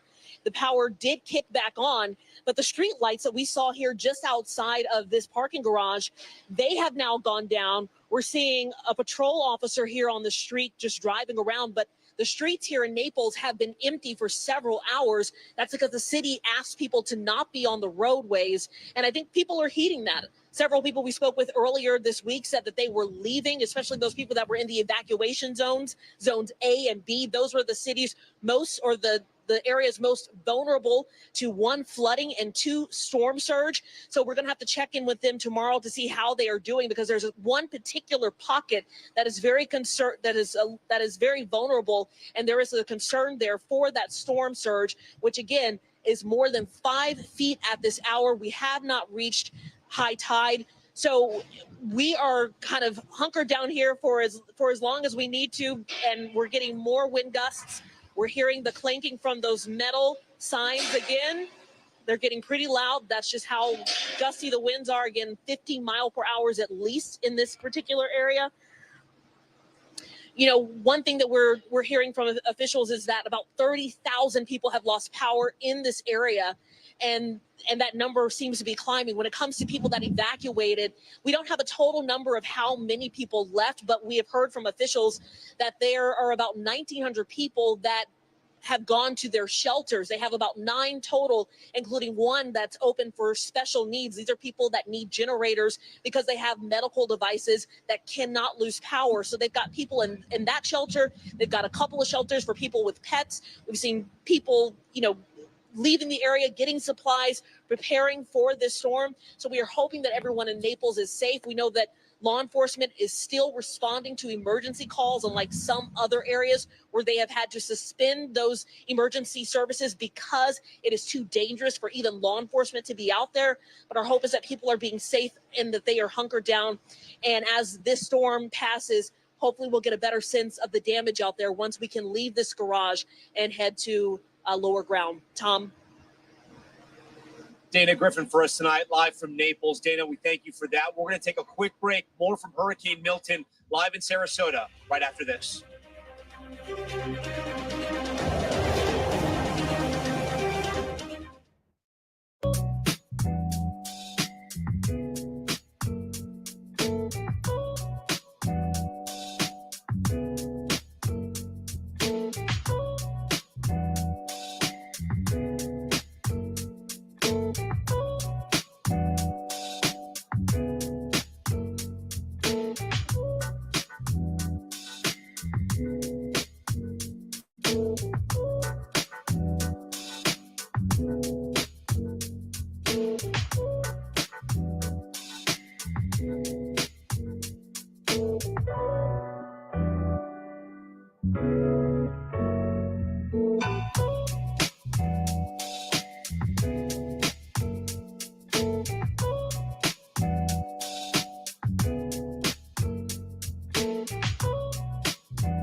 We're talking possibly a trillion galaxies. Yes. That is a number that is just so hard to compute. Whether it's the moon, whether it's Mars, it feels like we're on the cusp of something big. What is going to happen now? Back and forth. Oh, yeah, this is it.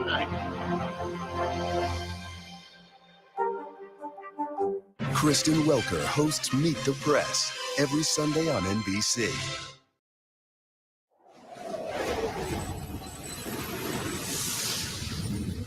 Welcome back to our special coverage of Hurricane Milton as it is crossing through the state of Florida right now. Our meteorologist, Angie Lassman, has been walking us through what we are seeing on the radars, the science behind everything that we're feeling here in Sarasota on the ground, as we're still feeling some hurricane force winds, Angie. You know, you've been tracking this hurricane, you've been tracking the storm surge, and tonight, even the threat of tornadoes and some deadly ones that have made landfall here in Florida.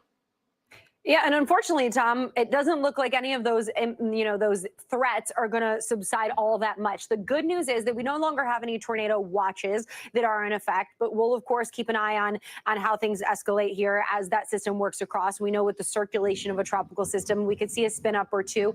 So that's the good news. The bad news is all the other impacts that we've been telling you about for days and days, they unfortunately are developing and unfolding in a lot of spots. So let's start with the flash flood concern that we have right now. A flash flood emergency has been expanded into portions of Polk City, Plant City, Zephyr Hills.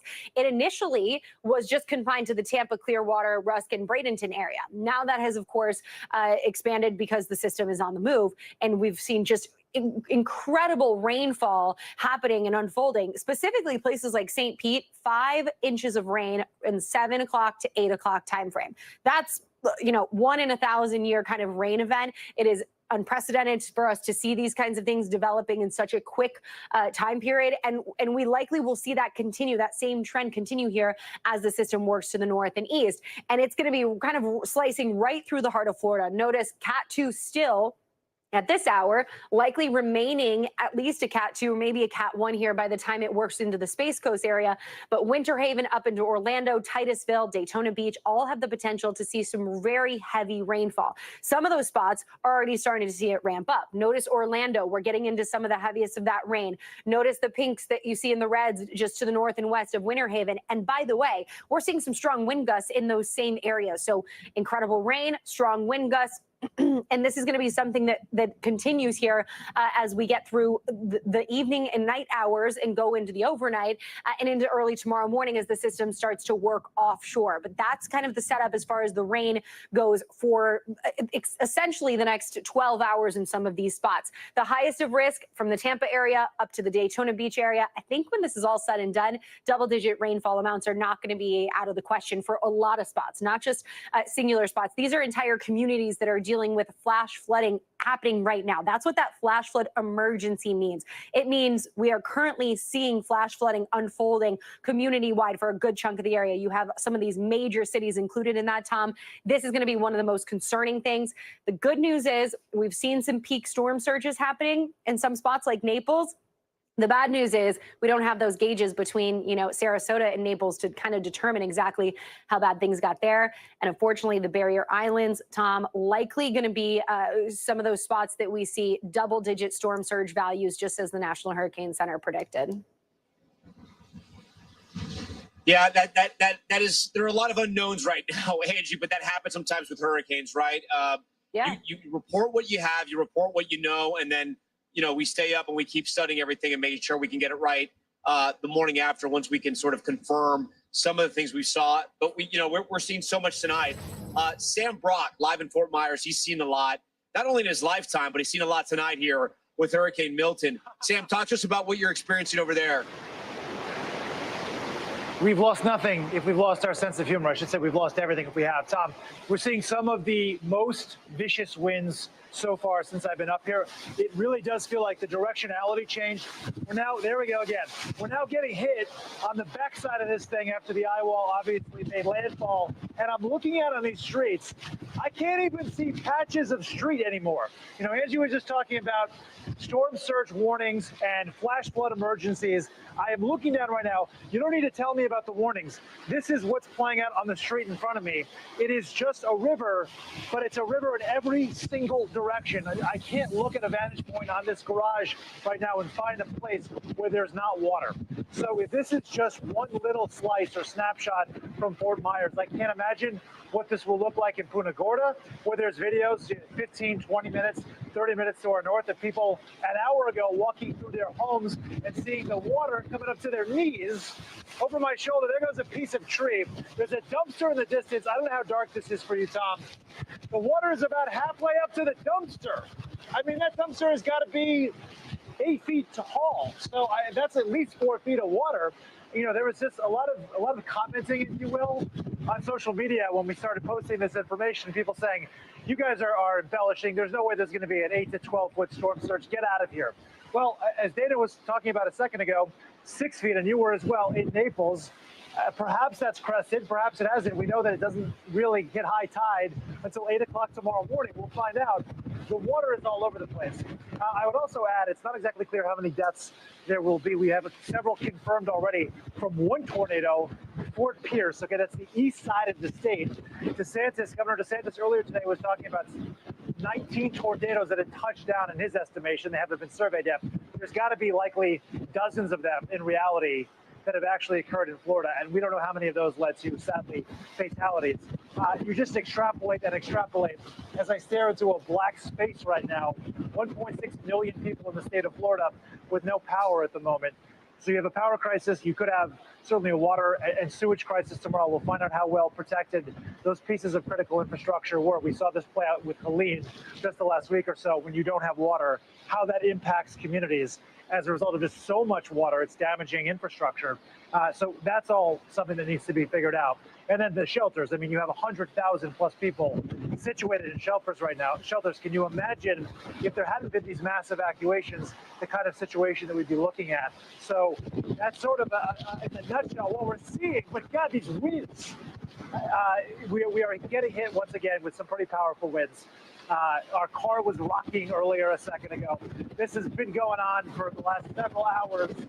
And I would imagine, Tom, that we're in store for a couple more hours of this as well, if you can still hear me.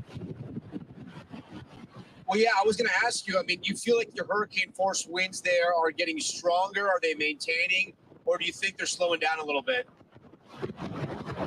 Sorry, it's a little hard to hear. I think you're asking if we're getting hit with hurricane force winds.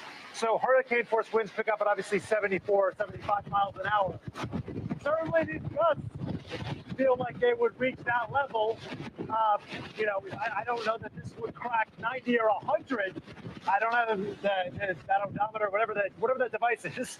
It tells you how fast the wind is going. I don't have one on my hands right now, but it absolutely feels like we're easily approaching or getting into Cat 1 force winds. Sam, yeah, and what I was getting at was, do you think the winds there, are they maintaining? Do they feel like they're getting stronger, or they feel like they're dying down a little bit? I mean, we've been getting hit with, constant hurricane force winds, I'd say, for a couple of hours now here in Sarasota. Yeah, I think they've gotten stronger because we're getting the backside of the storm now. At first there was a little bit of moisture, but not a lot of activity out front. We were more anticipating that storm surge really becoming a problem. Within the last hour or so, we're getting different directionality on the wind. It feels like it's kind of wrapped around, and we're getting the end of it. Whether that lasts for another 20 minutes or half an hour or multiple hours, I couldn't tell you, but it's definitely stronger now than it was even an hour ago, Tom. Sam, we're focusing a lot on the strength of the storm, right? Because we have to, right? We have the wind, we have the rain. It is hitting right now. But the impact of Hurricane Milton along with Hurricane Helene, it's going to be felt for months, if not years. And you know what I'm getting at? I'm getting at insurance issues here, right? There are monster insurance issues for homeowners across Florida trying to get insured after these two hurricanes. I can't imagine what that's like. It's hard to get insurance before these hurricanes hit. And then on top of that, we have a critical election coming up in just weeks. Florida, some will say it's no longer a battleground state, but no Republican has won the presidency without winning Florida, going back to Calvin Coolidge. So we're talking about a critical election in this state. They're going to have to get that infrastructure up as people are trying to get their lives back together. Yeah, and by the way, Tom, pardon me for 1 second. We have to move our I think we just equipment lost because the wind is so strong. Yeah, Sam, I think we have you there. Maybe we lost Sam again. It's going to happen. Live TV. My good friend Jesse Kirsch, my colleague, is just below me here in this parking garage complex where we're coming to you live from in Sarasota. It's the safest spot we could find here. Even though this is an evacuation zone, it is incredibly safe. Jesse, the winds feel like they're still strong. I would argue maybe they've come down just slightly over the last 20, 30 minutes. Is that fair to say? Yeah, no, I was just thinking the same thing, Tom. It definitely feels like the highs are lower than what we were feeling a short time ago. I can also tell you the water level is still receding below us, and I want to have our photographer go over there. I don't know if you can make it out. on TV. And Tom, if you turn around, you might see it too. It's now the taillights. We had headlights a moment ago. There's a car that appears to be driving on the causeway toward the barrier island. We know police had suspended operations earlier. I don't think we had ever gotten a complete ending to all EMS calls for the county level, but I know the city police had been suspending operations, and I just can't fathom where someone is going to get driving on that causeway. I know it does get elevated, Tom, so theoretically they get above the floodwaters from the storm surge, but and the debris is flying again across the deck. We can hear it scraping. That continues to be the story for us here, Tom, and this is just right a microcosm of what's got to be flying around this whole area.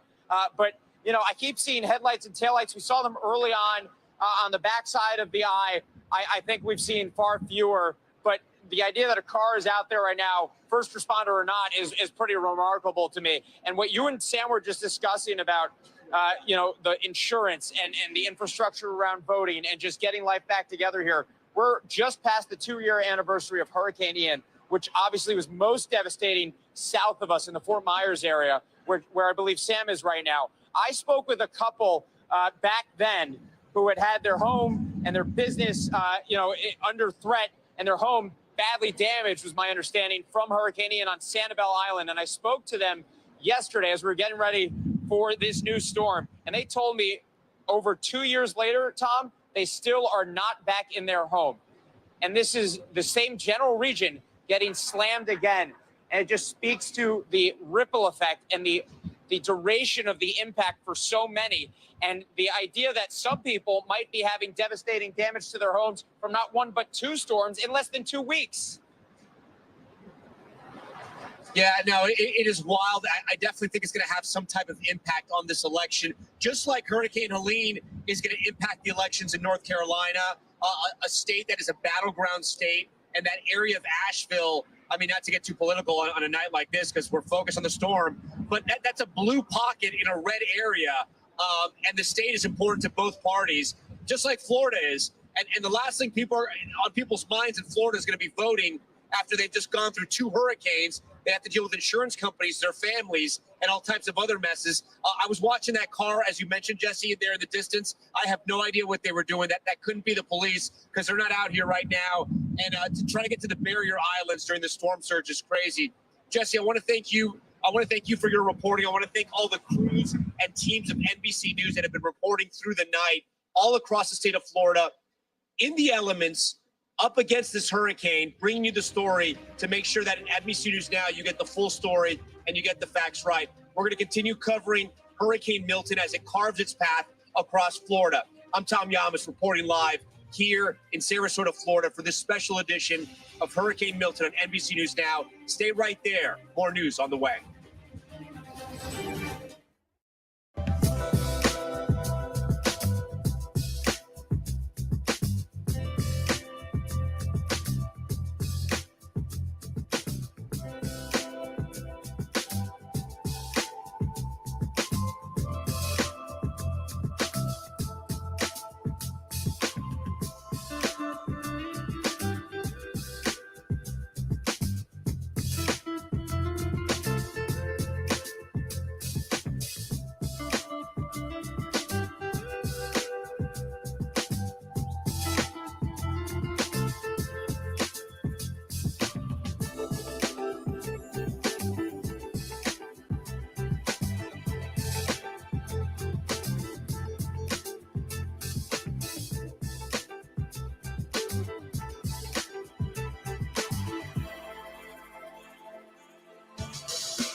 We're talking possibly a trillion galaxies. Yes. That is a number that is just so hard to compute. Whether it's the moon, whether it's Mars, it feels like we're on the cusp of something big. What is going to happen now? Back and forth. Oh, yeah, this is it.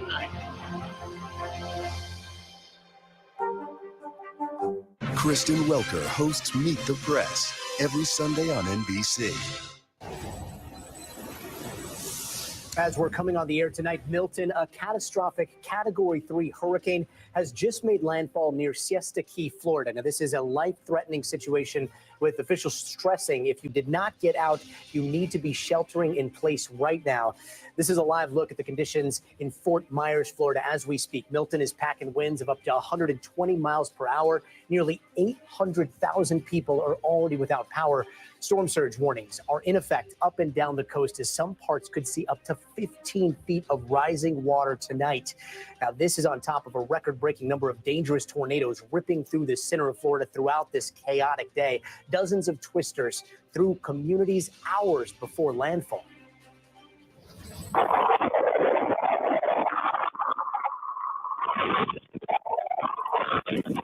Again, that is ahead of the hurricane. Some areas already reporting roofs torn apart and people hurt. There were more than 100 tornado warnings today, the most ever in Florida in a single day. We will have special coverage over the next 2 hours tracking Hurricane Milton as it makes landfall. Our team of correspondents are on the ground all across Florida, and top story anchor Tom Yamas will be guiding us through these critical hours as he rides through the hurricane from the ground zero of Sarasota County. His team is repositioning as we speak. But first, for an overview of what so much of Florida is facing right now, let's start with NBC News meteorologist Angie Lastman. Angie, we've got that super destructive eye wall that has inched closer to where Tom and his team have been. Now he is inside of that eye wall. What are conditions looking like all around Florida right now? Hey there, Gotti. Yeah, so the thing is, if you're inside of the eye wall, all is calm. We saw some reports that it's even a little humid. You start to hear really everything that's going on around you, but it's that eye wall that is so destructive that we are so concerned about when it comes to wind damage, when it comes to the rainfall, and of course on the backside of that system, all of the water being shoved up against the coast. We did have landfall, you mentioned it, in Siesta Key just a little while ago. This system is going to continue cruising to the north and east here as basically the next 12 hours goes on, but notice how aggressive this band of rain is set up across parts of Tampa, Bradenton and points north of that, St. Pete included in that, the Tampa area. We're watching the eye kind of right around here. The south of that, that's where we're starting to see the storm surge really ramp up. It's been ongoing. It's going to continue to get worse here as we go through at least the next 2 hours for areas Sarasota and points south towards Venice, even Naples recording 5 to 6 feet of storm surge already. Those numbers are going to continue to be on the rise here as the next couple of hours go by. Notice this blue box. That's an extreme wind warning. That's going to go until 9:30 tonight. I wouldn't be surprised if it gets extended. That means that basically you're talking about very aggressive and destructive winds. The National Weather Service tells you to act like this is a tornado warning happening right over you. So that's exactly what people should be doing if they chose to stay in this area for inland areas along I-4, Tampa Bay, St. Pete, all of that included. And again, stretching down into the Bradenton area where you see these purple and red returns on a radar. That means torrential, really aggressive rainfall at the same time. This system is kind of north loaded. So you see on the northern side of the eye wall, that's where the strongest winds are, and that's where the heaviest of the rain is. On the backside, it doesn't mean that there aren't, really damaging effects happening there with the eye wall, but if you're in this area, you're going to see more power outages here. You're going to likely see, as the sun comes up tomorrow, a lot of wind damage going through this eye wall in places like Bloomingdale, St. Petersburg, Tampa, Clearwater even. And that's just the wind damage that we'll watch for there. Now, one thing to note, this system is going to stay together as a hurricane here as it crosses the state. It'll do so pretty quick. Notice this is 2 p.m. on Thursday. It's already out in the Atlantic. So I would say by 11 a.m., maybe noon, it'll be out of the state of Florida and off into those ocean waters. But it's still going to be a Category 1, and we're still going to see those Category 1 hurricane force winds associated with it as it works across central Florida, Orlando area, and across the Space Coast as well. On top of that, those heavy rains will also be there. When it comes to the storm surge, this is what we feared so much leading up to this storm system. We've got over 4 feet of storm surge happening for Naples right now. We've got almost 4 feet in Fort Myers. This, of course, nothing compared to what they dealt with in Hurricane Ian, but this number is going to go up. And this is well away from the center of that system. We're probably talking about much higher ranges a little farther to the north. We unfortunately don't have gauges there to tell us that there just simply is not gauges in that area, Gotti. So we're going to have to wait until, of course, the light of day to see some of what the worst of that storm surge brings. Right now in the Tampa Bay, we have reverse storm surge going on. So the water rushing out with those offshore winds. This is going to continue here for the next couple of hours, and we'll see, the system continue to move across the state with the other impacts that it'll bring to folks there here over the next 12 hours or so. Angie Lastman with a little bit of good news for Tampa Bay with those negative storm surge numbers. But we have Stephanie Gosk, who is in Tampa Bay right now, and that is where we're seeing the worst of the torrential rain.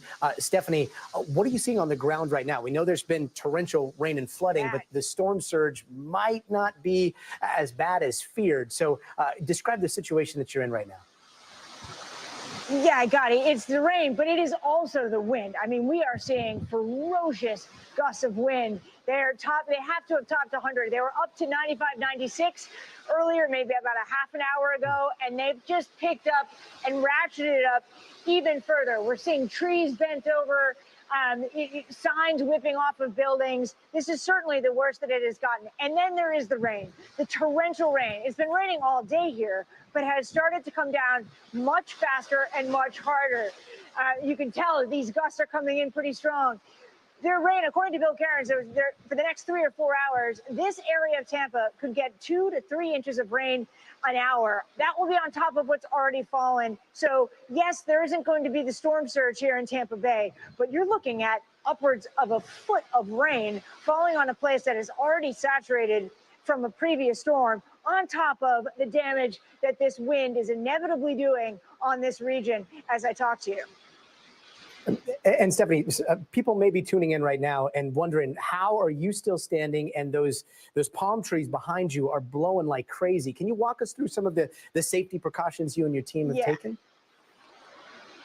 It's a great question. We are actually in a parking garage made out of cement. We are on the 3rd story of the parking garage, and we are surrounded by 3 walls basically. So you're looking out at the wind. But I can tell you, even the wind coming in here, I'm slightly slight of frame. If it hits me just the right way, I almost tumble over. I mean, it is that strong, and it's much stronger out on the streets here. We are in an area that it's close to where there are some hotels and a mall.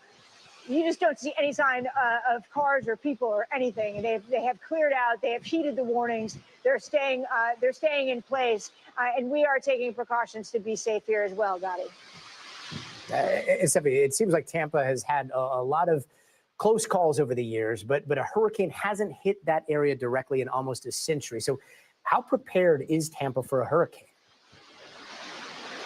Yeah, well, this entire coast of Florida just gets hit at various stages in various ways from hurricanes. It is a fact of life.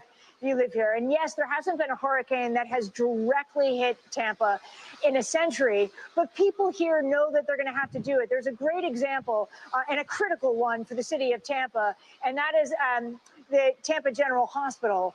And they have taken incredible measures to make sure that they can stay operational. They are such a critical place for people to get care, especially during a storm where people could get hurt.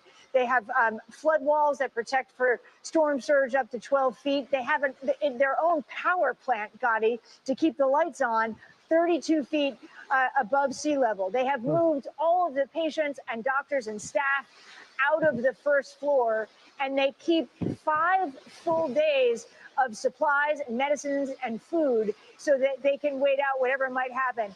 They are perhaps the most critical infrastructure of this city. And it just goes to show that people know that these storms are going to come through. But this period of time, Hurricane Helene, followed by this storm, it is a 1-2 punch that they have not seen in this city in a very long time, Gotti. Incredible, the power of Mother Nature behind you there, Stephanie Gosk in Tampa. Thank you so much. And for a split screen here, let's go to Tom Yamas, who is in Sarasota right now. Tom, just before this, I was watching your coverage, and you were in the eye of the storm. And, we just saw Stephanie Gosk kind of getting blown around in the shelter of concrete. Describe this situation that you're in, because you were right in that eye, right? Yeah, the eye was incredibly calm. It was quiet. It was eerily quiet. And unfortunately, when it gets like that, it brings people out. And so now I'm going to be kind of looking out of the corner of my eye, because there's a lot of people in sort of high water pickup trucks, if you will, and they're just sort of zooming around, looky-loos, if you will. They're doing donuts. They're trying to splash the water in different directions. It's dangerous. It's reckless. And what they don't realize is that now that the eye wall or the back eye wall is about to hit us, this is the strongest part of the hurricane. So the eye is obviously very calm. Now that is past, the strongest hurricane force winds are going to hit us. What I do want to show you, though, Gotti, is pretty incredible. This is the beginning of the storm surge. When we came out here, maybe about 15, 30 minutes ago, there wasn't water here. It's moving really, really fast. You can actually see it on the camera as it's pushing forward. This is coming from the bay. It's coming right into Sarasota. And this is the big fear right now. It's not going to get too serious until those hurricane force winds start pushing that water ahead. It could be anywhere from 8 to 12 feet. The power behind me, you notice, is out. So we're dealing with some power outages right now. But again, we're still sort of feeling the effects of the eye of the storm, which, even though this is a monster hurricane, it's a phenomenon of weather. It is incredible. It is completely calm right now. It is the Zen spot, if you will, of the hurricane right before the chaos starts once again. And that's the backside of the storm. And the wind gusts are picking up a little bit, Gotti. So we know it's coming in maybe 15, 20, 30 minutes. 15, 20, 30 minutes. How long have you been in the storm, sir? How long have you been in the eye there? The eye, I'd say, and I have my team out here with us. What do we think, guys? Like maybe 30, 45 minutes? Probably about 45 minutes. Our audio engineer, Mr. Pope, who's a experienced storm chaser here, he's been with us, been monitoring the conditions. He thinks it's about 45 minutes.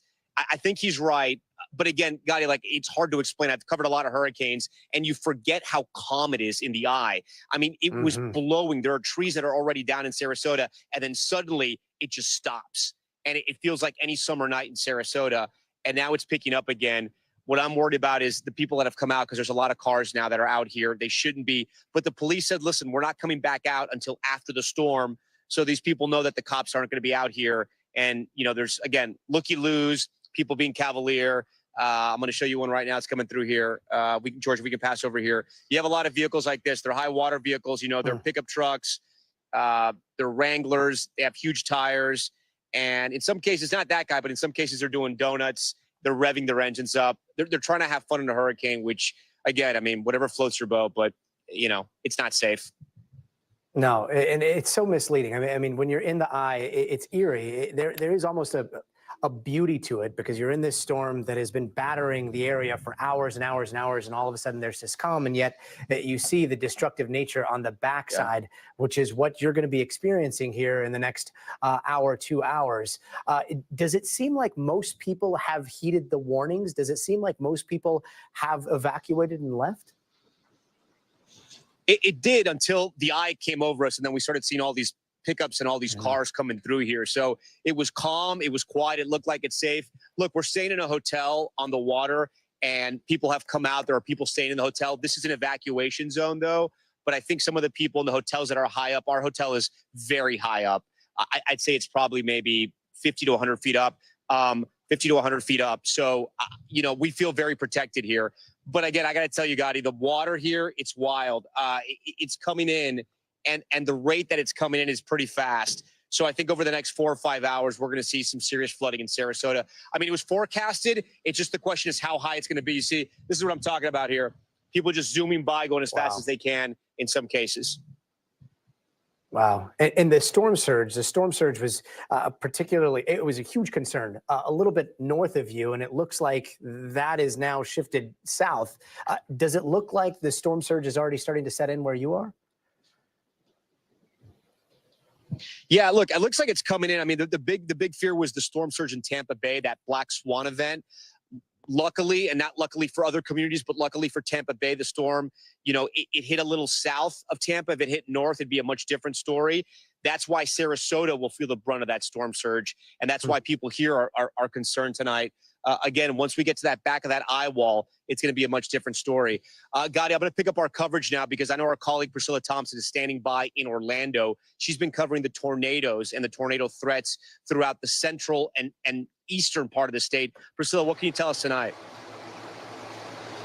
Yeah, so we know that there have been dozens of reported tornadoes throughout central and southern part of the state, and we've seen some pretty dramatic footage of the damage. In St. Lucie County, there was a sheriff's building that is now just a pile of mangled metal, and we're talking about a 10,000 square foot building that has just been destroyed by a reported tornado. We also got some traffic cam in from Fort Pierce, Florida, where you just see these huge debris flying by as there is a funnel cloud there. And there are also reports of some injuries in some places as a result of these tornadoes. The good news is that a number of those tornado watches did expire at 9 p.m. So there's hopes that we will not see any more of that tonight, but certainly a very terrifying experience on top of an already very destructive and potentially deadly storm.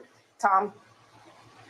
Okay, Priscilla Thompson first. Priscilla, we appreciate it. We thank you for all your reporting. Please stay safe.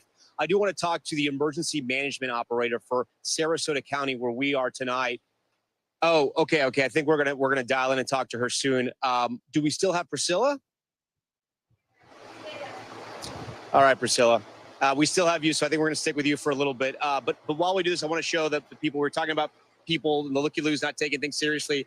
There's a couple on a motorcycle right now, just going through a massive hurricane. Again, we're in the eye, so it's calm, but probably not the best idea, especially when the storm surge has started. You can see it here. The water is rising, and it's actually rising surprisingly fast. I mean, I've covered hurricanes before, and you see that storm surge come in, but you can actually see the rate at which the water is coming in, pushing some of the debris. Luckily, there were no debris piles out here on the coast of Sarasota. We know that in the neighborhoods and the suburbs there are, but thankfully they cleared out all that debris here. The wind's still not that strong. Priscilla, I'm curious, were you on Orlando? What kind of effects are you feeling from the hurricane? Yeah, Tom. So the rain is starting to come down harder. Already, we're seeing some water beginning to pool on some of the roadways here, and the winds are also starting to pick up. And so right now, officials are saying if you are not yet sheltering, you have about a half hour to do that before the worst of this storm is expected to move in and make things a lot more complicated here. And what is interesting about this area is that during Hurricane Ian, they saw devastating flooding, and Milton is expected to be far worse. We're talking about up to 14 inches of rain here that could just cause catastrophic flooding in addition to the 80-mile-per-hour winds. And there are people who have evacuated to this area. I spoke to a woman who lives in St. Petersburg, said that she lost everything during Hurricane Helene. All that she has left there is a 10-foot by 10-foot storage unit that is on the first floor in St. Petersburg with all of her life's possessions. They drove up here to Orlando today, and she is just numb. She says that she doesn't know what to expect. I want to play a little bit of that conversation I had with her. You're really kind of numb. You're really just kind of numb. We've all been in shock.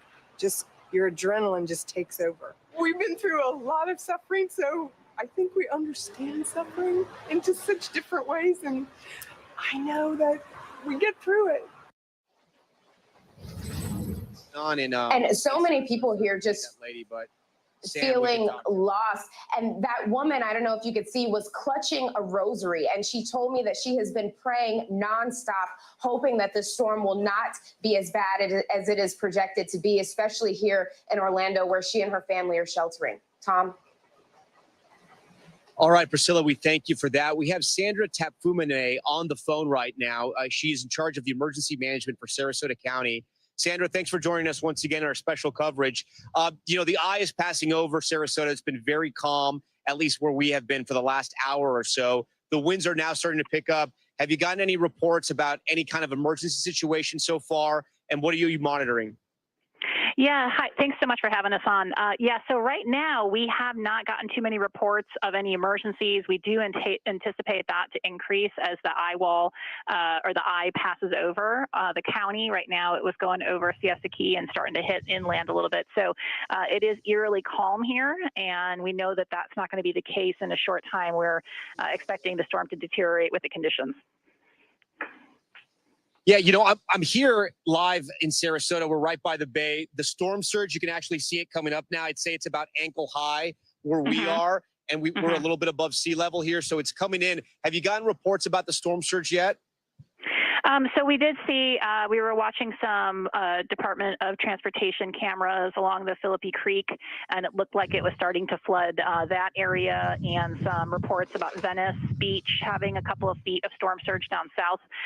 So it's starting, it is starting, and I anticipate that, we're going to have multiple feet. We're really hoping that we're not going to get that high end of the 12-foot projection at this point. I mean, we just had Hurricane Helene that created a lot of devastation to the coastline, and that was only 5 to 6 feet. So, anywhere above that, really any storm surge on top of what we already had is going to be a very, very catastrophic situation for the county. What are you hearing about power outages? Here, the power is out where we are. We're seeing transformers explode in the distance. Have you got any reports about that? Yeah, we are starting to hear about different parts of the county that are without power. Really, there's a lot of areas that are. So we are trying to get an assessment from FPL to get a total count of how many are out.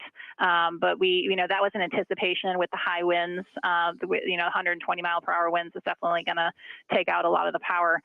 So right now, we're looking at 160,000 out of power, and you anticipate that to increase.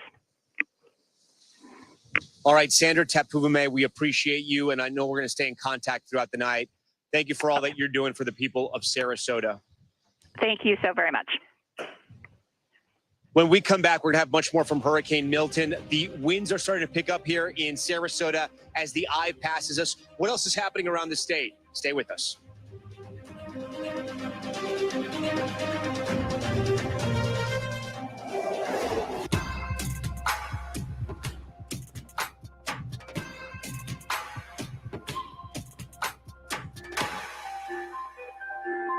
The vote. It's as American as apple pie. It's iconic. Got the flag up? Patriotic. The vote is as American as you. This November, step into the box and make it stick. Vote her up. What is going to happen now? We're back and forth. Oh, yeah, this is it.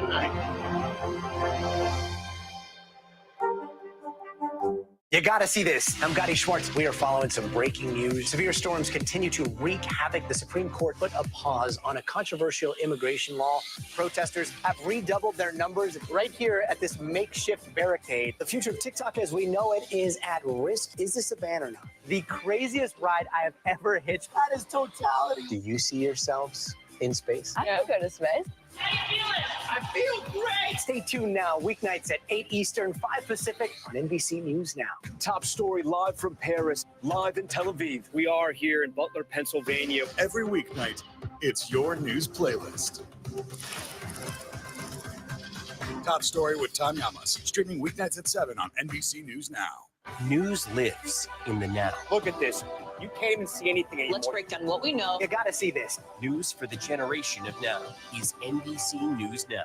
Top story live from Paris, live in Tel Aviv. We are here in Butler, Pennsylvania. Every weeknight, it's your news playlist. Top story with Tom Yamas, streaming weeknights at 7 on NBC News Now. Democracy is happening now. They are energized by the idea that this is a real fight. People were on their feet. Folks were fired up here. The only voice that really matters are the voice of the voters. News for the generation of now is NBC News Now.